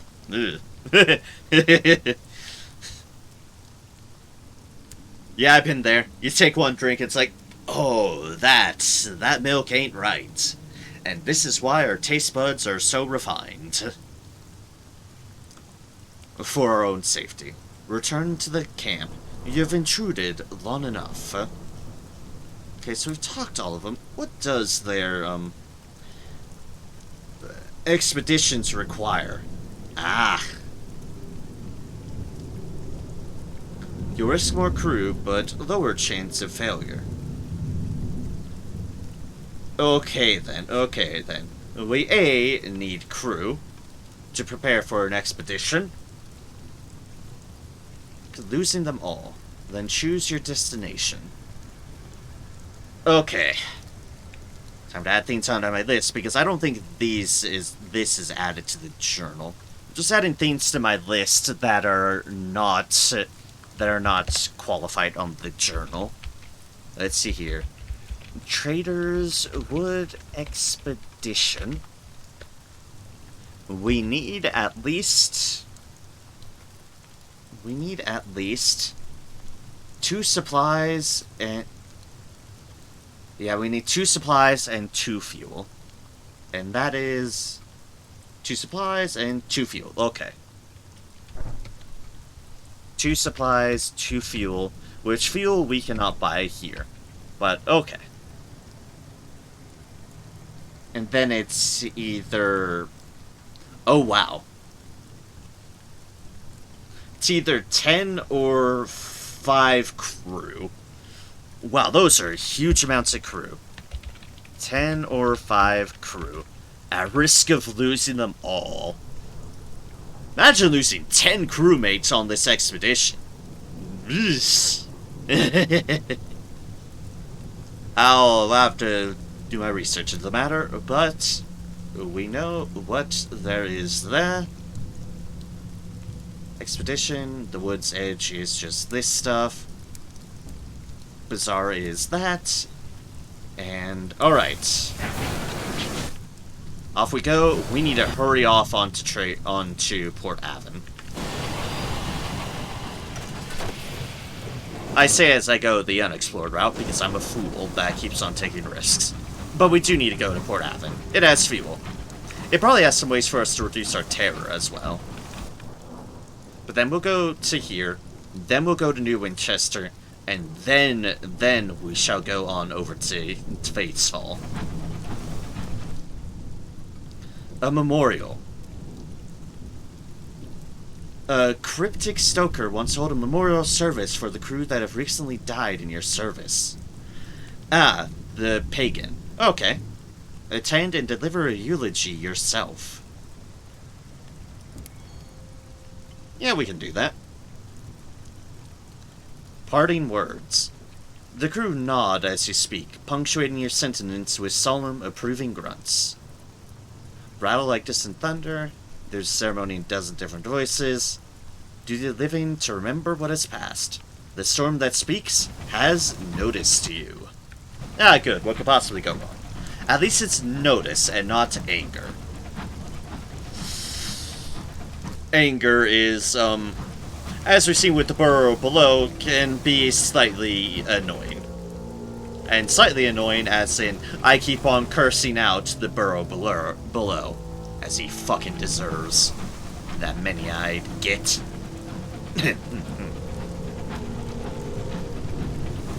So making me use resources. Oh! Oh, whoa, whoa, whoa, whoa, whoa, whoa, whoa. Yep. Before I just blindly fire, who are you trying to kill? Is it someone I care about? No. Fire away!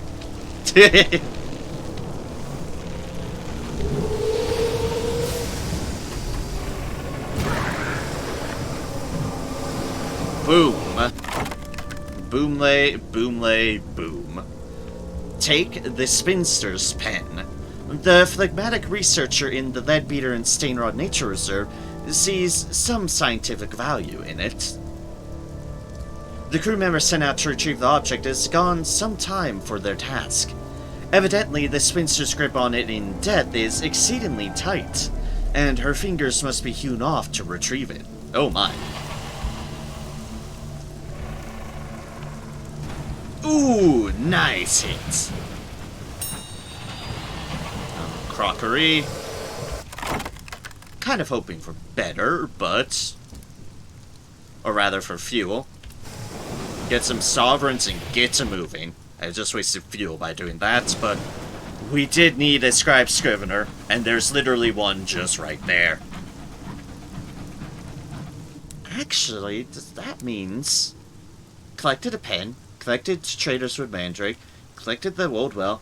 We are just missing the guess, which is like the most random one we can get. So, lovely. I'm a bit more confident in facing them now that I have the Wrath of Heavens, but we'd still need to find them. And easier said than done on that accord.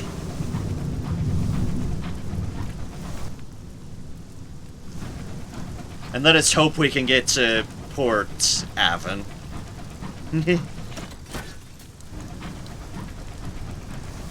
Uh-oh. Last of the fuel. Thank you, incautious driver. It's fine. We should be able to reach Port Avon. If we don't, I'd actually be kind of shocked. I'd just be looking at going like, wait, what? We're just right around the corner. How?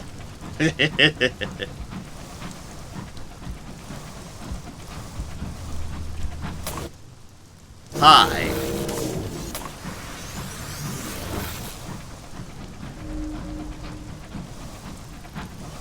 Also, hello, King Tankerai. The Cantankerite did not deserve that. I still did it anyways.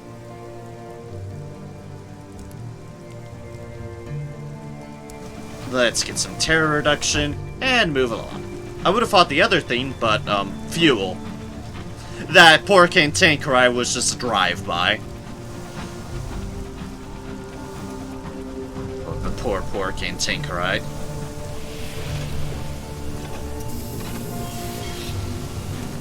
Alright, here we are at Port Avon. A quiet day, and an easy way to get some fuel.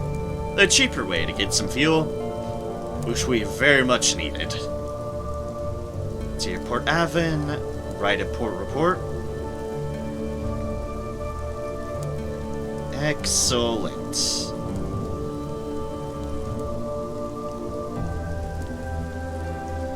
Let's see what's in the bazaar and such.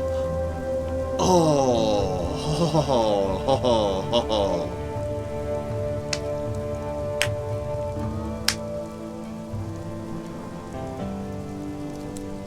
There's a reason I'm responding like that.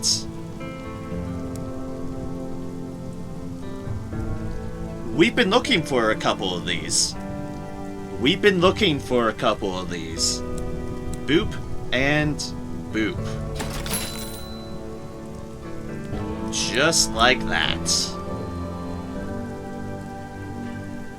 Does that put our hold to? Don't want to buy too much. We want to buy what we have. Okay, I literally have one more.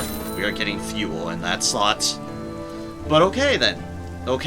We have our 2 rolls of Thirsty Bombazine that we very much needed for our work orders. So we can turn that back in, once we return to London. Excellent. I'm happy about this. I'm very happy about that find. Not expecting Port Avon, but I will take it.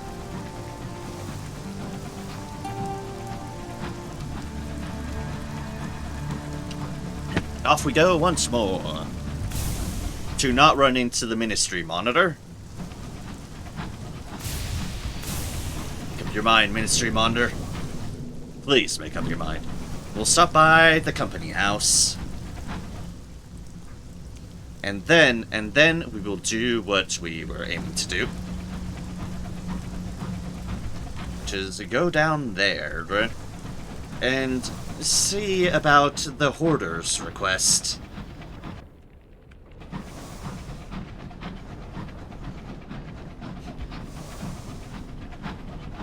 Sometimes just the atmosphere in this game. Go around and you just hear almost silence, but the slight creaking of noises.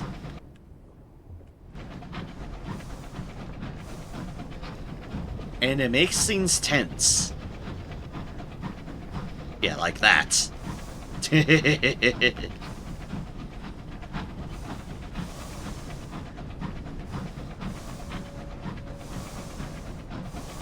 Pardon me? So it be in the high wilderness. It is not a friendly place. It is a place that will eat you alive. if you let it. As we've seen in some alternate realities. The important part is to not let it eat you alive.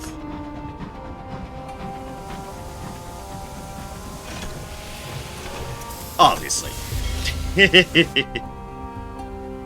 Goodbye, terror. And hello, money.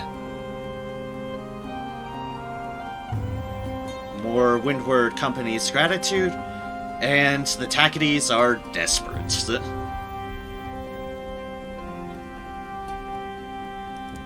They said we might need more of these invitations. We now have 8.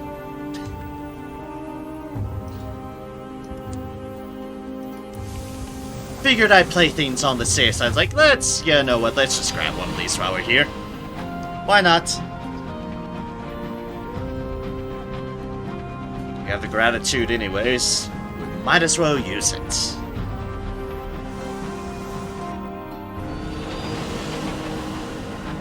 Thankfully, traveling in this area does not increase our terror, so we can lose our terror there and still go here just fine.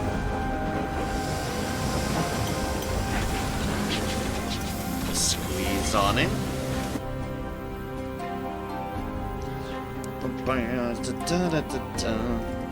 Put that safely in the bank. Put these safely in the bank. Badoop, badoop, badoop, and badoop.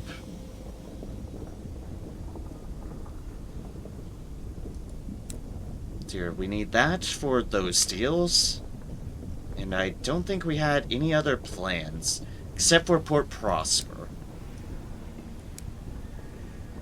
Also, she's never out of trouble. Your aunt wishes to head to Port Prosper. So we need that one, and we need this one, as far as plans I have left here.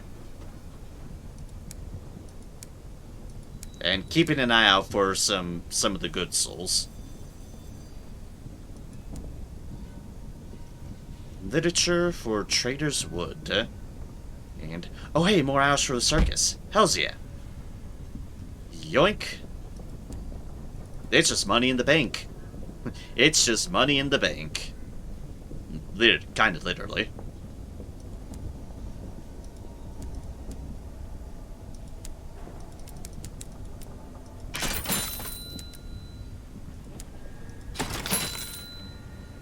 Okay, I'm stocking a bit up more on fuel, and the reason for that is I can buy more supplies at the circus.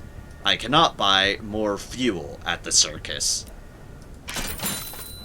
So let us go with a ratio as such. And when we get more slots, we will buy more supplies there.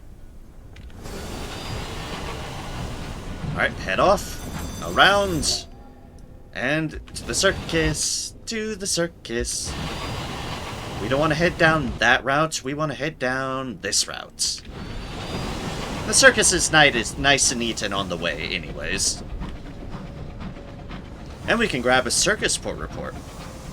But we won't be turning in that circus port report to these guys. Oh no. We have the port report for the circus is one of the things that we could turn in. Hi, fungus. Is one of the things that we can do to, well, turn into the Royal Society guy. And I want to see what he responds with that. 98, 76, 100% chance on that, but terror. Then again, reduced terror, but oh well. We destroy it. It's what we do to fungi. What? Recognition, perhaps? I almost did a foolish thing. Gee, shocker, me doing a foolish thing. But no, that was almost foolish. Very foolish. Like, ah yes, instead of turning, let me just dodge right into this asteroid. That'll show the High Wilderness who's boss. Thunk.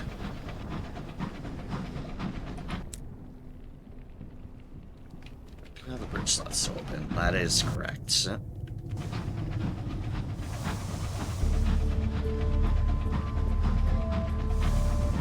wreckage like scabs. That's a lovely thought.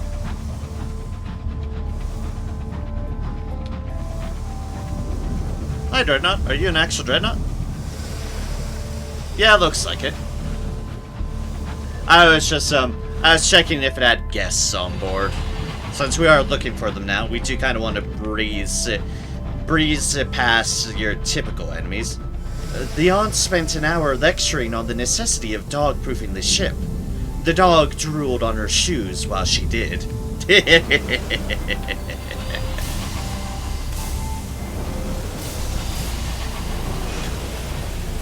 Perfect. No rivals at the circus. And listen to their stories.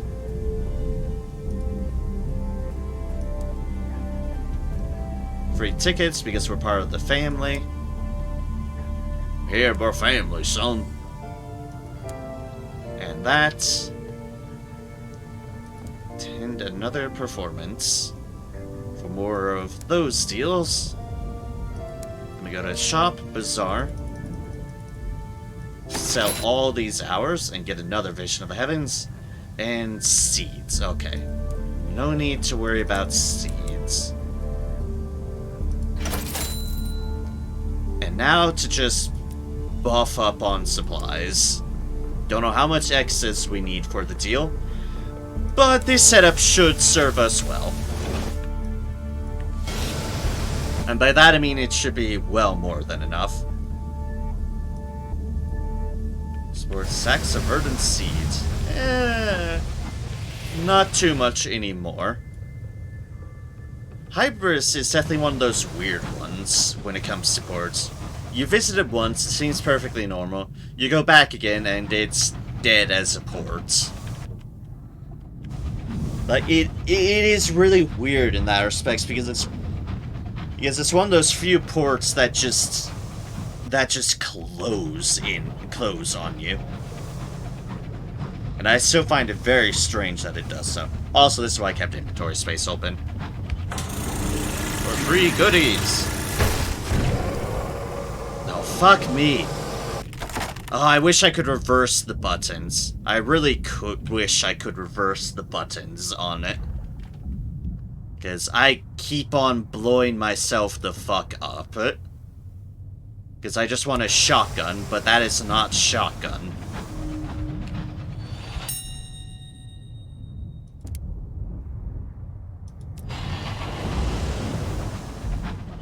Like, that is not shotgun. That is blow myself up because the damn thing is right in my face. Of course I'm gonna bloody well blow myself up.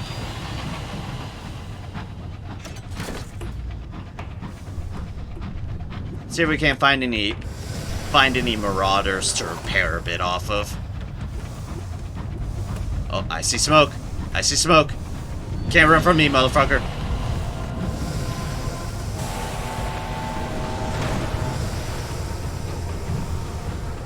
That makes me feel better. Strip the engine for materials. Don't mind if I do. Need repair for my own foolishness. Ah, more supplies. Excellent.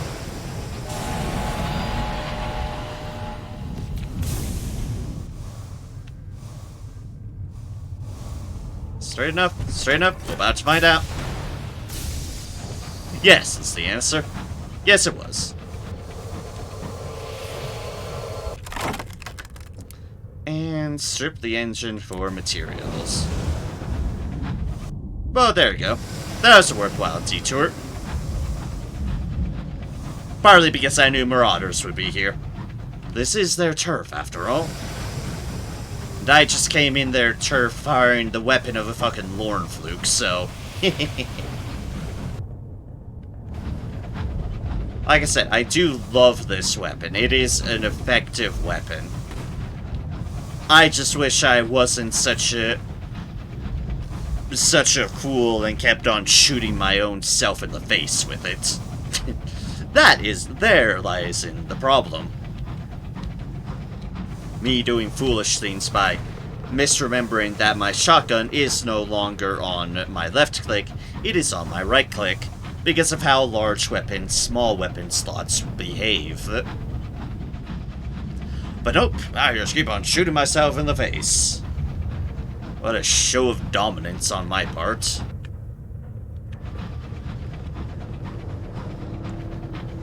Oh well, it's fine. It's fine.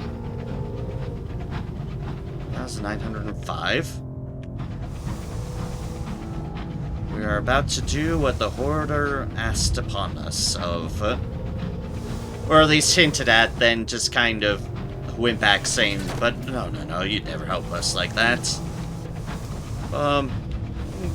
Guess what, the former Mr. Apples, I am in fact doing so. I am helping you. Because I have nothing against the Master of the Bazaar. Especially considering...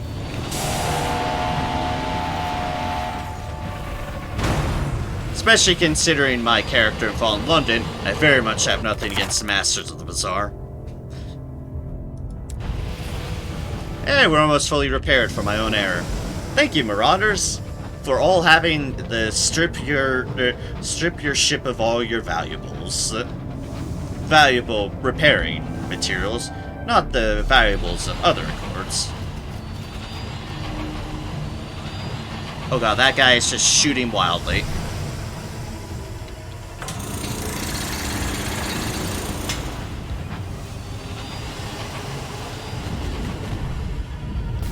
Let's just interact with here.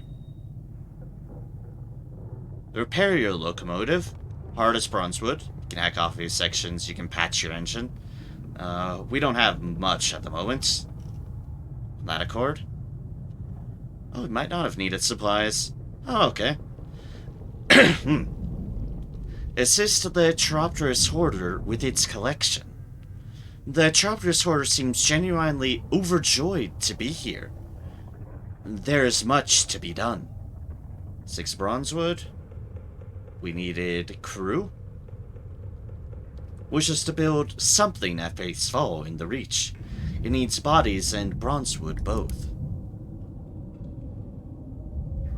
Time to make a smokehouse. The Hoarder hurries a handful of your crew across that monstrous carcass. Its instructions giving rhythm to their labor. They build in concert with its directives, sawing bronzewood, scaffolding the walls. An unlucky number is ordered into the sigil-rotted cavities of the messenger corpse. The gland, bubonic as a citrus fruit, left to swell without light, golden blue when lamp-lit. If you have eyes, you will not miss it, growls the Hoarder. Half return. Bedraggled and slick with sweat and mucus, they report that they found the gland the Chiropterous Hoarder sought.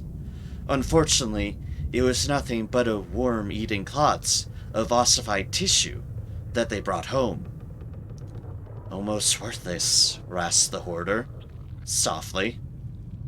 Speak to the Chiropterous Hoarder back aboard your engine. The gland your crew found was dried up and almost worthless, but the curator does not seem without hope. Speak to it about your engine. You did as the Hoarder requested. Ah, you've lost 6 bronzewood, you've lost 3 crew. Oh dear, we've lost more crew.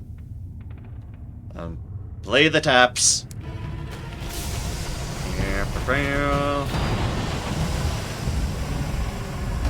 Bell, fuck you.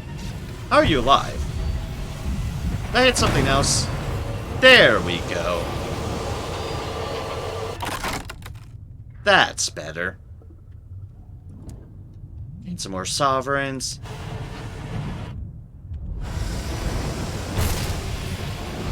Bonk ourselves against the wall because why not? It's a show of dominance. And okay. Let's talk to them. Ask the Hoarder about other glands. Faith's Fall couldn't have been its only chance. The universe is too massive for such small despairs to be true. A gland rots, another should be found. Hey, hello, Sinclair. Welcome in, welcome in. Good to see you. I am doing pretty alright, all things considered. Day's been a good one, and nothing bad happened, so I count that as a win. And it has been a nice chill stream as well. How are you doing, Sinclair? How has your day slash morning slash whatever been for you? I can finally follow one of your Sunless guys stream. Hey! Yep, it is excellent. It is good to see you here. I am currently back in the rage tidying some things off because I needed to reduce my nightmares. They're at like 2. But I'm probably en route back to Albion at the current moment. Vacation, I so am having. As you should be with the vacation. As you should be. Glad you certainly are happy with the vacation, and I'm glad you're here to catch a bit of sunless skies. Because this is a fun game. I do enjoy it.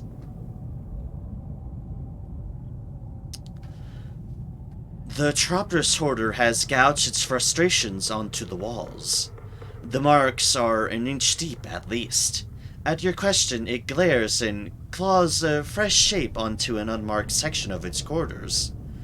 Another messenger corpse, its necrosis somehow captured in a few immaculate scratches. The house of rod and chains, it growls. If we were there, I'm sure we'll find another gland. If not, I will dig through its necrotizing flesh until agony causes it to fruit another one, just to make me stop. I'm taking no for an answer. I approve. Well, still be half lurking soon as Persona's waiting for me. That's fair, that's fair.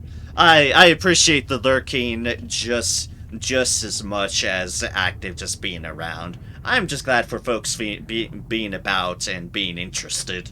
So, lurking is always fine too. You will need an unlicensed chart or 2 visions of the heavens. Oh, we have both. Okay. Traveler's Hoarder wants to travel to the House of Rod and Chains in Eleutheria. You will need an unlicensed chart or 2 visions of the heavens. Alright then. Off we go. Away from that messenger corpse.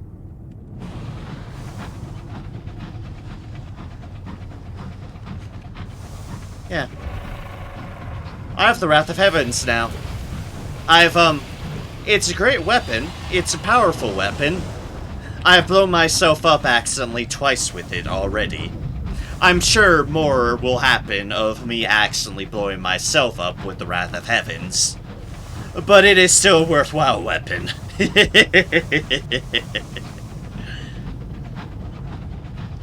I just need to stop being a dumbass and shooting that instead of my shotgun. A vast difference between this and this. Just a bit. And it's called the nature of my survival and my train's whole integrity. Good weapons always explode, Gowling's saying. True, explosions are good. This is a unique explosion, in that it's an explosion of language, but it's still an explosion. It counts. Goblin. Bear. Bear correction. Like, ah yes, words, the ultimate betrayers. Our own capability to say or type them.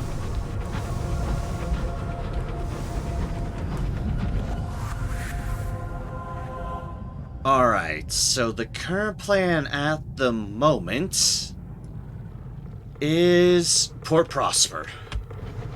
Yeah, we need to go to Port Prosper. And we have found another wreck. Good, good.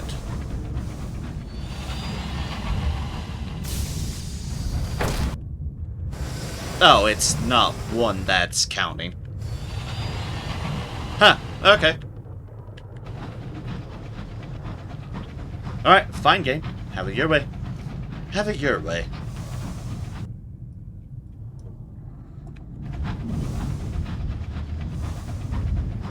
Here, we'll stop by New Winchester just to drop off any spare stuff we probably don't need. More hold room is more hold room. Ah, here's hope. A thing I hadn't explored here. Ah, cool.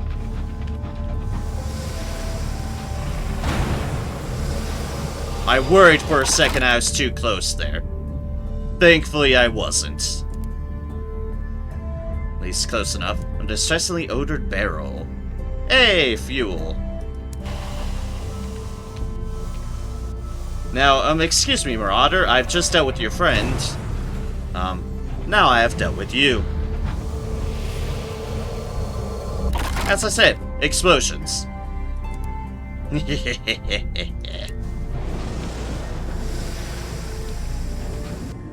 It's amusing to be able to one-shot those Reach Marauders now. It's like, and nope.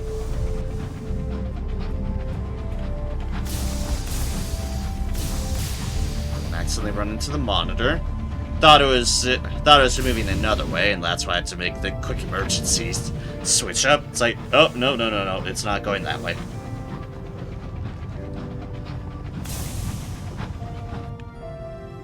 Okay, that's a background rock. I was worried for a moment there.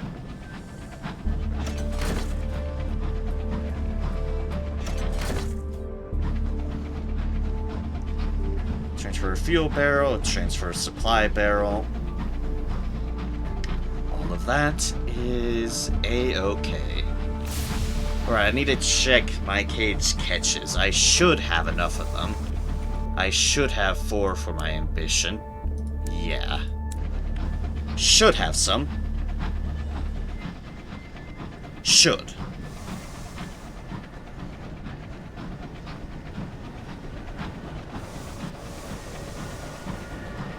Let's turn. And turn. So what will we be hitting up en route? We'll be hitting up Port Prosper. That I don't think we have any particular need of anything from. We'll be passing by the Ministry, so I want... So if we're passing by the Ministries, I will want those 2 rolls. Because we'll be turning those in for things. We have 4 cage catches.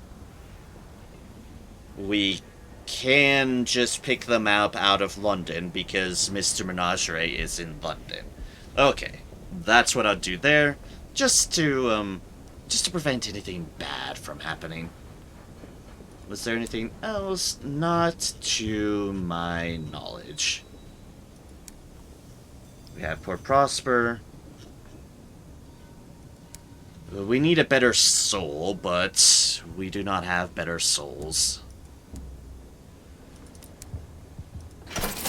Buy some more fuel. Sure. If there's anything in port to deal with. Oh, right, we need to deliver these off. Of course.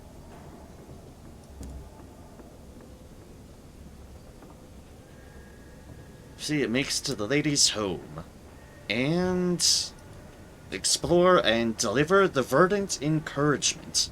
And drop them off with the clerks of the loading bay. They'll see it gets to its destination. Clerk with the horn-rimmed glasses smiles coolly as you sign. Just so. Here's your delivery fee. I'll have one of our boys carry it from here. And that's more sovereigns. Just an easy... cool amount of money.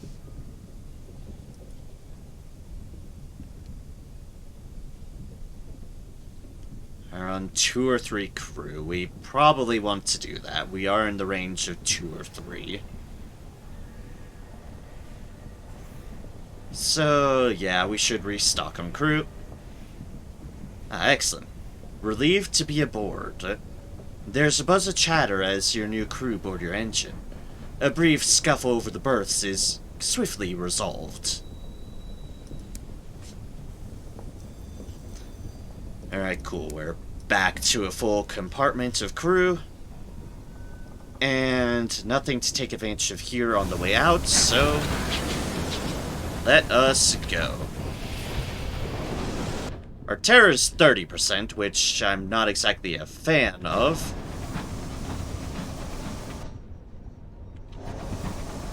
But we'll pass by the Memorial of the Unknown Rat, at least.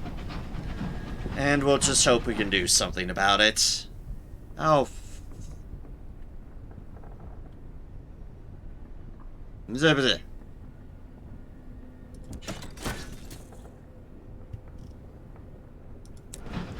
Damn you, game.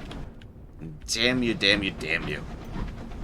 All that just trying to get me in more of the burrow below nonsense.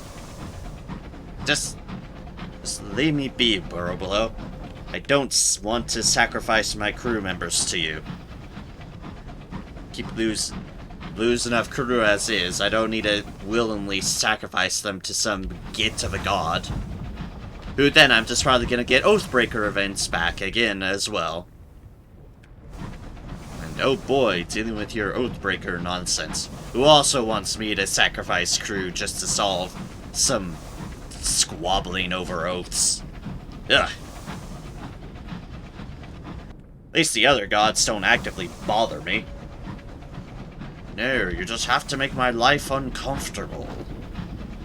And mildly inconvenient.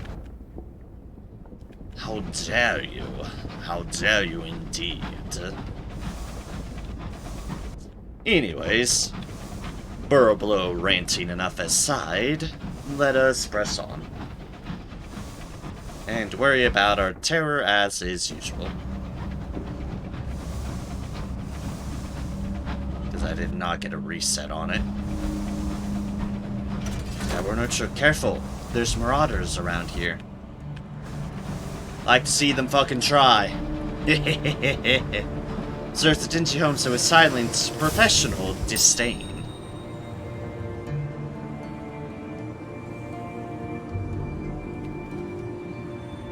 A solitary settler lives in this modest homestead. She's not much of a conversationalist, but the enticing smells that wave from her kitchen are convincing. Hospitality is important on the frontier. The settlers invite you to join them for a meal. This will reduce terror. Hells yeah. Breaking bread. Your host serves a grim but filling gruel. Then follows it with a plate of genuinely exceptional custard tarts. Your crew descend upon them like oyster bees upon a rival hive.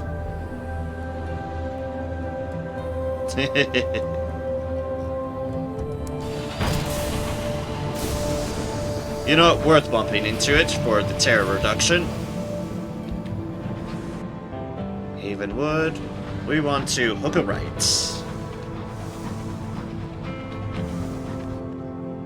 To the Memorial of the Unknown Rat. Doff your caps once again for the brave Radis Faber. Radis Faber. You have sacrificed much. Are you just a regular Tactics Scout, or are you infested? No, you don't have any guess.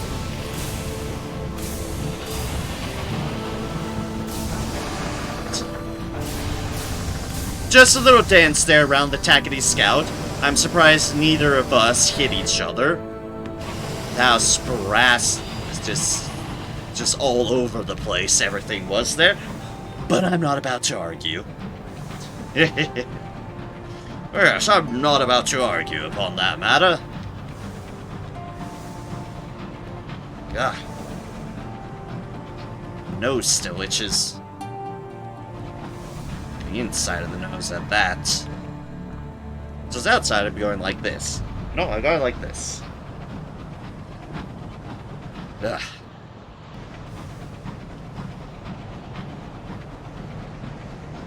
To Port Prosper do we go.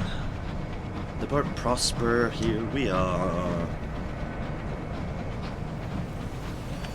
Almost there. We're almost there. Hello, full-on glorious dreadnought here.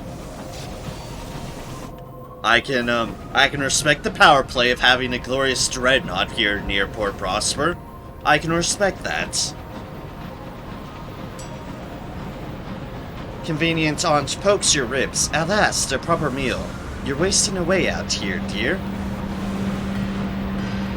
Ah, the aunt can't help herself. It's just in the nature of an aunt. It's just in their nature. And let us slide on in.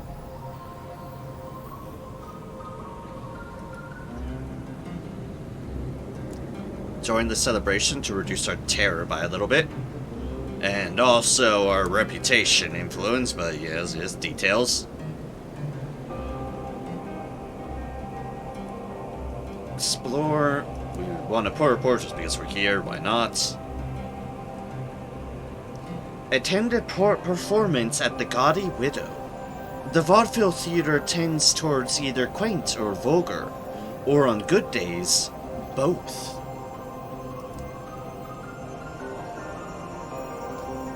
Located at the edge of the West End, overlooking the bridge, the Gaudy Widow promises unpretentious delights for most of the family. Although out of fashion in New London, the broad amusements of pantomime and vaudeville still carry favor with the well-heeled of the West End.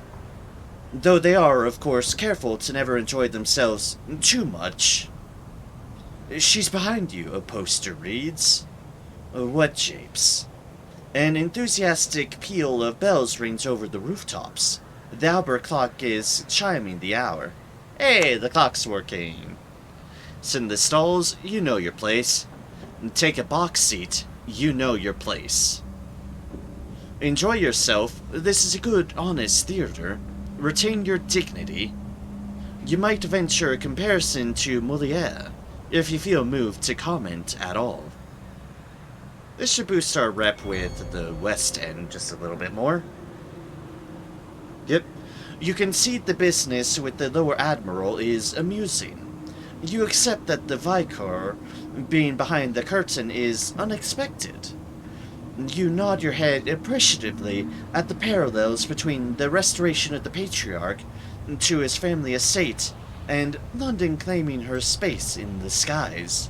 Your applause is dignified, your restraint noted by your companions.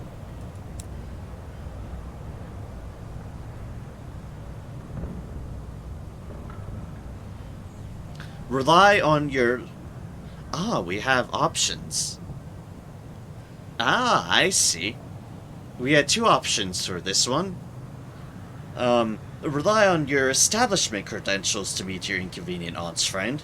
They've requested we meet at the Admiral Nelson, your aunt says. You'll need to keep the right company to get in. They won't admit just anyone, she says proudly. This is for both of them. Basically, we can either rely upon our affiliation establishment, if we were at 3, or if we were in good enough reputation with the West Enders, which we happen to be. So let us rely on our local credentials to meet the friend. A link in the chain. You are ushered to a table with an enviable view. Your aunt examines the menu with a critical eye.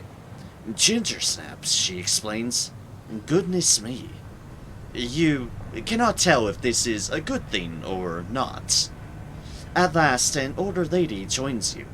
She introduces herself as a countess. This is last time, she says to your aunt. You're not to contact me again. That's a shame, dearie, but you have done so well for yourself since Newgate, your aunt replies, mildly. The St. Dunstan's rendezvous concerned the murder of a son, the Countess says, frowning. There were 4 attendants. the chaplain of the new sequence, February, Her Majesty's Privy Councillor, and Her Majesty, the Queen. She rises and thrusts what looks like a Christmas card into your aunt's hand, before walking away swiftly. Your aunt has received a Christmas card from a countess. Talk to her on your locomotive. Also, that's a hell of a crowd of folks. The chaplain of the new sequence, February, who I'll note is certainly a revolutionary, one of the calendar council. Her Majesty's Privy Councillor, who's a fine chap. He likes his ballet. And Her Majesty the Queen herself. And now we have a Christmas card. Yay! Wait. A Christmas card? Well, if we go to our officers and talk to our good old aunt. Quiz your aunt. What has she gotten involved in? And what's with the Christmas card? The Calendar Council. Oh, one tick, dearie. Just looking for... the clink of glass. Your aunt rises from an open suitcase, clutching a dusty bottle of brandy. We've got to go to Pan in Ulithuria. That's where February is. Though she wasn't February when I knew her. She was my opposite number back in... But you want answers. February's on the Calendar Council. The revolutionary leadership. The Christmas card will get us into winter's reside. Your aunt brandishes the bottle. She has a fondness for brandy. I've been saving this for if I ran into her again. It should get us into her good graces. She'll be able to tell us what went on at St. Dunstan's. Your aunt wants to go to Pan. Alright then. More and more things are leading us there. Explosives. I see. Explosions. Let's just stock up more on those. And then we have nothing more here.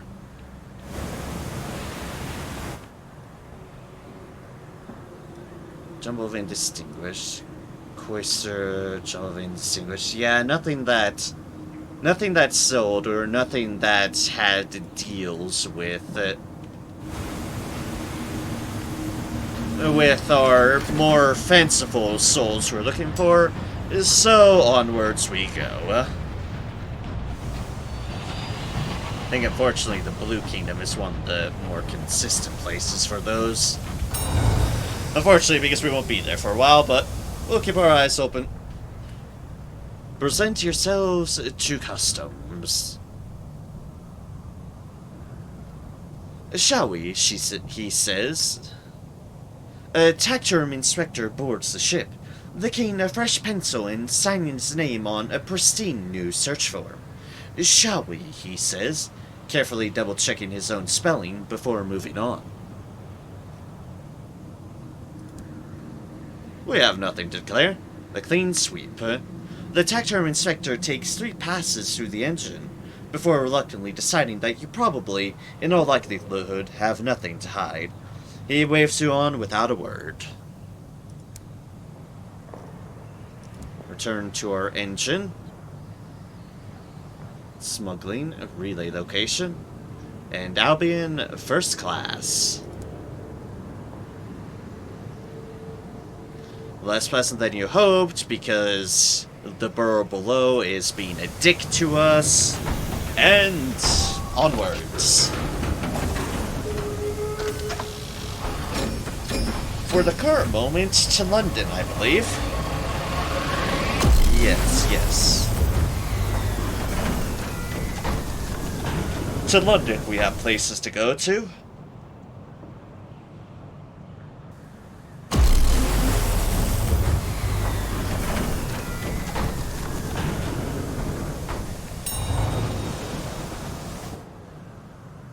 off we go, and off we go. For the places we shall be. A 1, a 2, and with our weapons 3. We make sure nothing gets in our way. Nothing can stop me now but myself, huh? Like, oh, wait. I can very much stop myself. Alright, so we want to stop by the work orders first. Yeah, we do. Work orders first. Which should be just down along this path. Off to the Ministry. Then we also need to go to the Royal Society. Now, to prep for that, we will want to... Ooh. Certainly the sun has been going down while we've been in the Reach, I've noticed.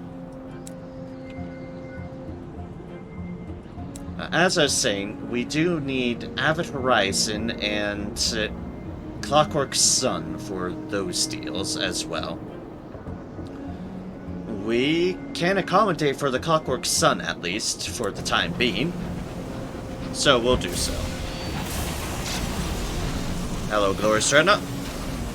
Thank you for your duty.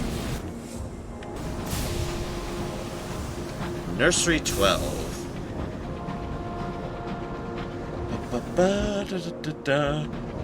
Ugh, sorry about this. Sorry about the yawning. Don't know what's come over me. Still have more to do, though. Still have more to do.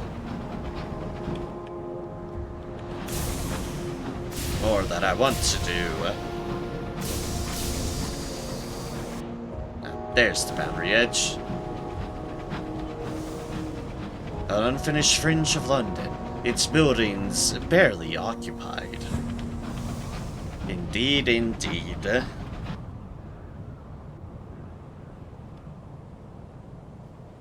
We do have stuff out the horizon as well, but...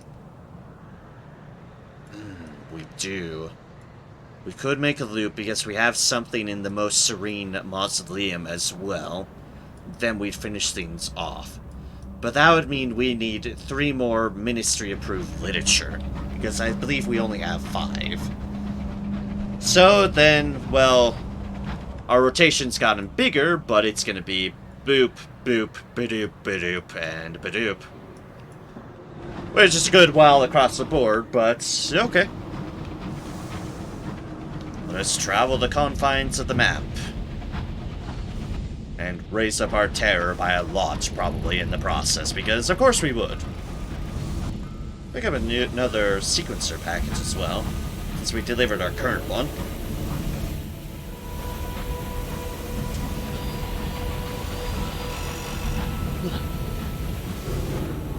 Damn infectious yawns. All I'm doing is affecting myself. Yep. And adieu.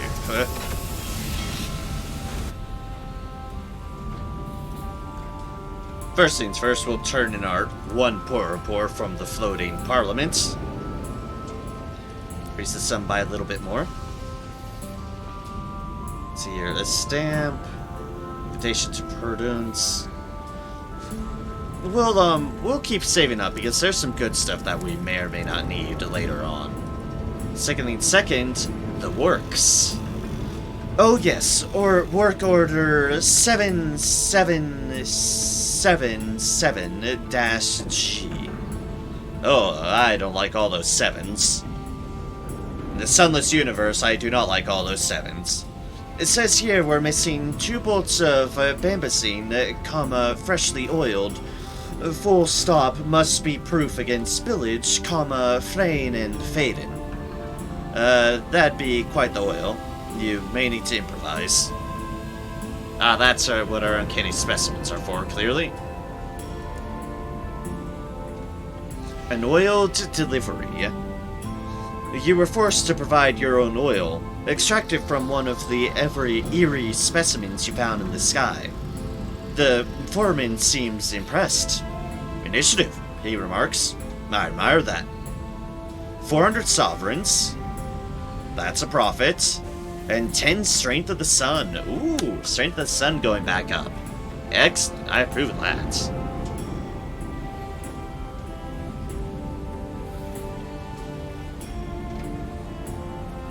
And we've been jocked over to...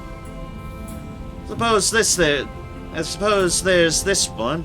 Good old 7274-F. The F stands for... well, I'll let you infer. He reads from the order. Live specimen of celestial fauna, brackets, one close brackets, must be in rude health and of intemperate disposition. So, he snaps his ledger shut. Best of luck with that one. A tale of terror and a cage catch. Oh, we have a spare cage catch from the 4 we need. Oh, perfect. Perfect. Also perfect, our terror going down. It's going back up now, but our terror did go down briefly. Okay, we have a spare cage catch. That makes this a bit worth it. So we'll go up here, back with that, go up here, grab any additional literature we need, and then right round, like a record. Right, yeah. Right round. Ah. I know it's a very nerdy thing, but the Order stares solely at the lamps of London. It was better when it was ours. Fair enough. Fair enough, Mr. Apples. Fair enough. But anyway, as I was saying, it's a nerdy thing to say, but I do like when I get just the perfect route around. It's like, yes. I like this. Go with the navigator to the ambassador's house. Relatable. Yep. The perfect delivery route. It's like, ah yes, I got this. In a game, of course, but yeah, it's such a nerdy thing, but it's a satisfying thing. The navigator waits for you. I've been away some time. Your vouching for me would make a good impression. I want to make her proud. The house is small, but it is in an expensive location. It is well kept. The windows are clean. The steps freshly swept. Asphodel is flourishing in an urn by the steps. It still feels like home, the navigator gazes at the front door. Feels strange to know I'm just visiting. Ring the doorbell. The navigator stands beside you. He fidgets with a loose thread on his sleeve. Startled but delighted, the grieving matriarch herself opens the door. She sees the navigator and yelps. She laughs. It disintegrates into tears. The navigator enfolds the woman in a hug. Aww. The matriarch glares up at the navigator fondly. I've been so worried. The moment I knew you'd signed up, it's so dangerous out there. What if something had happened to you, too? Aww. Rare to get heartwarming moments in the Sunless universe. I'll take them when we find them. She hustles the pair of you into the drawing room. My husband's at work. He'll be disappointed to have missed you. The navigator has been welcomed home by his friend's mother. The grieving matriarch is determined you'll join her for tea. She even refuses to let the servants assist. She is rushing towards the kitchen when the navigator intervenes. We can't stay long. I mustn't impose on the captain. I promise I'll come back soon. He draws the matriarch close and lowers his voice. I came to ask, may I borrow the key? I haven't been able to pay my respects. The grieving matriarch looks mortified. Stand there and listen. For the old lady to react so strongly, this must be interesting. and give them some privacy. It would be unkind to intrude their privacy at such a time. You could peruse the photos in the hallway. Curious as my captain is, they can respect this sort of privacy. So, they'll do it. Homely for an ambassador. The walls are covered in family photos. Frames jostle for space. In the oldest pictures, the navigator appears as a young, freckled girl, skirted and scowling. In the later ones, he is tall. He is a tall, short-haired youth, his arm casually flung around his friend's shoulders. The matriarch bustles past. A couple minutes later, she returns carrying a large book. This time, she attempts a smile. Finally, the navigator comes out into the hall. I have what I need. He has the book under one arm, and is holding up a large iron key. What does it open? The family tomb, in Eagle's Imperium. They took Alton back there. Speak to the fortune navigator above your engine. Navigator has been given the key to Alton's family tomb in the Eagle's Imperium. Speak to him aboard your engine to continue. Gained 1 saloon stewed gossip and, 1,000 experience. Hells yeah. Alright, let us go to our officers.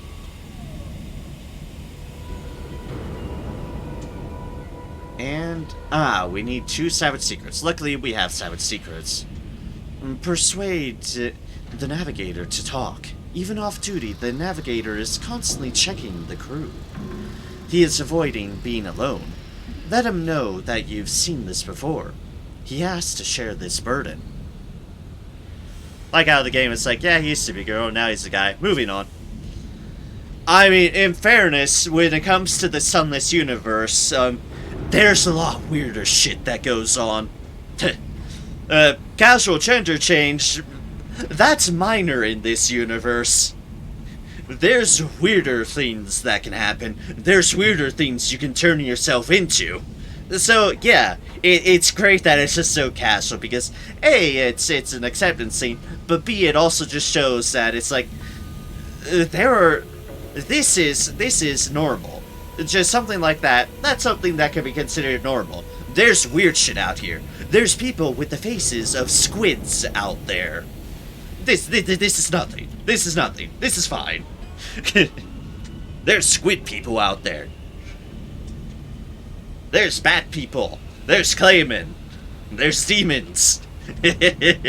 There's plenty of business out there.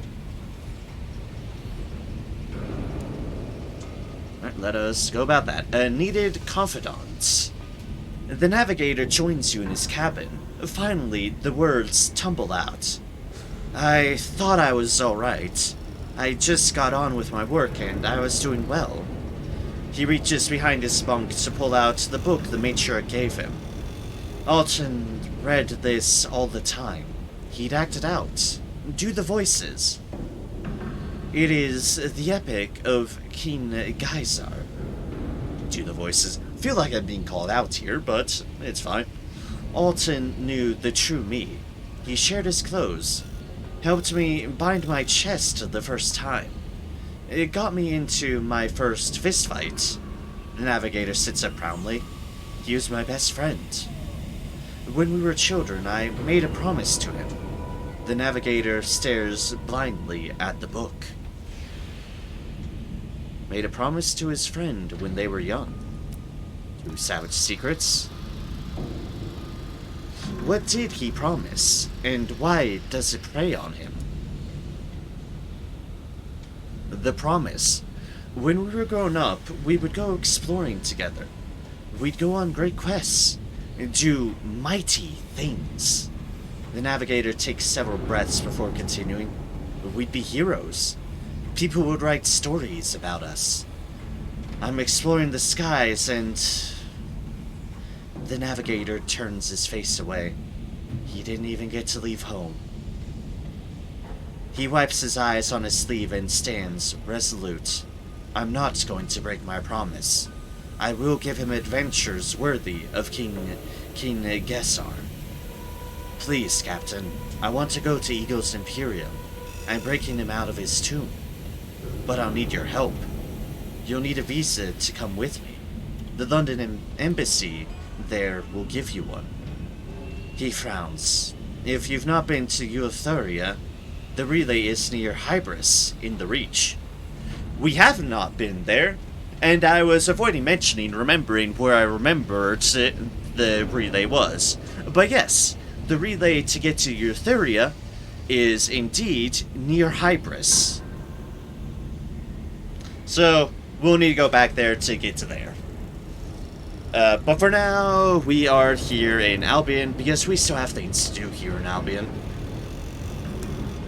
Alright. Bank. Let's just take all of those out. And all of those out, and put that there. We don't need to worry about that. We don't need to worry about any of these. Let us immediately... Right, check these deals. And we have 2 prospects at the moment. Fireworks for the Parliament, which we've seen before, and which we can actually very reasonably do. And one we haven't had, because this requires this... Well, we've had this amount of Sharing the Sun, but it just hasn't showed up. A surfeit of sunlight. Bombazine for the mausoleum. The luminous cardinal is engaged in a struggle with the current dazzling glare of the clockwork sun. It is washing out the black drapes and disturbing the much-deserved sleep of the deathless. Bombazine cloth drinks light. He will require 3 rolls of it, for starters. Mausoleum lies to the west-southwest of London. We don't really have a convenient ways of getting that. We can, however, pick up Fireworks for Parliament.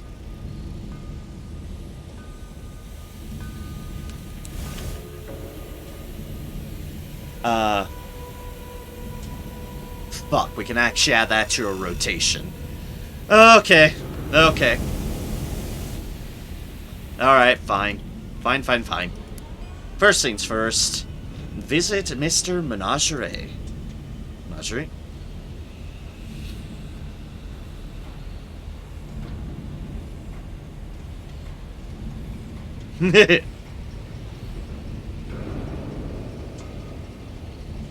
Let's see. Were we able to do this one without it? I think we can. Just do this one, just as is. I hope so, anyways. I don't want him to move on, but we should be able to do this first. Mr. Menagerie is keen to tell you a tale from his collection, but requires payment first. Charity is a crime. The punishment severe.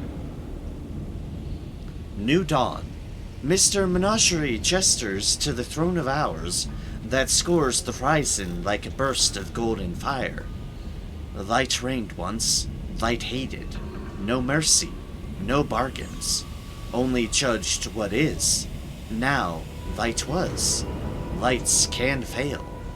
Mr. Menagerie leans in close, so you are faced with full redness of its eyes, the reek of its breath. We are the haunters of dark. We are the shrieks in the voids. We are the peddlers of midnight. We welcome the lights failing. You bargain with us. We supply your needs. You supply ours. Such novelties you bring to our collections. He brushes an arm, or perhaps a wing, bony and heavy over your shoulder, and turns away. It's definitely a we. Alright, and Ambition, ask Mr. Menagerie about the fire that follows. Mr. Menagerie is not pleased to see Meg. The spatchcocker. It hisses. There is an impasse. Have some cage catches. Boop. Only when you wheel your stack of cage catches forward does Mr. Menagerie consent to answer your questions. Because charity is a crime. The fire that follows, dangerous knowledge for us, more so for you. The fire is a hunting flame. It comes for those who know a thing they should not know. It draws back out of the starlight, a secret sworn between suns. The knowledge itself is the scent it follows, and when it has you, the courtesy will come.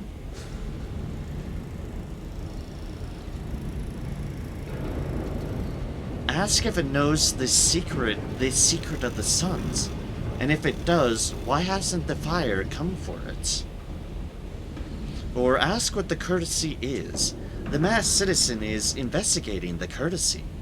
Perhaps you could learn something useful. We could indeed.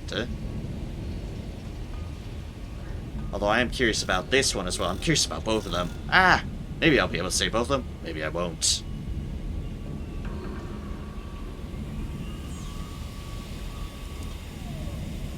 Let's see. Once I did. Menagerie pulls its hood to one side, revealing a bat-like muzzle, molted fur, and a livid burn mark across one side of its skull. Burned it out. Better my fire than theirs. Oh. Well. You're bold, and I applaud that.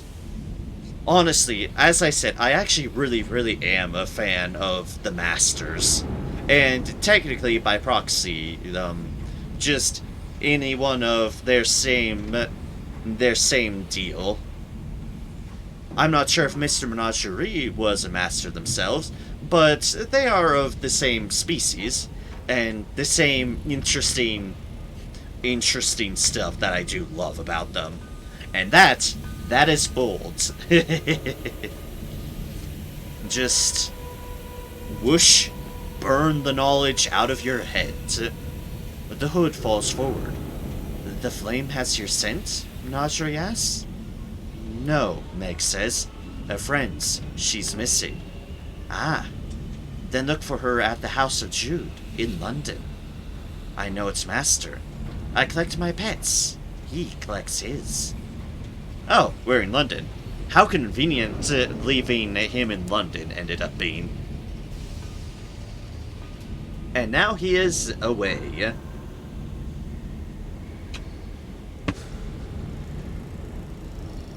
Alright, where are you now, Mr. Menagerie? None have a collection of adorable little beasts. Where are you headed off to now? We go to the Messenger Corpse, that squirming ruin of tumbled spires. I think this might be the House of Rod and Chains, where we're going for our other person. For Mr. Apples. Alright. Messenger Corpse.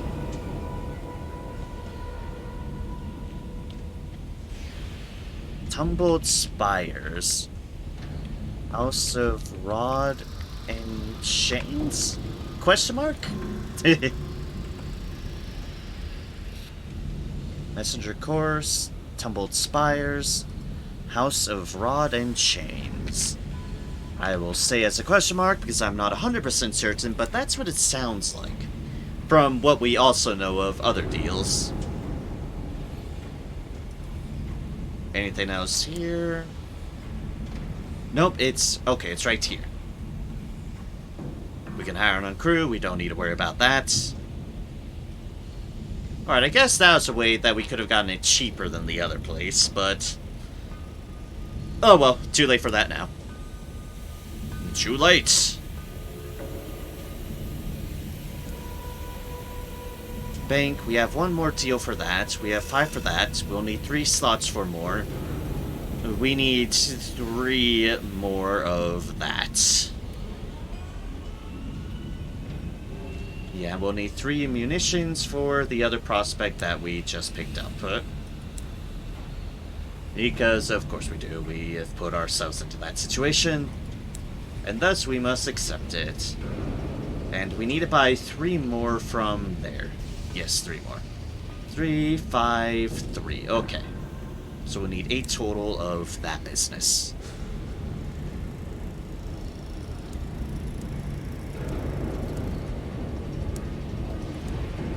Alright, let us go here. We may be able to buy an upgrade. I will look into that in a moment. First things first, ambition, the House of Jude.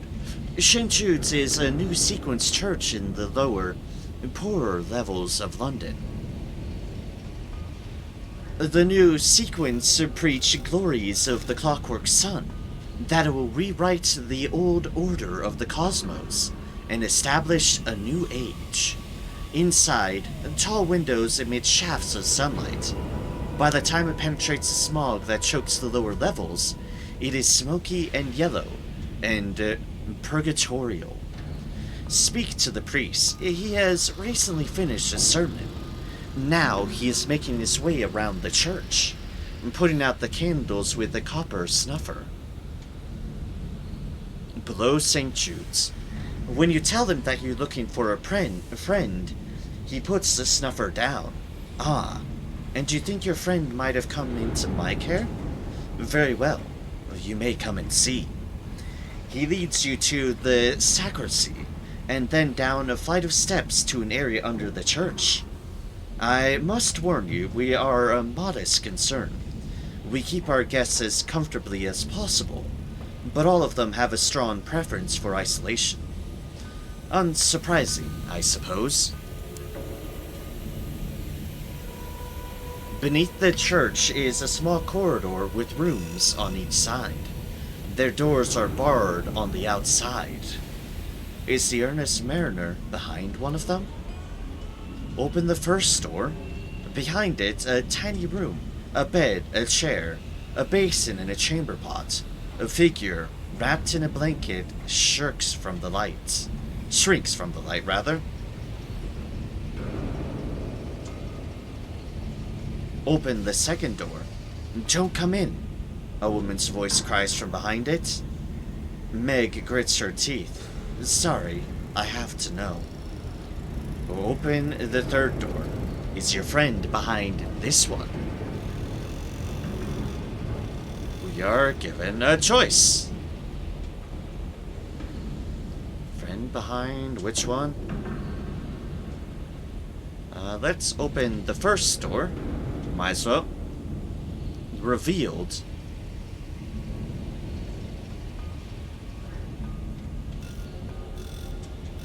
The Vicar raises his lamp. I'm sorry, my child. It will only be for a moment. Its light reveals a lean, bearded man. His arm is outflung against the light, every inch of his skin covered in script. You can't help but read some of it. I never loved Mary. I never loved any of them. I told the constables that John was the knife man. Robertson didn't die in an accident. Our supplies were gone. We were far from home, and we were hungry. They are scarred with their own secrets, the priest says, as he closes and bars the door. Gained a savage secret out of that, and some terror, unsurprisingly. We've had some bad memories of supplies gone, and, yes, vanishing. Don't worry about it. That was in sunless seas. Sorry, Nurin. Open the second door. Meg grits her teeth. Sorry, I have to know. The soul on the skin. A woman burrows into the bed sheets as the door opens, but Meg pulls the blankets back. A wide-eyed, frantic face shrieks at you, scrawled with its own secrets. It is impossible not to read them. I knew and said nothing. I didn't go back for Sergeant Christie. I was afraid. It is not the earnest mariner. The woman climbs to her teeth. Look then, she spits, spreading her arms to show you her guilt. The fire doesn't burn flesh, it reveals the soul. I hope it finds you. I hope it finds you and brands you with everything you hope to hide. Ugh. Savage secret, more terror. And what's behind door number 3? Is your friend behind this one? Branded. She is not. Instead, a straggle-haired man looks dully up at you, blinking in the light. His skin is scribbled with a horrendous catalogue of crimes, one half of which would see him imprisoned, the other half hanged. He doesn't try to hide them. When you have no secrets left, he says, in an incongruously rich baritone, the courtesy will come. He grins, and you see the sins engraved on his teeth. Ugh.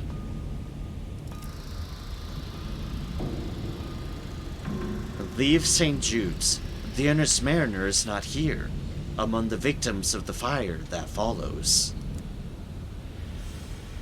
Empty-handed. The Vicar is clearly unsure whether this is good news or bad. If your friend finds her way to us, I will contact you. Well, that's good to know, at least. Although it'd be bad if they do, considering all we've seen. The Vicar promises as he shows you out, but I must warn you, these are broken souls. Their exposed secrets make them pariahs from the lives they led, and make founding new lives impossible. Their days are easier hidden in the dark, tended by a stranger. Mega grunts. As she passes the collection plate by the door, she drops a fistful of gemstones into it. Better get back to New Winchester, she says. See, she seems disinclined to talk. You've learned something you should not. We have learned about the flame that follows, and it is grim shit. To put it lightly.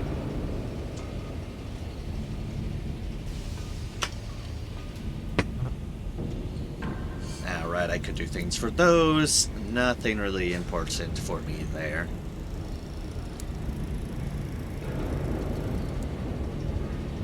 Your supplies is about to go down one. We'll boop that up again. Here's a better place on all the supplies and such. Because more places just sell both. So we need 3 of those, which means we need to go off that way. As for here, the same device, just in regular deal, and that's, of course, in the auxiliary slot. Can you imagine that us just going outside and getting some sun is how we die because the laws of the universe get enforced by light itself? I won't deny that would be a pretty grim revelation. And would also very much continue to encourage me to be a fucking hermit. It's like, no thank you, son. Let's see how much of it I can block. Yep. Ugh. Stay away from me, you damn judgmental judgments. Yeah, it would certainly be one hell of a thing. It would certainly be one hell of a thing.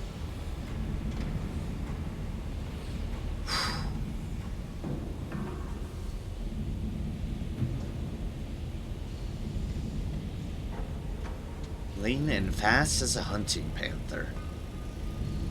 It's equipped with a steam injector, allowing frantic bursts of speed for captains with the courage to engage it.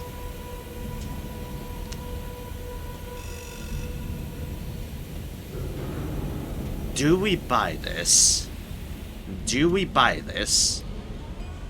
Or is there potentially something better at the Royal Society? That's something I forgot to look up. What the Royal Society can just have full on of items. Because their list of stuff is intensive. But I have no clue about engines. Because engines came in after I had played through the game. Yeah, I played through the game before engines were a thing. Those were added in later. I need to... And thus, I do not know anything about engine potential of the Royal Society or whatnot. Royal Skies, Royal Society items. Do. Let's see what there is in Port's house. The inscribed Tinkerer. Wait, no, not you. We want, there we go. Yes, experimental devices. That's what we want. Chamber, cabins, crew deal, pen, mechanical lyric, Carnivora. Oh, that was the Carnivora. Oh wait, no, maybe it is. Maybe it is in a different tab.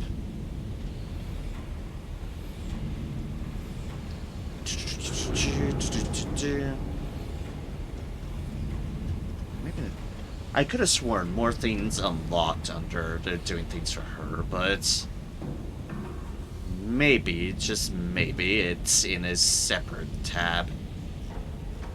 I don't know, actually. I don't know.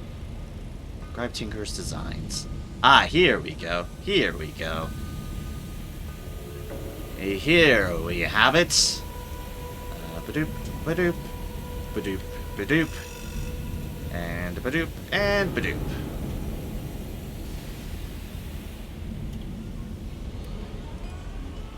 Bridge item, auxiliary item, whole item, really nice whole item, goddamn. Ooh. Okay. Auxiliary deal there. 45 meters, eh? Another hole. That's Veils. I'm never gonna get Veils of that much. And an auxiliary.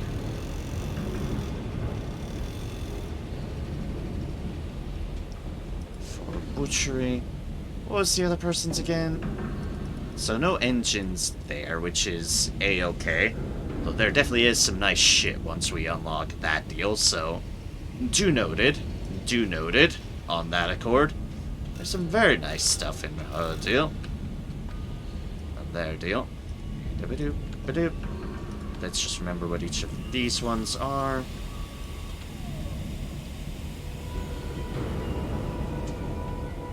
That is a bridge item. That is plating. That is plating. That is auxiliary. That is auxiliary. That is auxiliary. That is bridge. Okay. Which then puts us at engines. See where the various engines are, and okay. I see, okay. So most of them are buying deals, so this one should probably work out well for us. Okay. In other words, pulling the trigger on a very expensive upgrade, but probably a worthwhile upgrade.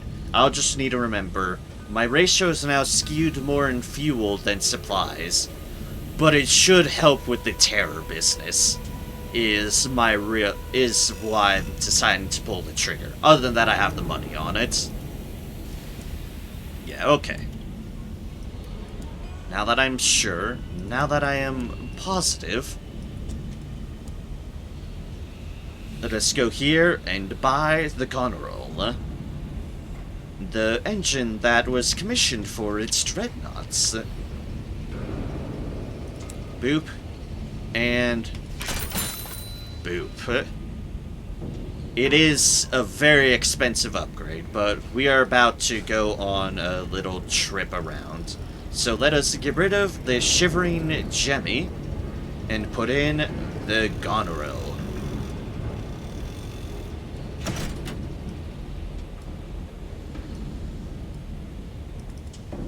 Oh, right. So that, and there we go. Now I can do full steam ahead. Yes, I can. And also be aware as my fuel gets om-nom-nommed up like it's going out of style. But fuel is cheaper, at least, than supplies. So, yeah. Let us buy one more of that. We need to buy 3 ministry-approved literature, so let us get to rocking.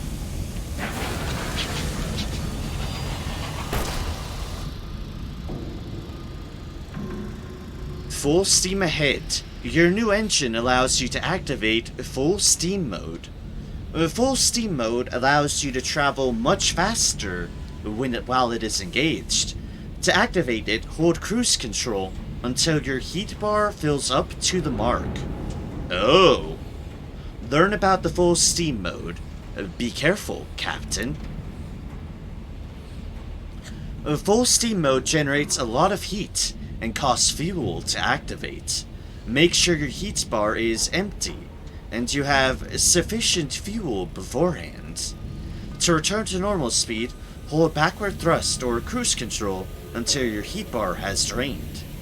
Beware, while in full steam mode, steering is harder, collisions are more painful, and you will not be able to dock or interact with discoveries. You will not be able to strafe or use your weapons until you disengage full steam mode. Ah, that's the trade-off I see.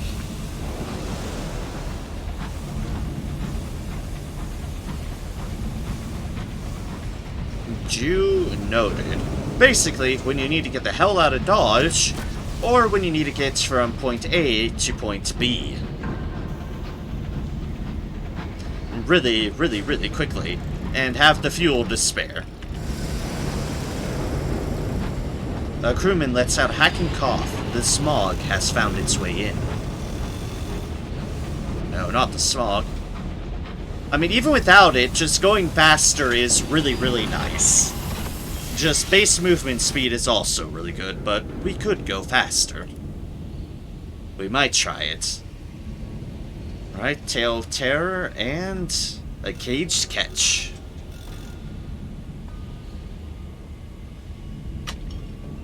Oh, goddammit, that again. Certified for you. I barely finished the second chapter and I'm at 24 hours a game. As much as most recent games. That sounds about right. Yeah, that sounds about right. Oh boy, that game's gonna take me forever on stream. A ravenous delivery. A pair of laborers maneuver the catch into its new pen, their hands trembling as you recount its tales of its ferocity. The foreman shakes his head. God knows what they want this one for. I stopped asking questions after someone gave me an answer once. He shudders and pays you. Ah, we're back to the rules of thirsty bombasine. Fair enough. But yeah, that game's probably gonna take me a bit on stream. just due to that nature. Right, the sun is searing. Good. Let's see if we can't change this one. The foreman sighs wearily. He consults his ledger, flipping each page with an irritated finger and scowling. You may get a different one. It's not guaranteed, but...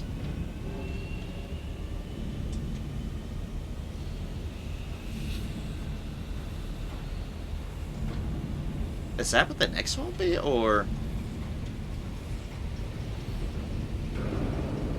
If that's what the next one would be, then I might not want to do that, because I don't really have condemned experiments. Okay, we'll leave it for now. Can I stop hitting everything, please? You're being silly. But I'm gonna blame this just on me getting used to the new little bit amount of steam. Speed. Steam. How did I say steam? Anyways, we'll try this out on a straighter stretch, which shall be around this corner. Head to Whirlbury.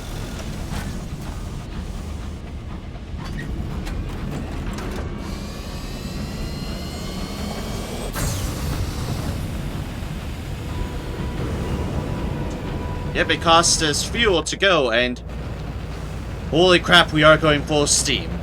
We are literally a meteor now. We are literally a meteor now. Dear gods.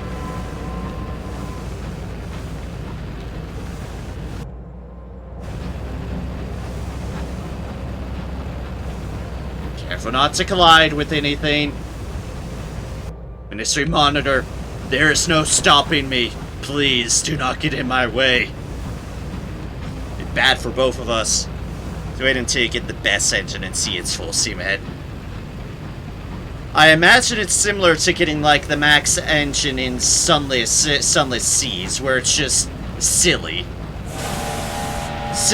ludicrous amounts of speed, and I'm all on board with that. It's a quest engine too. Excellent. Okay, I like quest engines.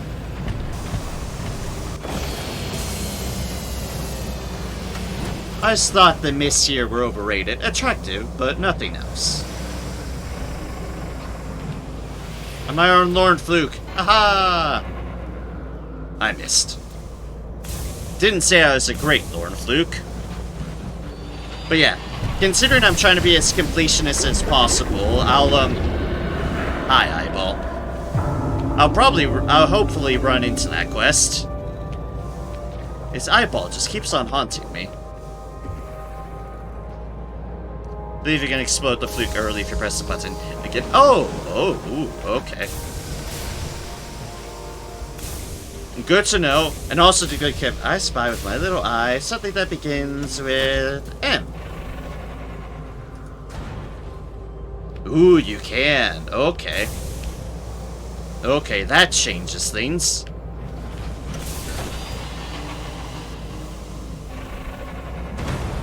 Although if I just hit it, well then no problem. Just don't explosive. I've already done that twice. I will try not to. In fact, I will hopefully use the knowledge of that if you press it again, it explodes again, to avoid accidentally exploding myself when I learned that the hard way. I've hurt myself all the time with it. I exploded too early. I can see that. I can see that. Also accidentally firing it when you're in close range with it. That's awkward too. That I've done twice already.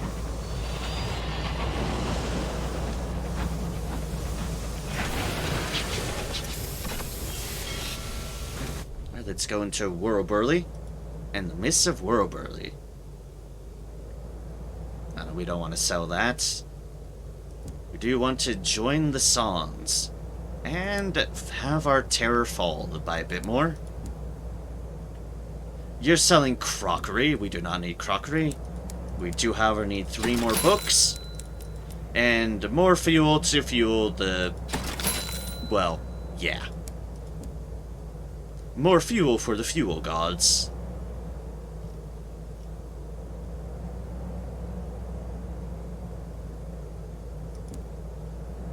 Alright, Popper's Pass will gain some terror, but... we want to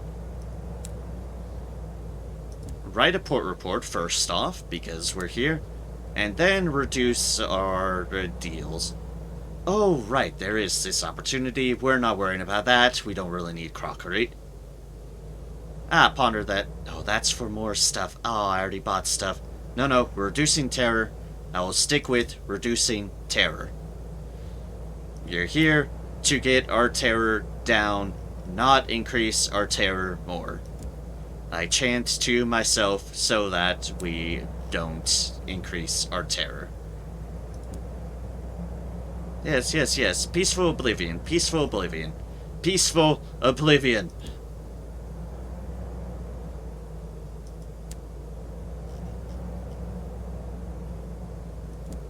Ah yes, what a cheery, fun ride with no pleasure, with no worries whatsoever. We are leaving. And we are good.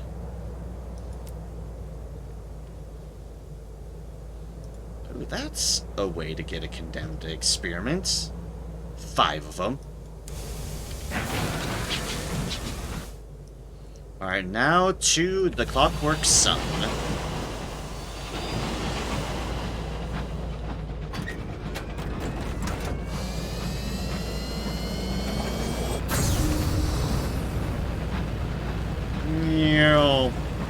Wait, never mind. Abort. We won't guess. Much as I hate fighting them, we won't guess.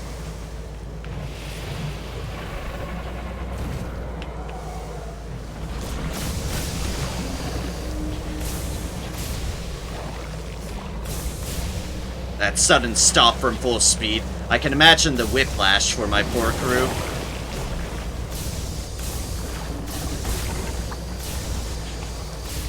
Please stop getting close to me, guess. Oh wow, I actually hit an explosion range.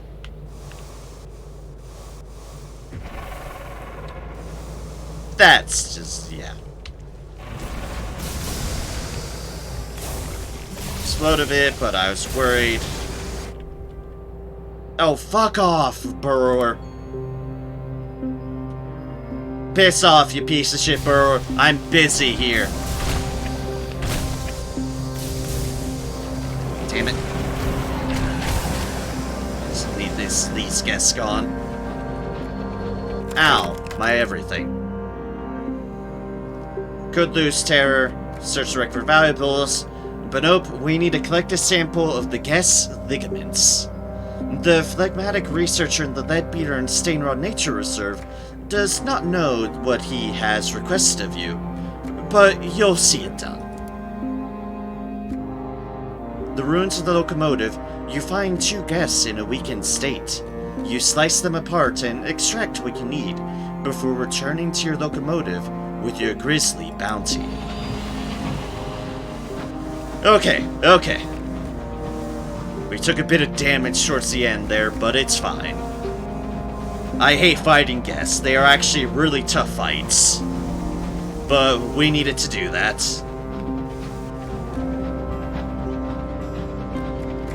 I'm gonna restock up on my stuff. We are heading to the Clockwork Sun, which means we'll be shy supplies to be able to buy there. We can buy fuel there, though.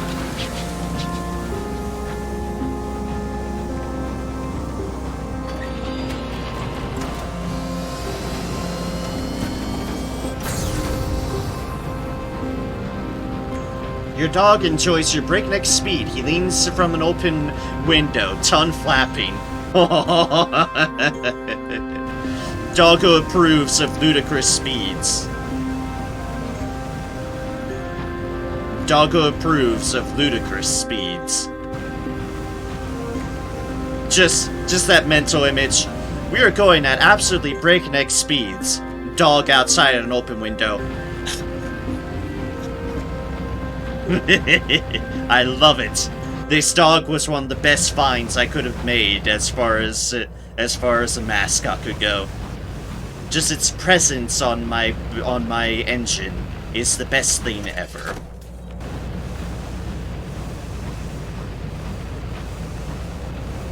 I'm being very careful about paying attention to the surroundings.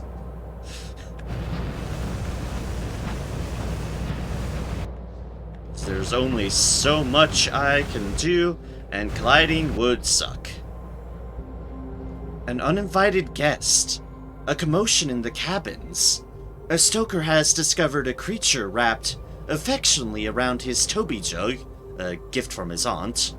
The creature is as long as your arm, and looks like a leech bred with an eel.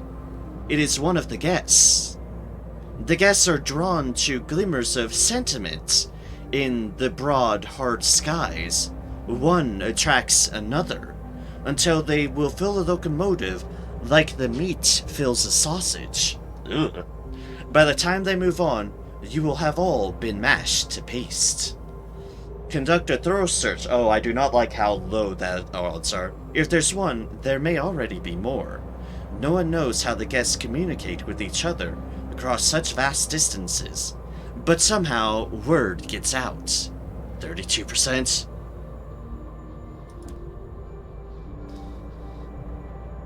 That's not good. You can never be sure. Your crew are thorough, even stripping panels from the walls to check the cavities behind. They locate and expel nearly half a dozen of the glistening, coiling creatures. Was that all of them? There's no way to be sure. You have guests aboard. Your "some guests have arrived" quality has gone. Ah, lovely. You better fucking pay me well, dude, once I deliver these samples to you. 'Cause, oh, fuck. Don't really like strategy games, but when I play them, I like being a wizard. Fair enough, fair enough. Pardon me, Scrivener. I have places to be. Don't run into that, run into that. I'm terrified of ledges while in this full steam mode. I really, really am. It's nice to go so fast. It's terrifying to go so fast.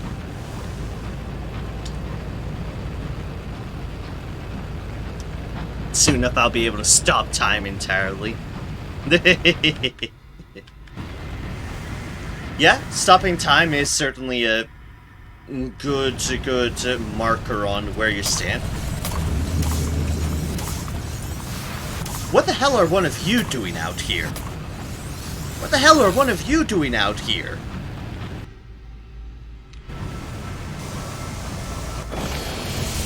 Ooh.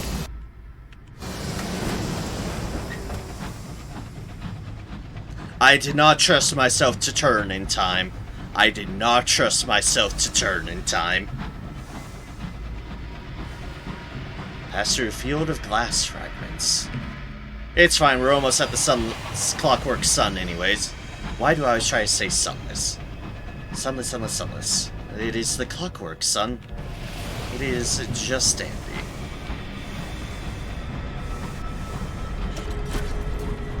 Imagine if you could be a wizard in a strategy game capable of casting spells based on the 5 MTG colors.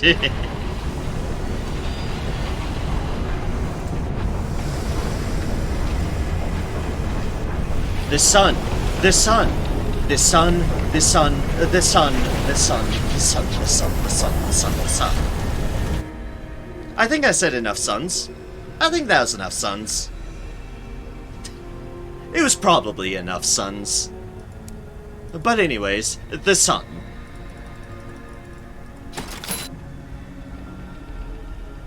Gain strength.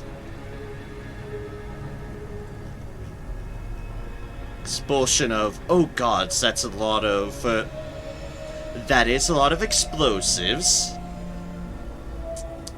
Okay then. Sure. Why not? What could possibly go wrong? Except everything. Alright, more fuel for the fuel machine gods. Clockwork Sun. Write a port report. The heart of the Empire. The sun. Some of them seem so exhausted they can barely stand.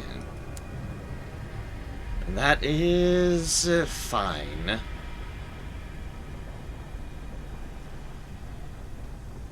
Engineers wave you onward, shouting something cheerfully derogatory about the sequencer. It's mostly lost in the roar of pistons.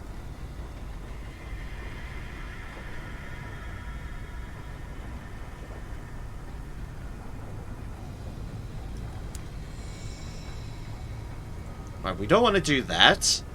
We want to. We want to complete your charitable assignment. With unrepressed delight, the sequencer listens to your account of delivering the items to the orphanage. Now remember, we delivered, like, medicines and such to the orphanage. Initially, it would have been pistols. So, yeah. A partnership is forged. A hand settles on your shoulder. From here on out, the coffers of Azimuth are dedicated entirely to the betterment of mankind, says the sequencer breathlessly. Together, we'll bring light to even the darkest regions of Albion. I hope you'll join me in a hymn? Without waiting for your answer, he launches into a breathless hymn. You don't know the words, but do a credible job of mumbling along. He is so happy that they are so happy they are doing actual good work.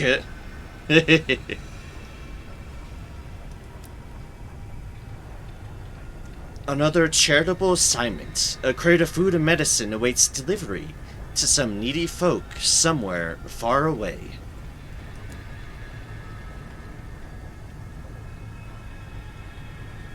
The dazzled sequencer explains you'll be delivering your care package to one of the grottiest slums in rural Bury Juxtamer.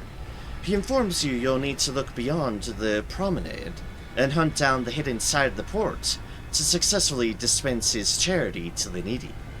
Soon enough, the people of Albion will look at the sun in the sky and see a giver of warmth and life and kindness, something they can rely on, just like the old days.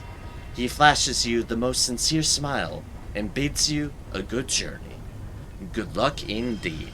And that's the way back the way we came, so not worrying about that at the moment.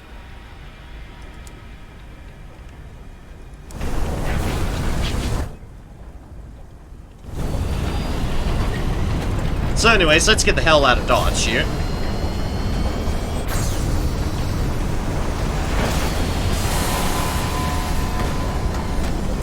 God damn it. You inconsiderate git.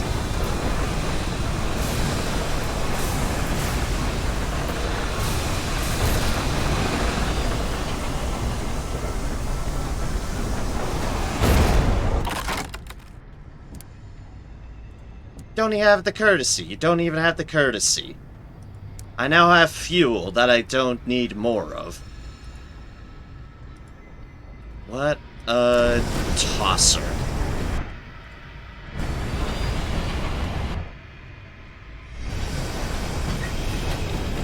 All I wanted to do was go zoom, and what does this guy do? Just run into my fucking way. How dare. Just how dare. How dare they?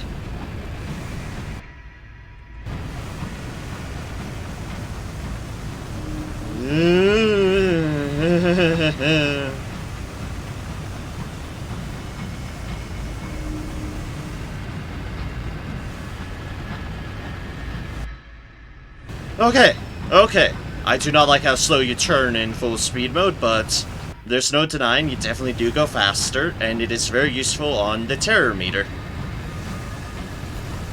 Hi, Glorious Dreadnought. Please do not get in my way. I am heading places, oh Glorious Dreadnought. The HML Tricky Huntsman. Oh, that's a cute name.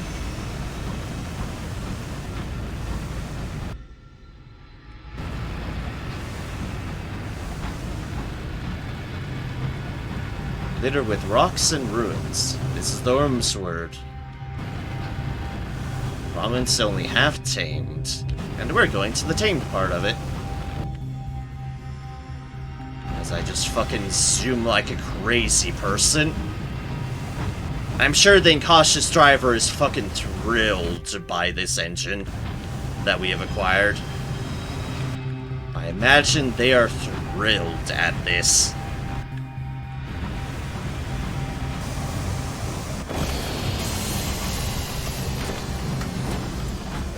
Okay, let's go normal speed now for the final go-in. And remember, back up into the Royal Society, otherwise I'm going to just be a derp and just go drive straight into it when I'm trying to leave. After stumbling into paint pots you did not know you carried, the dog dotted the length of the ship with pink paw prints. We got paint on board? Oh, you dog. You're the gift that keeps on giving. Well, society sells both, right? Okay, yes it does. Good.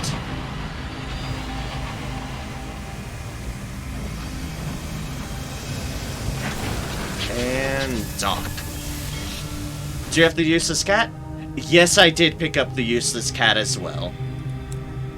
I have indeed picked up the useless cat too. I have the useless cat, the inadvisably big dog, the Skyworn Urchin, and the Blemmigan Voyager. Volunteering with a short-sighted professor.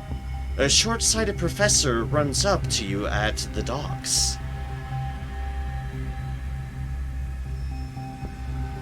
There's no risk to your crew. Where have you been? You are my new test subject, yes? Hurry up. Good volunteer crew member said there's always at least one standing around, not doing anything. This will get you sound seeker. There is no risk to your crew. Or volunteer as a lab assistant. The professor directs you to a comfortable chair. Their smile is almost, but not quite, comforting. What's the risk that could happen? We could fail. But indeed, for science! The professor's experiments are poorly explained and not particularly pleasant. Fortunately, his laudanum is high quality. You soon slip into a soft haze of indifference, barely noticing the buzz of electrical current through your tongue. Ugh.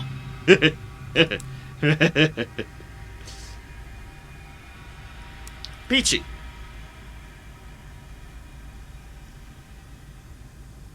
Acadame. Tea for sale. Buy tea. Everyone likes tea. Please? The Seafield Research Associate has briefly docked while on an arduous research expedition. She sells caddies of dried tea from an oak chest. Due to an unfortunate but an entirely understandable administrative error, the professor's entire research budget has been spent on tea, she explains, shuffling her feet awkwardly. Please buy some. This just realized, I'm missing this stuff. I'm missing stuff for this whole roundabout. I need to go back to London. It's fine, it should be easy enough to go to London. Followed by the fire. You've learned something you should not. Lovely. Sherry at that.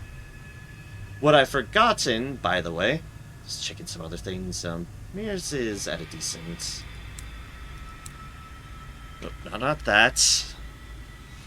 What I have forgotten is... Where art thou?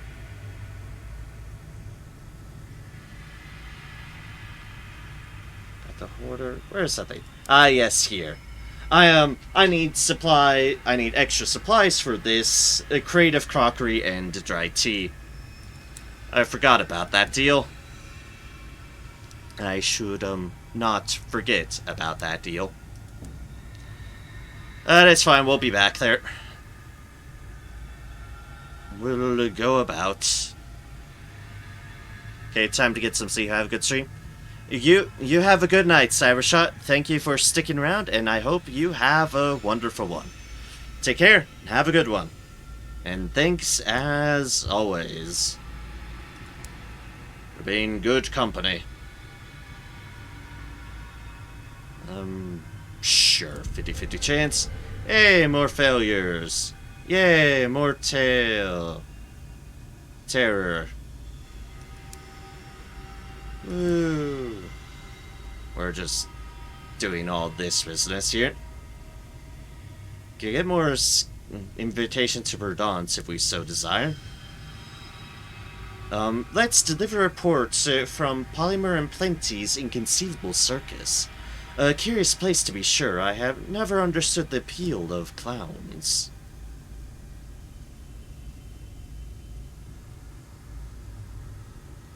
The Big Top. Nothing has changed? Much as I expected, the astronomers tell me a very curious stone they have there. If one were to be fanciful, one might wonder if it is commemorative. He folds the lip of your report. Now, Captain, tell me, how are Cuddles and Ruffles getting on? The fucking geese. Oh, the geese. 100 sovereigns, and the strength of the sun cannot increase because it cannot go beyond 100. And Clockwork Sun.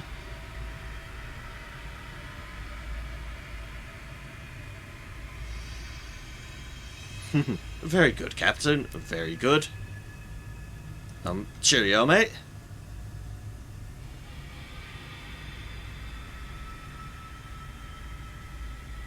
The society can fail. Let's attend another port reception.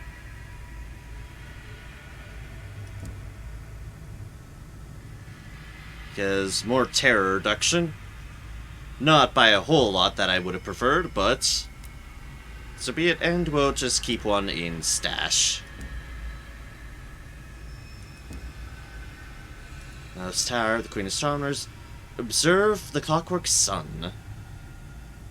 Authorities and encourages the use of the telescope. Ministry has stamp permits for this particular usage up to the next century, the burst informs you. What was that one about? Oh right, terror.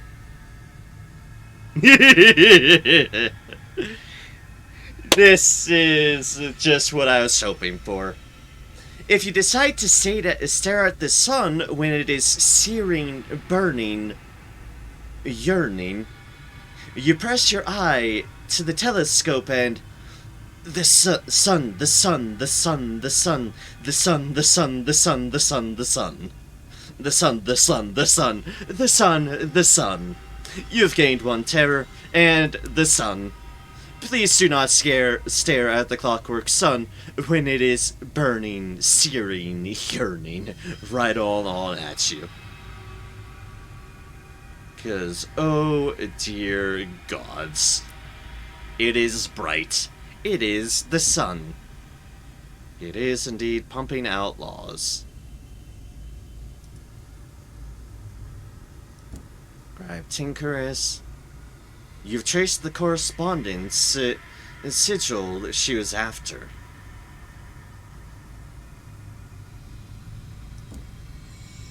Yep, we indeed have found one. Collection expanded. And carefully, she takes your scorched notebook in her hands and flicks through the pages, occasionally nodding. Thank you, Captain. How marvelous. It ought to be classified with the regrettables in the Dolford compilation, I think. She traces the broken lines of the sign with her blackened fingertip. The impact that destroys, the fire that burns bright. For some, there is no surrender. She takes the notebook and places it in a drawer marked with the stamp of the Ministry. Very good, Captain. Here, your reward. I'm more than happy to do business with you from now on. You may now visit the inscribed Tinkerer's shop. Happy to make unique equipment for her at the Royal Society. Ooh.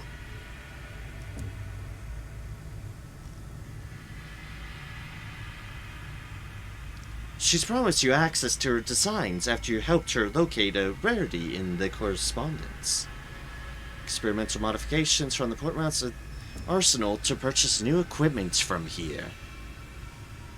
Yeah, that is fair. But... but... a reinforced and rarefied canning system, an auxiliary slot cannery that increases armor by 8, an adamant reinforced windshield for a captain who intends to see the stars in style. You need high veils, which we're never gonna get, but increase your armor by 17 and equips in your bridge slots. Yeah. Also, these are a lot more expensive because they are a lot better. Acquire the Heathcliff durable plating.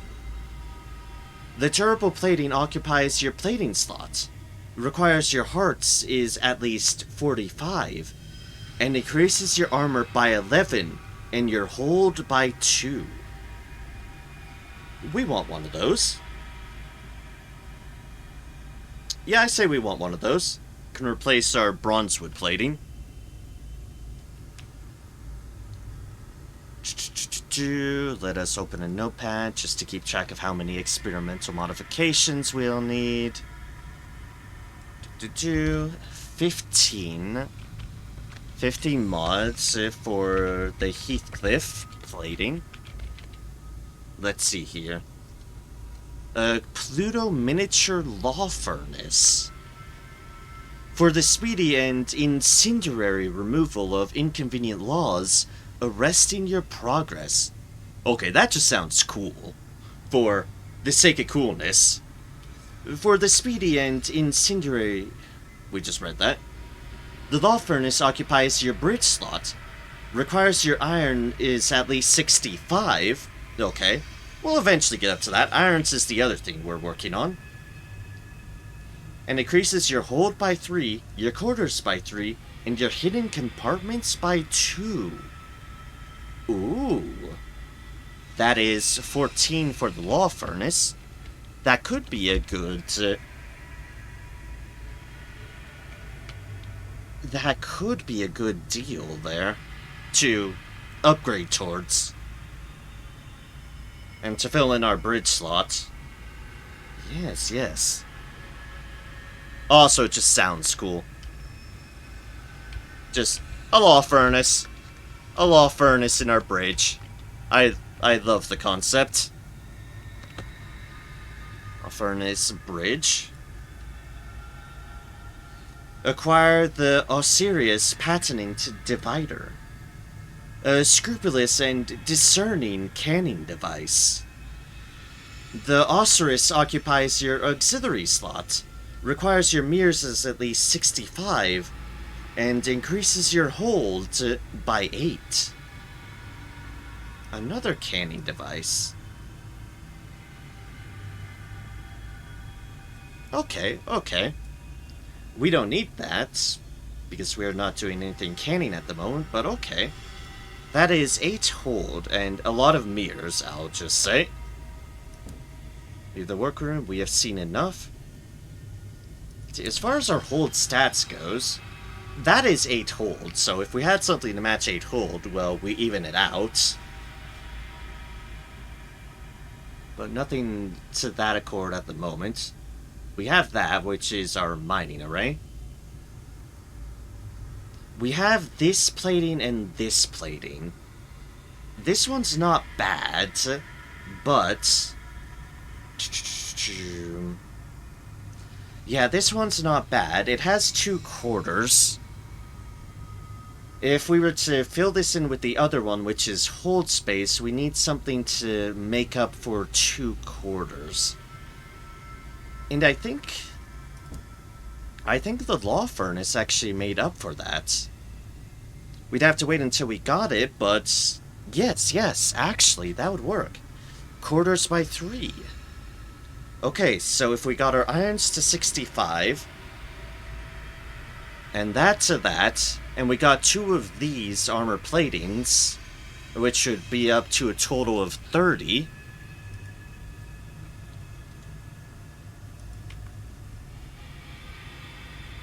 That in our bridge, that in theirs. Mirrors to 65. We're not really going to be working on that deal. That one we could technically get, but we don't really care about the armor on that accord. Okay, so that's 44 modifications at the moment. What did you sell again? We'll do that in a moment. But remember, we need to do that. Bridge slots. No. That's that deal right here. We don't need to worry about that. We have better in line. Plating slot is armor and quarters by a lot. That is Veils, though. That's not about to happen. Auxiliary slot, armor and hold. Mechanical Turk, hold and hidden compartment in auxiliary. And we have this one. We have this mining array.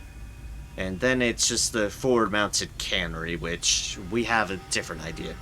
Okay. So we have 44 in stock for these deals. Uncanny Specimen. And what do you know, we bought a whole bunch of these on the cheap. We still need a certain amount of them, but we can make things work. It'll give me some more space to work with. To keep your eyebrows, that is a-okay. 1, 2, 3, and 3 and 4. And we just need 3 everlasting, so we should have a 7 by the end of this, yeah. The amount we happen to buy there. For relatively cheap. This is basically me planning ahead for the future. By far, me planning ahead for the future. Otherworldly artifacts. Otherworldly artifacts. Although it'll cost some resources. Definitely cost some resources.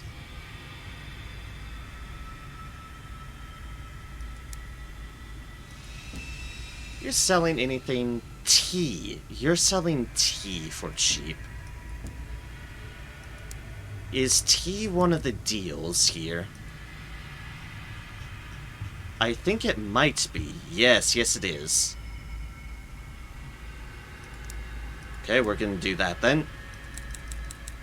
It's, we'll keep that in mind in case it would be a bit of an expensive way of doing it, but keep it in mind.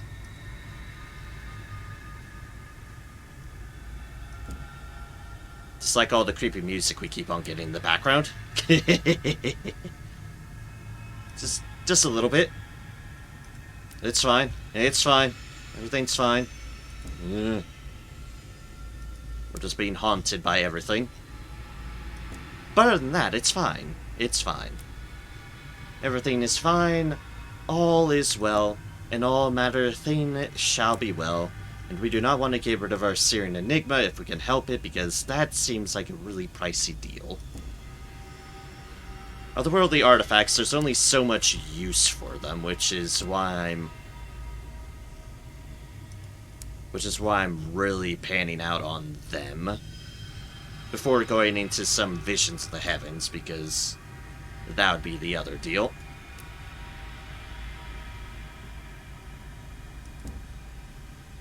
Modifications. One more of this. That puts us at 30. And then...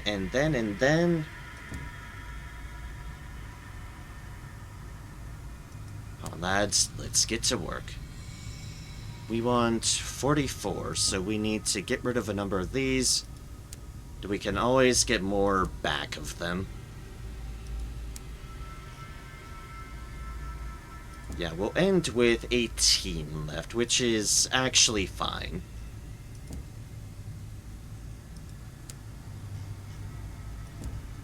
And as so, and as so. I know, fascinating stuff to watch, but it's fine. This is an investment into the future. And me not pressing the wrong button. And as so. Then 1, 2, 3, and a 4.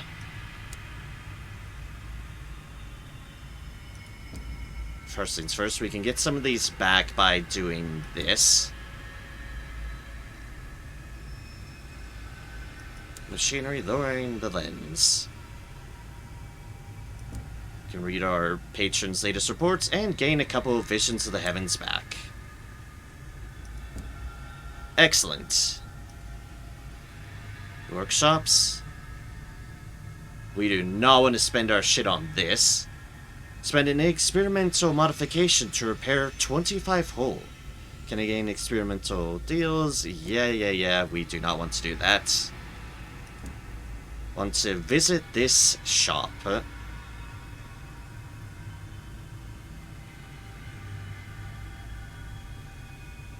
Oh, I missed this one. Oh. A hardy and stubborn mining rig made from the repurposed shells of Cantankerite. Occupies your auxiliary slot, requires your mirrors at least 45, and increases your hold by 4 and your armor by 5. Ooh, that's another 18. 18 boring rig ox. Auxiliary. Okay then, that's more. First things first, let's buy the things we actually budgeted for.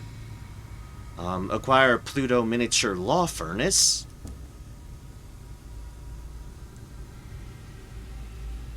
Irons at 65, we'll get to there.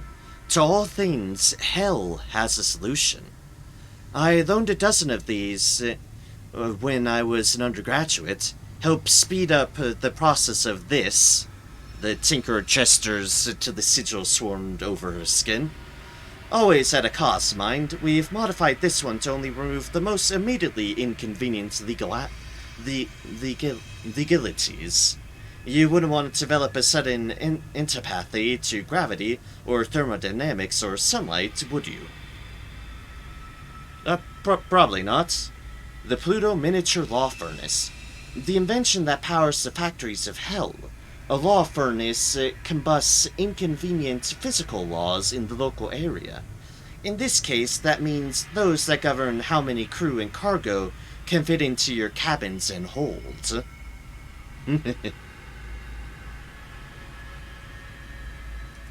Now have one of those. So your durable plating occupies your plating slot, and we have 2 slots. Increases hold by 4. Acquire Heathcliff durable plating. Perfect for keeping people out. If all else perished and this remained, you should still continue to be. Thin as a man's pride, enduring as true love, the inscribed tinkerer says with a rare smile. Or so the poets would have us believe. Heathcliff durable plating, waif thin but proof against the most inclement weathers of heaven. Heathcliff plating offers reliable protection while freeing up space on the board. Which is cool. And we shall get it again.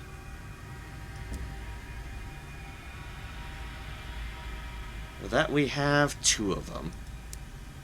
Now let's see here. There's a mining deal, a better mining deal, one that gives armor for 18.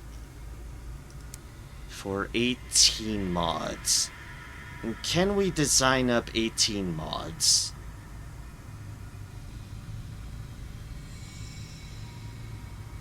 Make use of one as a control variable. And we have 18 Visions of Heaven. We wouldn't want to just full get rid of it. Okay, we'll have to keep that in mind. Potentially with Barrels of Unseasoned Hours, because that's something we have a lot of. 18 modifications would be 9 barrels of hours. Okay. 9 hours. So let's keep that in mind for that. In the meantime, ambition, inquire after the plucky Baroness's commission. And deliver the trunk of research material and helpful suggestions she provided. Scientific endeavor. Oh hey, we got 3 experimental modifications. Oh shit. This is a singularly challenging commission. The energetic mechanic picks through the contents of the trunk. I suppose some of this might come in useful, but the conditions the device is supposed to endure are extreme, and whoever's going to be inside it doesn't want us to get this wrong. Someone inside of it?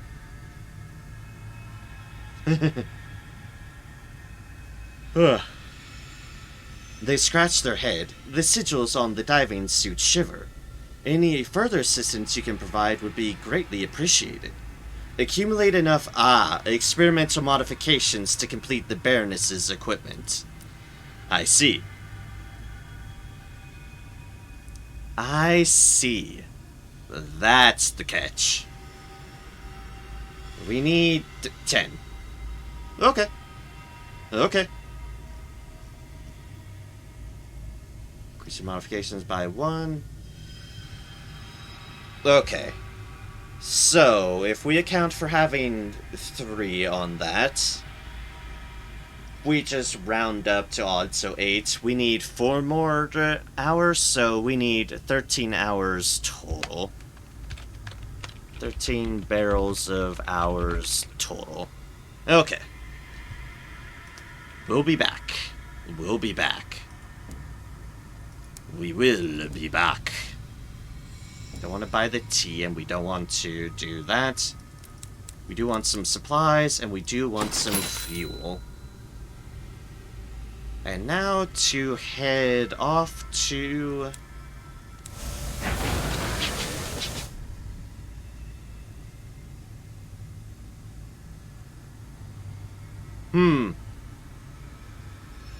Guests in the cabins. Your locomotive is still riddled with guests. A boil of them erupts in one of the cabins, crushing the crew sleeping there. For fuck's sake.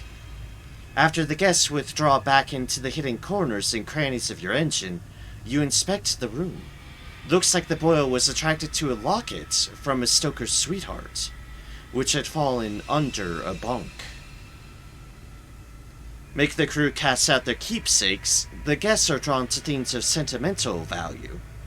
Heirlooms, knickknacks, mementos. You should set an example by disposing of some personal items of your own. You will gain terror, but might get rid of your guests. Or scour the cabins. They are far too costly. The guests cannot help themselves. Strip them back to chilly austerity. This won't get rid of your guests, but might keep the situation from worsening. Ah, jeez. Oh, thank God it's a success. Oh, dear gods.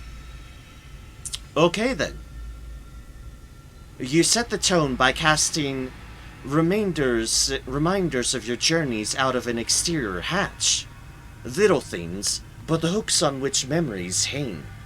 Then your crew flies past, casting lockets, letters, and hand-me-downs out into the sky. In the days that follow, you see fewer guests aboard, and then none at all. They seem to have slipped out while no one was looking. You've gained 10 terror. You are no longer plagued by guests. You've lost 4 crew. Yikes. And lost 3 of those.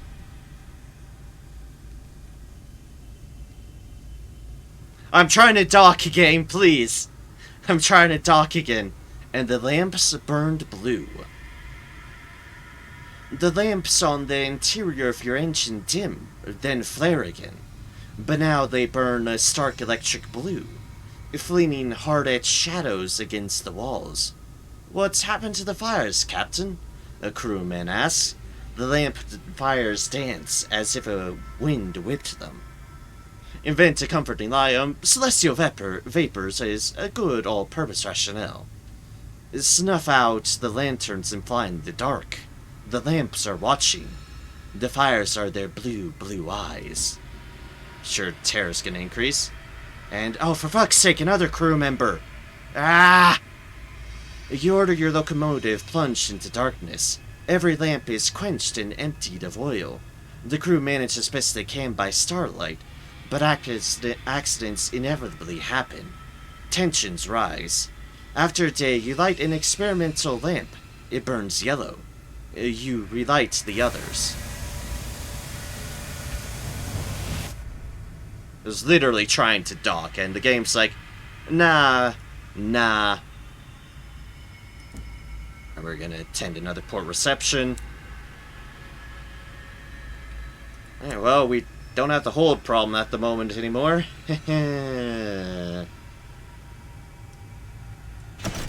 Alright, we'll stab that in. We're not using these quarters at the moment, so we'll stab that in too. Once we get enough irons, we will stab this in. All will be well. Everything will be well.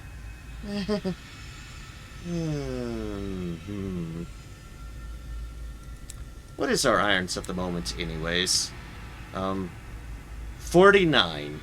We have some progress to make here, but it'll be worth it, and it is what I intended to focus on anyways. The boring rig seemed to be 45 meters. We're at 38 meters. If we combine the two, that would be great. If we could combine the two. Let's go to the mausoleum. Do what we need to do there. Go back to London. Everything is going wrong, and we need some fresh bodies. Yay! Everything going wrong.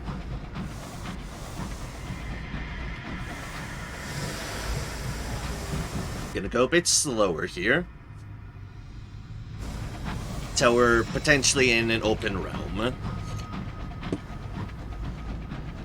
A lot of barrels of ours, but we've been gaining a good amount of hold space, and I am happy with that.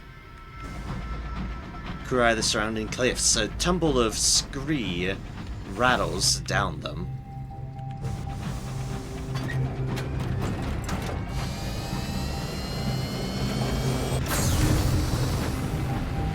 Driver's expression is unholy as you order full steam. That's the ticket.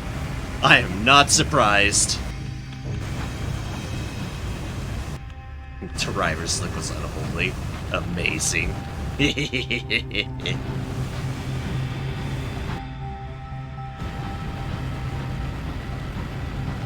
Alright, let's beat out the nightmares by just zooming. God, this is a small area.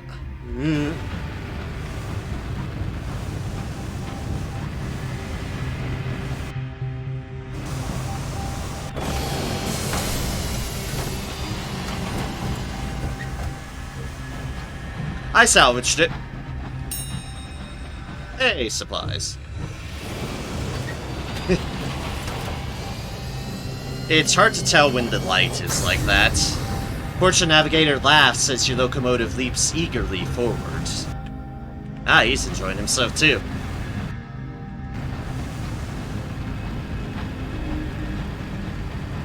Waste the sky, crewman mutters. Good for nothing but dumping the dead. Here's our dead star over here. Let's, just go on by.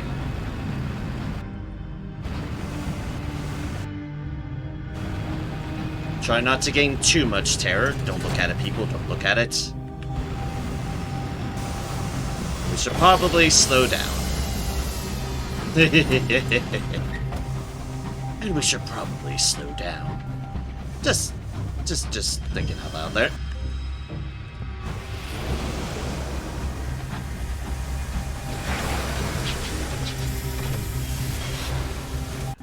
Resurrection is fighting over there. It's fine. We don't have to worry about that. Now we can attend another deathless funeral. Terror's fallen, and another favor. Inter your aunt. No, it's fine. We don't need to inter our aunt.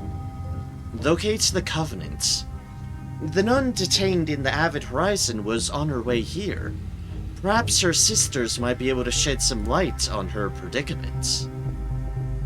Report first, because I can.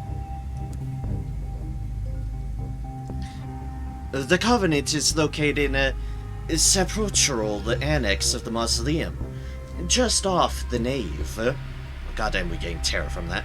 This red candles light the way through the gloomy hallways to the entrance. It is ostensibly for the good of the souls of those sequestered in the mausoleum and patronized by the luminous cardinal. You can't help but note the decor is very martial. A furious prioress is on hand to answer your questions. Yes, we know her. No, we did not ask her to join us. She frowns. And even if we had, which I'm not saying we have, diplomatically, we could never be seen to have officially vouched for her. Do you understand? Ah, some doublespeak here. Which kind of lends me towards thinking that something with them is what we should go about. 100 sovereigns for that. We don't want to do that. 100 sovereigns to ensure a deal. How much is the cost on this? Oh, right, these are items. Turn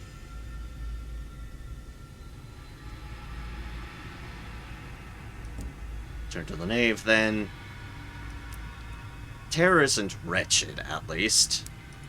It's manageable. Don't have any of that. Ah, there's ministry-approved books here.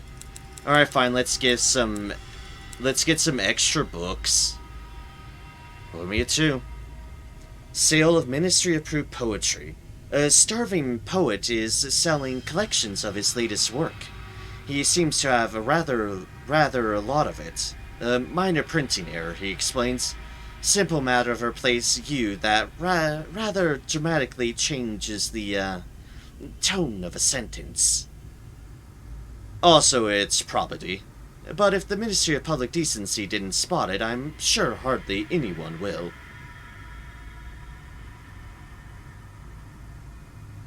Okay then, fair enough. Let us buy some more fuel.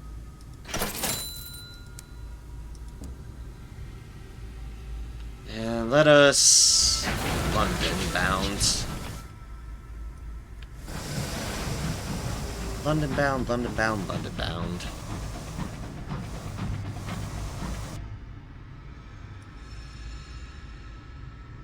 That'd be kind of the quicker way, I think.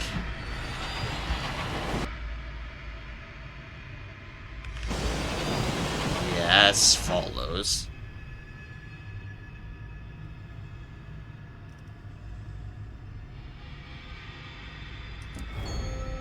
Keep their hands and head busy.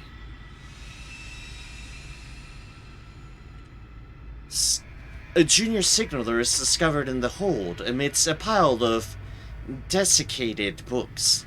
She is cutting out words and grouping them in clusters to represent a new system of linguistic categorization. Narrative is preposterous and inclusive, she informs you. Meaning is the only sensible foundation for classification. You examine her arrangements. The words light and law sit side by side. Nearby, conjunction, philosophy, and faction huddled together. Back to the grind.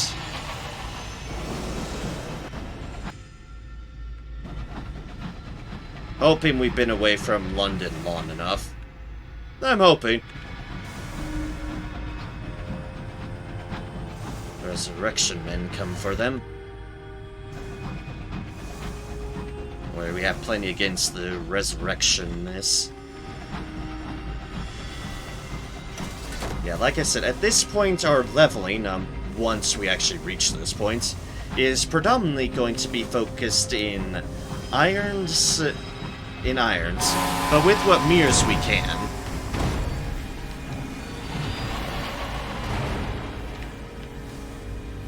Because mirrors is a good stat to have. We'll just kill this fellow. And strip it for parts. Near home. 15 hole. Because for things like that, mirrors can be great, amongst other things. So, it's effectively our ideal formation, and it's not guaranteed, but our ideal formation at this point is going to be irons primary, mirrors secondary. We need at least 45 mirrors for whatever this boring rig is that we're gonna pick up. But, and at least 65 irons, which is going to be the big haul. Now, technically I could switch out switch out the hoarder for the inconvenient aunt. What that would do for us is increase our irons by 6, while keeping mirrors the same. I might well do that once we're back in port. What it will do, however, is decrease our veils. The trade-off being that our veils is going to be a lot smaller, but we generally don't try to rely upon our veils, thus I might well be switching to our aunt, as depressing as that would be. It would shorten matters, well, by a full 6.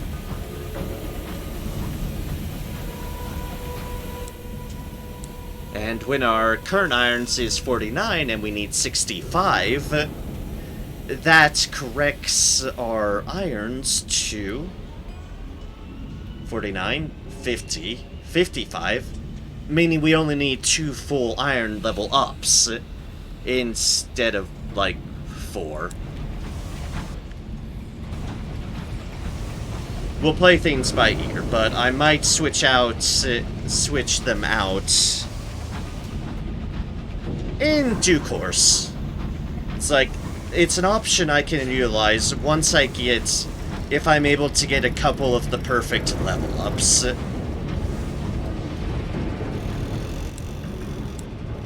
How much of the mirrors deals if it's at 3? If I need 45 and I'm at 38, that puts us at 7, which is like 3. Okay, fair enough. Fair. Nope, not that one. The next one. Next one is where our dock is. Our terror is high up. I do not approve. Let's hope it reduces a fair amount by docking into London. I'm sure it's been enough days. Spent enough time whittling away in places. And please... Okay, good. I will take whatever I can get. Hire on crew, recruit 2 or 3. We definitely want to do that. Excellent, 3 crew. Card games, and they're glad to stick together. Yay! Okay, so 1, 2, 3, 4, 5. We don't need those. We can put these in. I'm gonna put the law furnace in as well, because it's just taking up a hold space at the moment. And it'll be a bit until we can utilize it, but it will be here. We need 1 deal of tea and 1 crockery for Avid Horizon. And then I think I said we need 13 barrels of ours total. We have just enough. Oh boy. Perfect. Okay then. This will be our last run, of course. But that'll still be a little bit... Yes, this is definitely our last run. Even if it's a bit of a big run. Alright, I guess I probably should have checked that. It's available now. We might as well just poke it. I purchased at Langley Hall and can often be salvaged from Resurrectionists in Albion. Oh, that's a Resurrectionist deal. Ah, that's a Resurrectionist deal.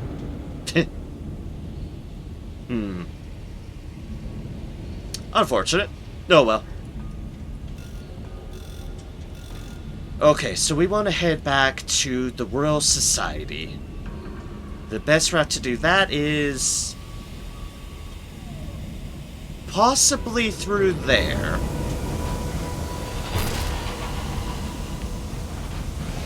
So I scrape along the walls. But yes, possibly there.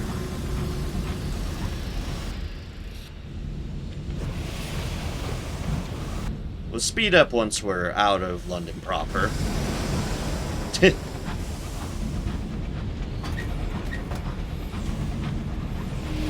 Actually, held it down. Pipes and gantry snake through the smog. A web of iron. Alright, let's go here and around here and avoid the glorious dreadnought. By avoid, I mean just don't get hit by it. Be a wonderful thing.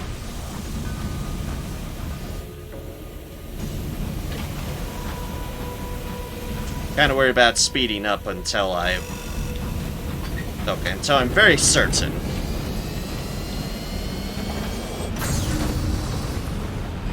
Yay! Doggo's outside the window again. Adorable.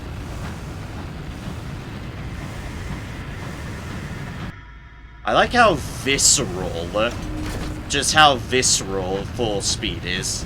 The Cullen's Hearts. Ooh, okay then. I'm keeping close watch over any wall turns. Let's be honest, I wouldn't be surprised. Like that, like that, like that.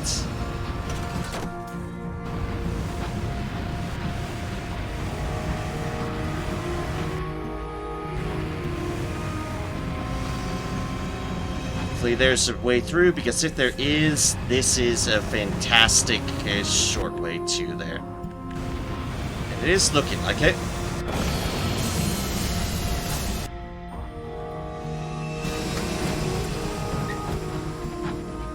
Tuneless and mournful. Been getting that one a lot, but that's alright. Ooh, and we have a little cubby hole through here, too. Mind you mark the way back, Captain, says the stoker. Thormswat is a labyrinth.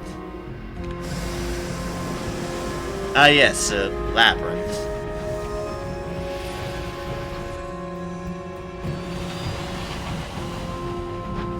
Just a casual labyrinth of a straight way through to the Royal Society.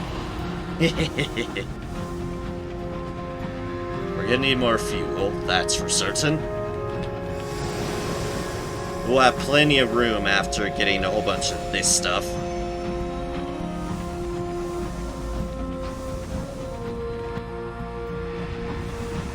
Basically dropping off all these hours. Temple devoted to meddling where man should not. Splendid. Of course you would say that, a repentant devil? Of course you would.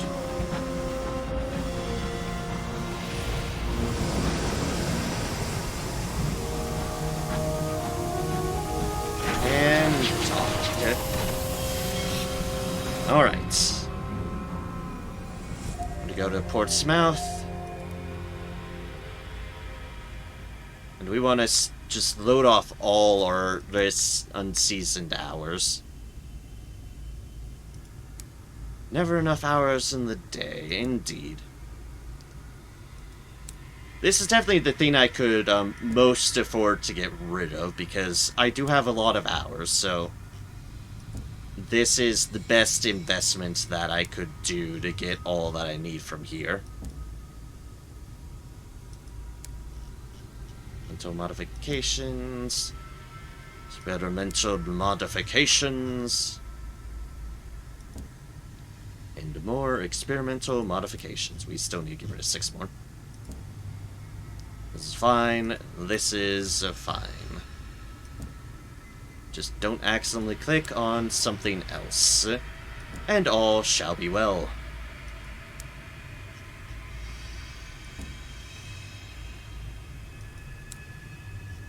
Two more. That gets us at 29. Alright, now we want to go back to here. Workshops. The inscribed Tinkerer. Now let's see here. Where was it? Here it was. 45 mirrors, 18 experimental, and a better mining deal. A hardy and stubborn mining rig made from the repurposed shells of Cantankerite. Regrettables. Terrible creatures, glad to put their shells to good use. You can't eat them, you can't kill them, can't properly kill them, and have you ever witnessed them mate? Well, no, you wouldn't, would you? I'll have this sent to your engine. Ugh.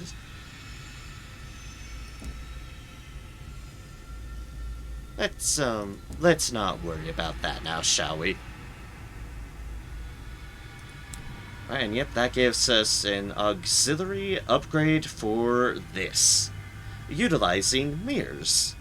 Armor, hold, and mining. Basically, we gain armor from this one. Named after the bloody-minded King Tankerai that infests the skies, this bulky, brute-force mining rig is capable of rendering practically anything down into smaller, more easily stored parts. Especially if you don't need to put it back together again. Yes, quite so. And now collect the Baroness's mysterious equipment. Thanks to your contributions, the work is complete. The energetic mechanic beams as a group of straining engineers wheel it in. The invention. It looks like a bathysphere. A large globe of iron and bronzewood, just big enough to hold two people who are prepared to be extremely candid with one another. It has countless layers of plating and reinforcements, and its surface is engraved with luminous sigils. There is an attached crane and a cable. The sigils were my own addition, the mechanic confides. They roughly translate as an inexorable return to the point at which one began. Wherever you're going into, they should increase the odds of getting out again. That's good. I appreciate that. Oh, a mechanic. I appreciate that. Energetic mechanic. You have the bathysphere loaded onto your engine. Return the bathysphere to the plucky Baroness. And we now have one experimental modification left. To do with one experimental modification. I think the best course of action would be to use it on repair hull. 25 hull, when we're at this point, should be good. The engineers of Portsmouth House are eager to get to work on your locomotive. They demand specialist equipment, however. Spend an experimental modification to repair 25 hull. You can gain experimental modification by the ways we were already doing it. Better than new. The engineers huff and make faces as they examine your locomotive. Wouldn't have built it like that myself, they say repeatedly. Still, they work with merciless efficiency, and by the time they're finished, your engine shines like a new-built sun. Neat. Okay, we have everything prepped and loaded for what we want here. As far as I can tell for the time being, we have these equipped, we have this in the wings, and we have that law furnace in the wings, because the law furnace just sounds cool. 65 iron, 45 mirrors. That's our leveled up goals. Alright. Oh, wait.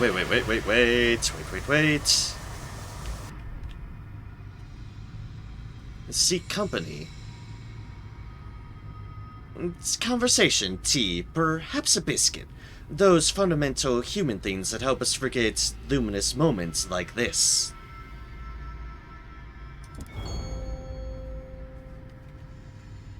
Familiar things. You find someone in the galley. They couldn't sleep either.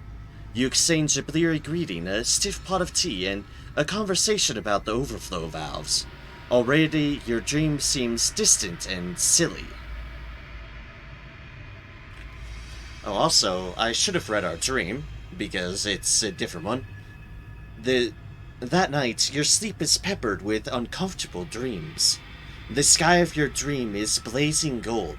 It is peppered, no, crowded with suns. Suns piled on suns.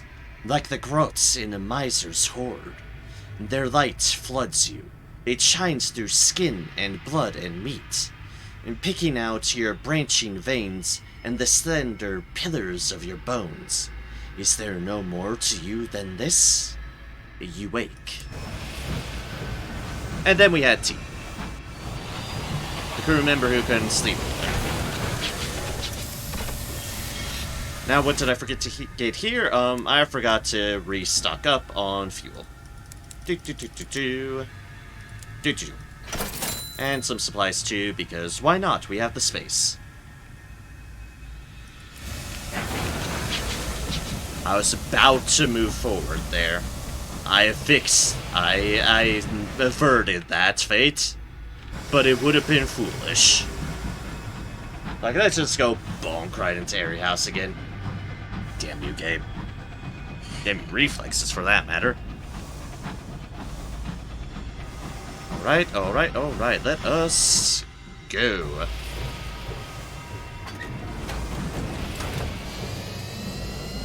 To Avid Horizon. Devil Corks and Eyebrows to locomotive rockets across the sky.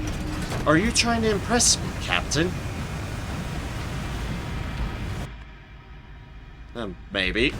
What's to you, Devil? Are you impressed?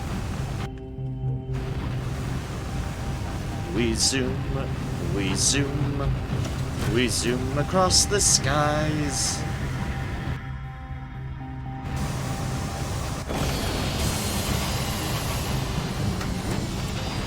Alright, hold up.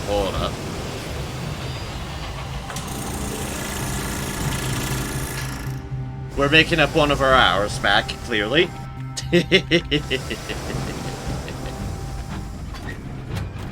Anyways, pricey on the fuel, going in and out. The driver's expression is unholy. They're enjoying the hell out of this.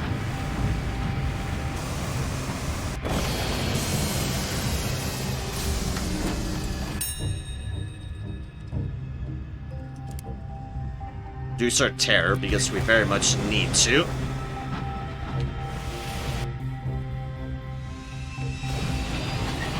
And alright, forward again.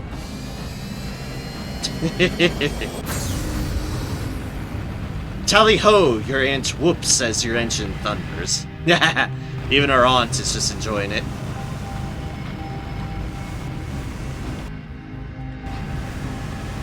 Okay, good, I'm around the asteroids. Which is obviously a good thing.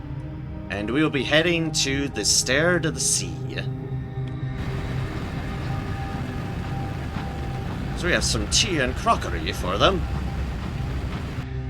All is saving. We'll be glancing up a bit briefly around the terror zone. Hopefully it's not too bad. Still cooling corpse of a sun shudders far below. The fires have failed.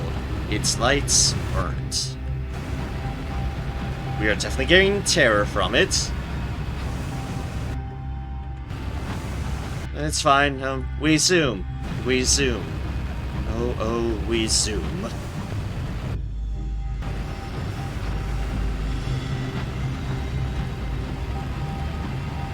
We zoom really, really fast.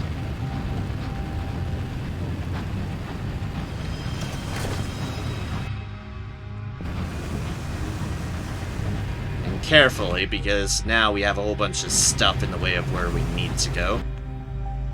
If we go along here and then duck in, might just be getting rid of our deals there, but that would be fine.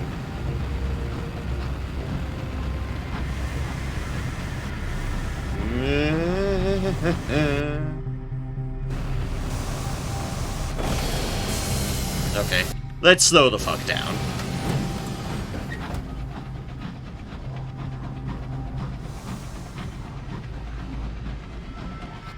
And here are flukes somewhere. Not gonna actively find it, but I recognize a fluke sound when I hear one.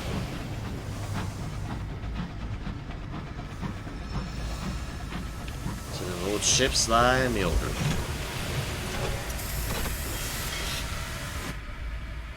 Alright. Go down we go. To a sunless sea. We don't want to do that. We do, however, want to return to the flotilla. And speak with the illuminated archivist. Continue your study of the word. A feast, not for the traitors nor the murderers. Just us, tea, as it is written, and scones, as it is written, and those little cakes that melt in your mouth, as it is written. What supplies is that? 2 supplies. I can buy more at Avid Horizon.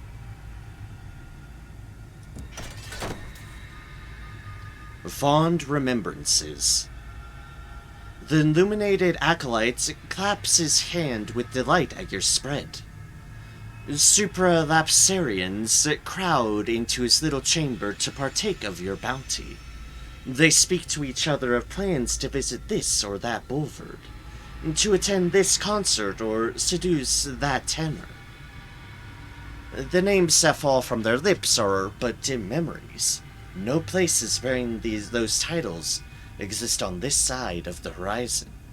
At last, when the dishes are cleared away and everyone has toasted the wandering bazaar, the archivist unbuttoned his shirt to reveal writing upon his scone-filled stomach.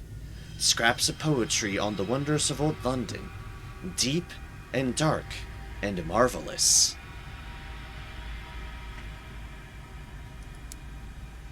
Oh, we lost 1 supply. Okay. Not as bad.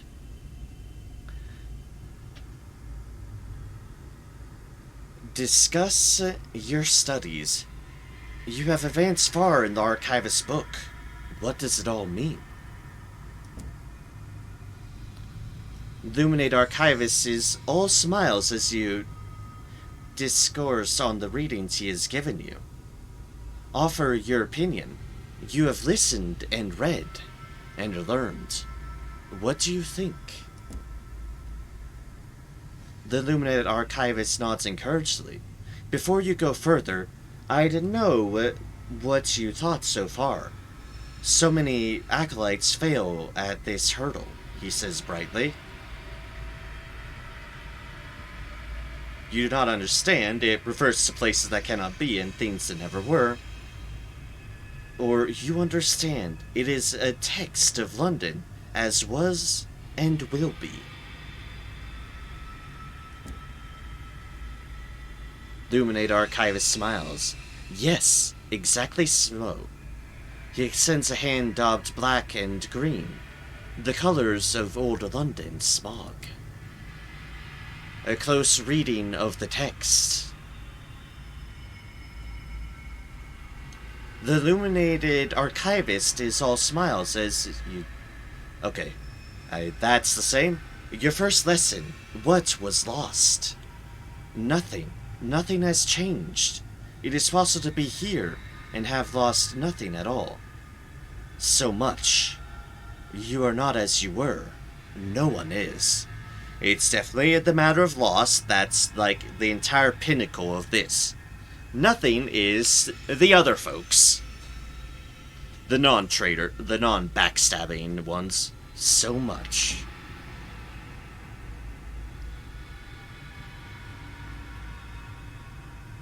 Oh, wait.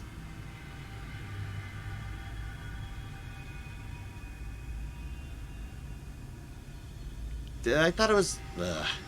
Our Illuminate Archivist rolls his eyes, revealing little tattoos of velocipedes racing down Agassa Street. He was apparently less than thrilled by this result. Second lesson. What do you fear? Okay, now I'm worried.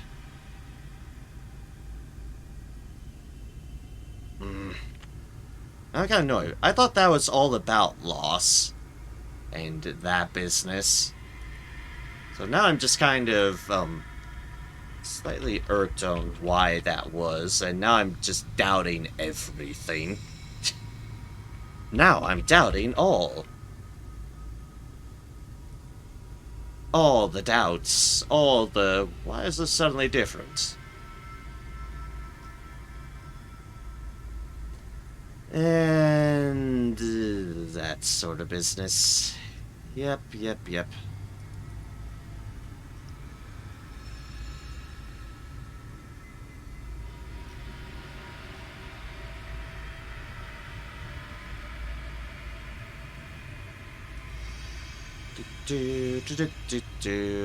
What the hell did I miss?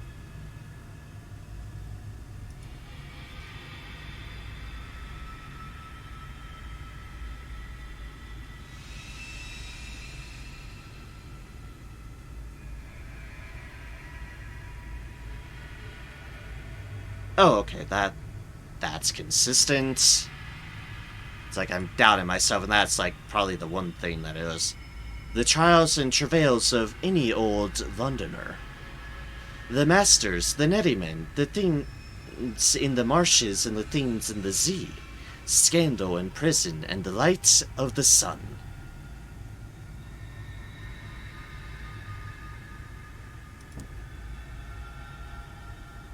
The illuminated archivist nods solemnly. Such is our lot, we who might live so long in the dark. All liberties come with a cost, but we have chosen our price.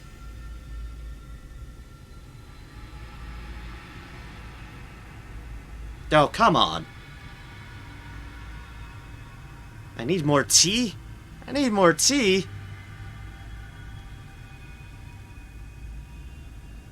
I need more tea. Okay, I need more tea.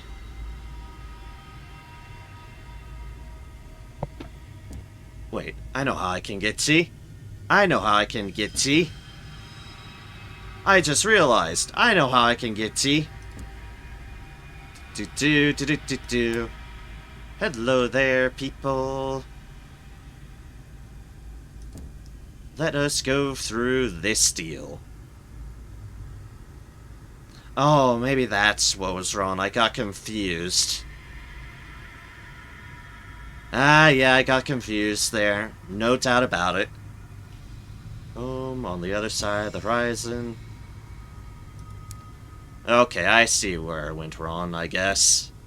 I misunderstood, is the answer, and I blame the hour.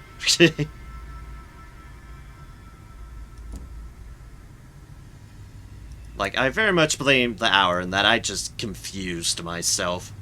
It is late, and this is why this is the last run of the deal. Just do all I can. Just here, and yep, then head up to the Parliament, and then back down. Traditional decorum.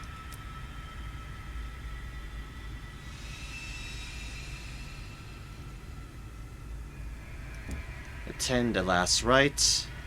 And, hey, look at that. Tea! Discuss your studies. The third lesson. What gift do you bring me, I who have instructed you? It is tradition. It is definitely not an oozing sky whore. What finer gift, what better proof of life beyond old London and the gates? No, tea. Stewed and sanguine. A tonic for the nerves. A restorative for the soul. Refreshment. The illuminated archivist pours you both a cup, in broken china saucers, several decades out of fashion. I found these down in the drift. He pauses and shakes his head. I found these in Flowerdean Market. I find them daringly modish. The tea he brews is strong, and he does not wait for you to finish your cup before pouring you another.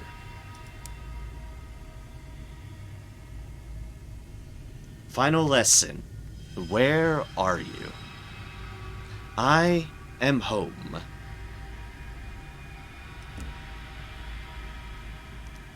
Nostalgia? You speak of London and its gaslight streets. of the false stars above and the Z waiting below. You speak of the masters and their bazaar, of tomb colonists and rubberymen, and the sprawling, teeming life of it all. At last, you realize the illuminated archivist is speaking with you, word for word, chasing them along the slim, severe lines of his body. He stops at a final tattoo of a gate in the nape of his neck.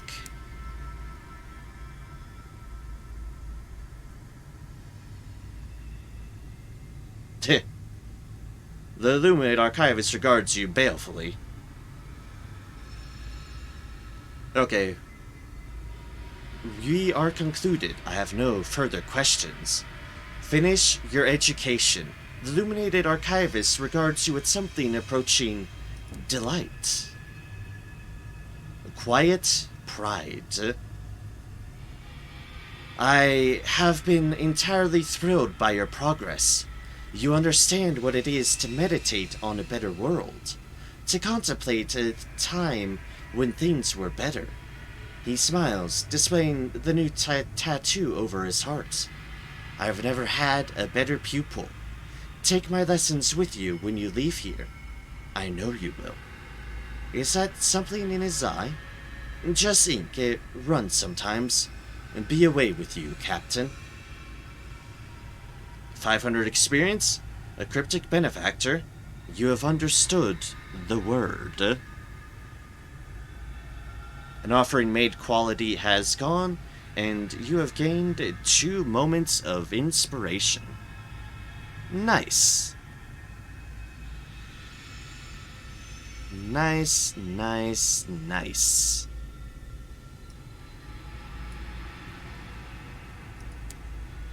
Alright, continue.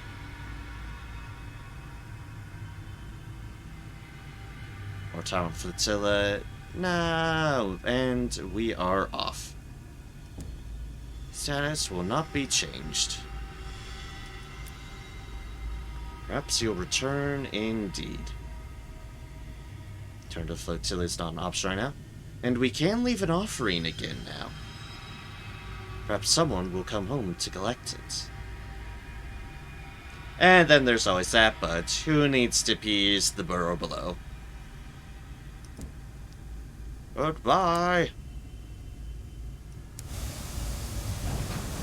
Alright, David Horizon.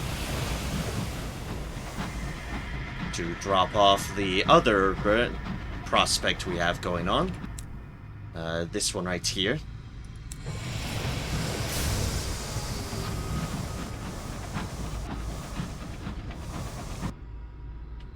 Going slowly because there's no reason to go full on speed, demon.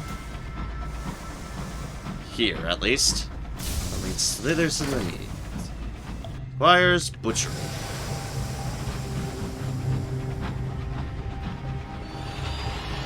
In this place, there's 2 places. The sky remembers the sea. Oh god, we're in Terrorland. A bit too close, we're a bit too close to the Avid Horizon. Okay, okay. I did not realize we were too close to the Avid Horizon. That was awkward, to say the least. So to be an engineer. Storm that speaks. I think I've done this one before. Partial success. All hands to the wheel. You administer a stern word and a reminder of their duties. They return to work, but their obsession continues to prey on them. Your locomotive's efficiency suffers as a result. Ah, lovely. Lovely. I knew I should have just brought out the brandy. Knew I should have just brought out the brandy.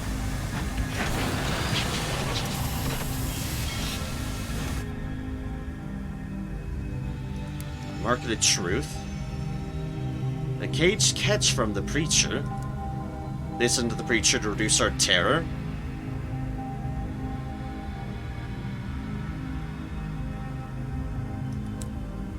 Alright. Good, good, good. Sell all those for money. And, oh hey, more hours. I'm not worried about that. Should be fine on supplies. To get back, we still have 4. The home office. We do the port reports. Take tea is always an option. Deal with the probator's request.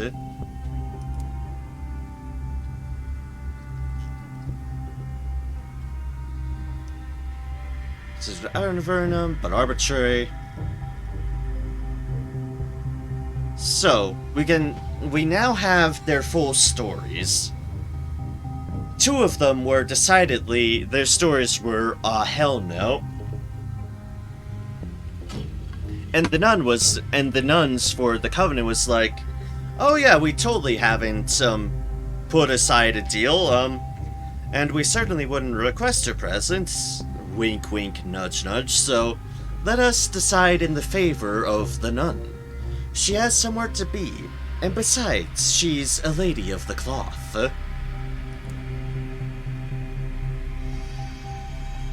Pilgrim's Progress. Christ in hell, she gets to her feet shakily. Never thought I'd be on the move again. Was planning my own funeral. Picked out the burial plot right under his window. She glares balefully at the acting senior probator. The former courtier rolls her eyes in disbelief.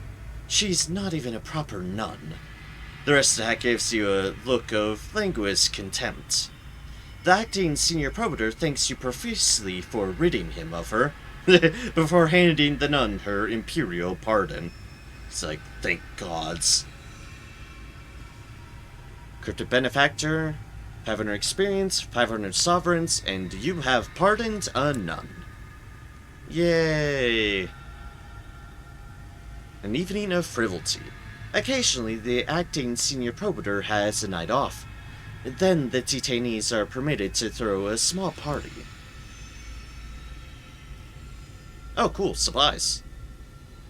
An unmemorable evening. Biscuits, some of which are not stale.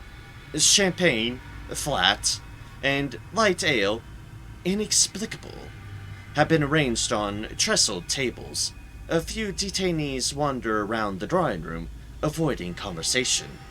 You are the life and soul of the party, in that you partake of the food and drink and manage to exchange at least pleasantries with the detainees. You listen to complaints of years wasted, of friends gone out to the colts on the quiet sea, of hours passed watching the gates, waiting for people who never come. It is a dreary affair. The champagne is intolerable. Yeah, the biggest sin there. The biggest sin, clearly. Let's have a little bit of tea here.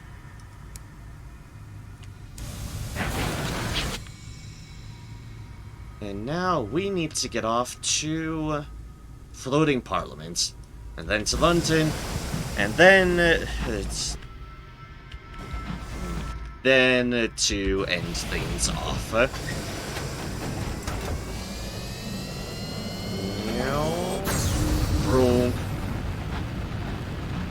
That's the ticket indeed. Go around here. Oh, hi. Ah, I could not get away with it. Really, I couldn't get away from a scorn fluke? Yeesh.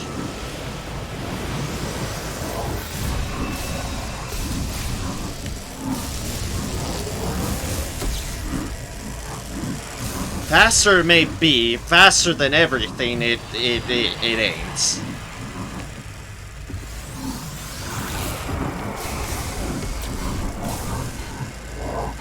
God damn it. And I'm being bad at my aim because this scene is just flitting all over the place. I forgot to early trick. Where are you going?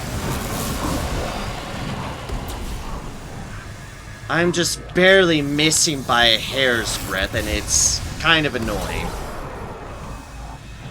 Got with the explosion, at least. There we go. How do you like your own medicine, motherfucker?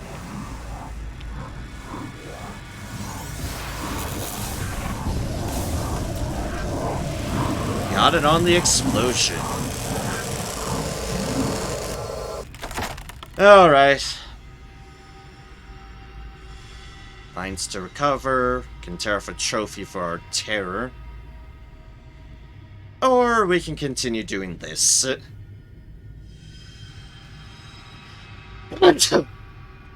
Ugh, pardon me there. Pardon me. We have this. We do not need another one. Let us try communing with the Scornfluke again. Impale your hand upon a spine. Combine your memories with its own. Grant you a moment inspiration. Failure may substantially increase your terror. Oh, good. Yay! Crossing a threshold. The spine is thin and passes easily between your metacarpals. Searing pain settles in your jaw. Your injured hand is as a graze. This is the anguish of profound sorrow. There's a scent of sweat, sharp like fear. The sound of a scream cut short. A crew, not yours, destroyed, punctured. They had traveled far, not far enough. A soul, bright and cheery, drawn slowly from a weary tourist. She claimed to see it all. She claimed to have seen it all. She had not. An Empyrean vessel, broken between rocks and the fluke's bitterness. The crew, without time to don sky suits, picked off one by one. None knew of Axial, but someone must. Body after body, broken, pierced, soulless. Someone, somewhere, must have a clue to its location. Commingle your choirs. For commingling of choirs. A moment of inspiration and true terror. And an interruption on our journey. How rude. Floating Parliament only sells supplies.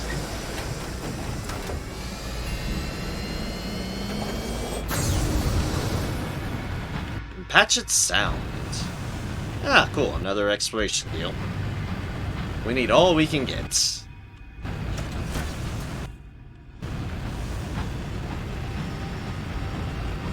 And hopefully we won't be interrupted this time.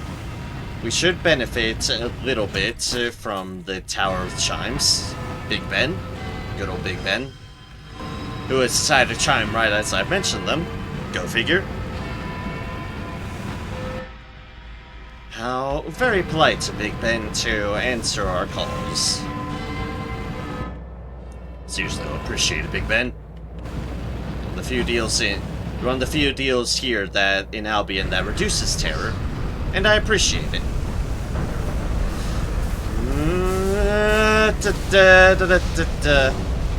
With you on your journeys across the sea, souls that toiled and wrought and thought with you.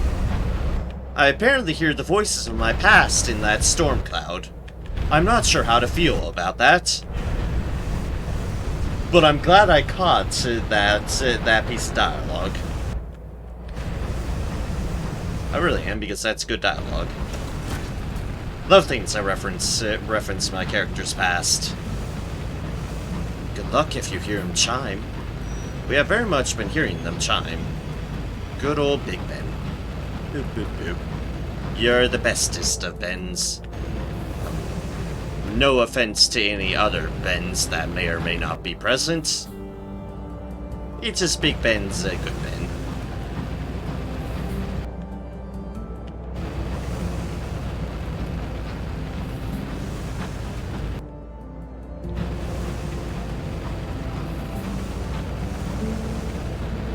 Alright, we're gonna need to stop by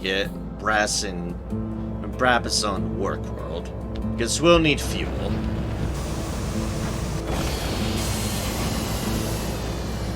Because we will definitely need fuel.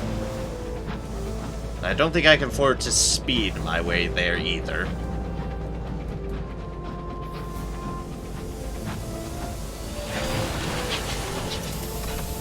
Ba-ba-da-da.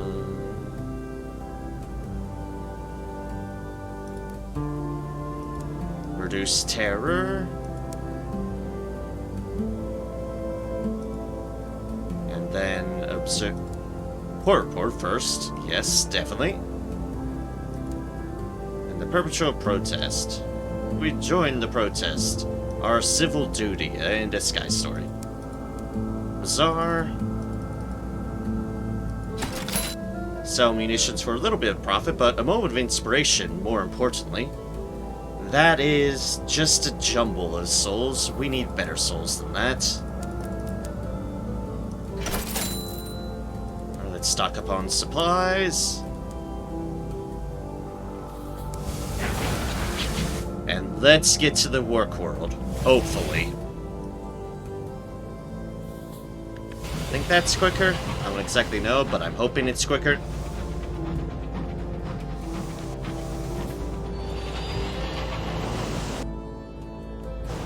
Alright, let's get some fuel, crew. Let's get some fuel. Steadily getting closer to leveling up some more. Steadily.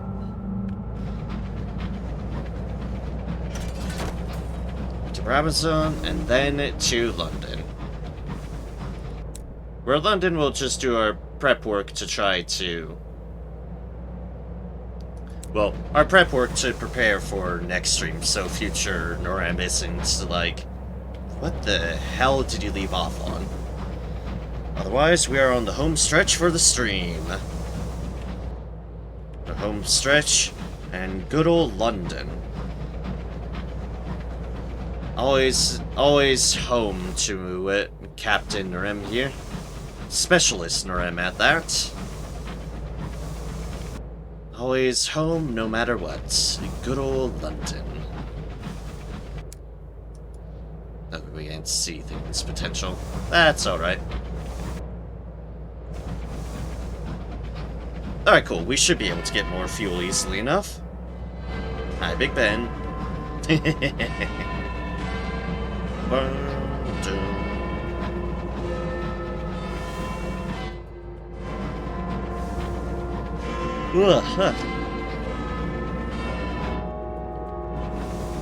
Fair bit of a stream, as usual. No surprise there to any regulars.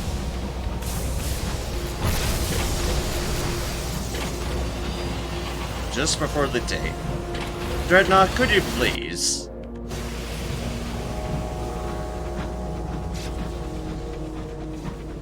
They're not mad about it, but I'm slightly peeved about it.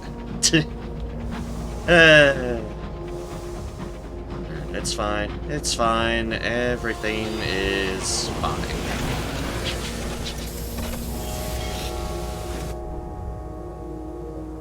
In between last day, we actually have no one to recruit because we're a bit full at the moment.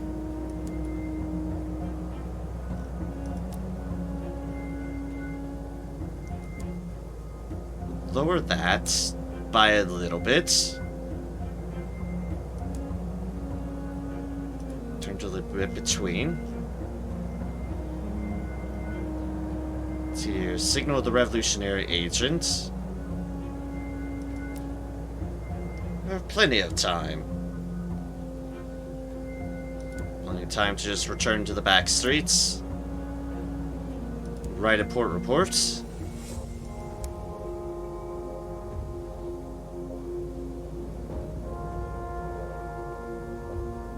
Could give charity, but that's alright. We have back, because I don't think that increases our progress for anything on here. Right, shop, bazaar, more hours. More importantly,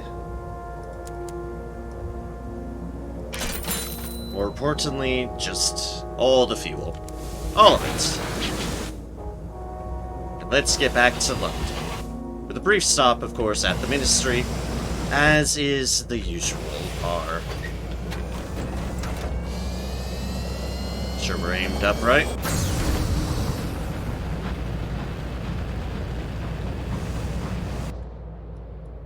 Shroom and shroom.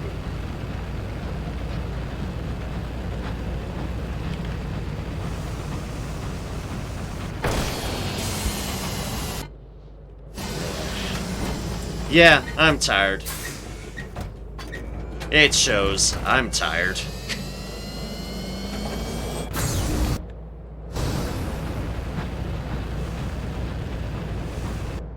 I'm very, very tired.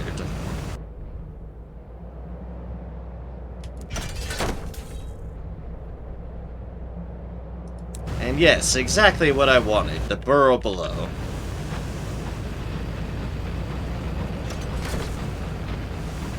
Bugger off, you get.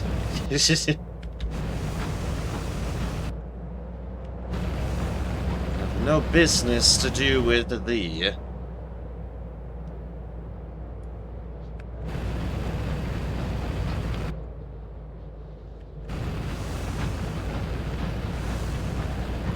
Alright, yeah, all in all though, hiccups beside the tiredness towards the end there, but all in all, this has been a very good and productive stream. We're keeping in management our terror nightmares as best as possible, and we have been making progress on the stories of our companions.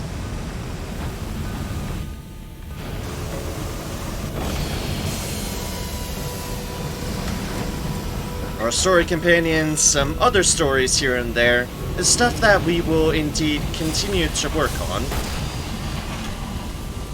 I don't care anymore. Dunk against the side of things, I don't care.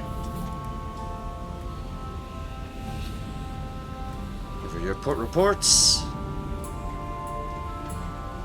And 600 more sovereigns to help make up for matters here. Sufficiently in favor. Sufficiently in favor. And another 16 there.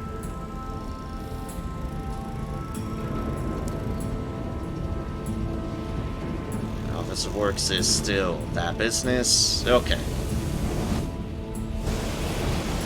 Get into London proper. But yeah, a good amount of stories completed with companions. We picked up a couple of new...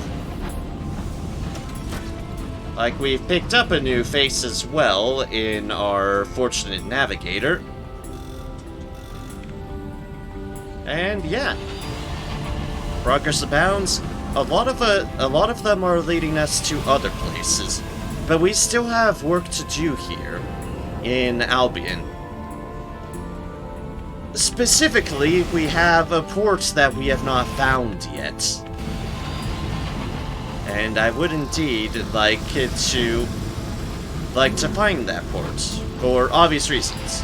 Experience, port reports, and the stories we have leading into it. And the stories that are undoubtedly there. Also need Immaculate Soul. But alright. Boop and boop. We'll work our way up towards those. Go to the bazaar. We have... We have 2 of these things back. Fireworks. 3 fireworks. Well, munitions.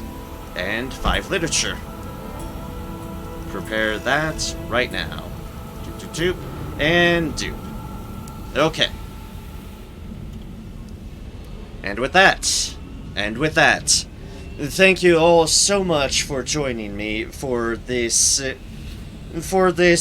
wonderful evening of Sunless Skies and all the decent progress we have made in line with matters. It was a good evening. It was a good evening and a productive evening. And like I said, with that, thank you all so much for tagging along. Whether you lurked, whether you conversed, whether any of it is, I'm glad for y'all to be around. next stream is this coming Tuesday, which is going to be more Final Fantasy X HD Remaster. After that, it is Thursday, which shall be more Troubleshooter, Abandoned Children. Next is Saturday, which shall be more Doom Eternal. And then we wrap back around to next Sunday, which shall be more Sunless Skies. And until next I see y'all, I hope all is well for y'all, and y'all have a good one. Well, for however long it takes until we next see, I hope all is well in the meantime, and that you continue to spread kindness and joy wherever y'all can, for it is the least we can do that within the power that we have. And with that, thank y'all so much, take care y'all, and have a wonderful time. Cheers, and I'll see y'all next time.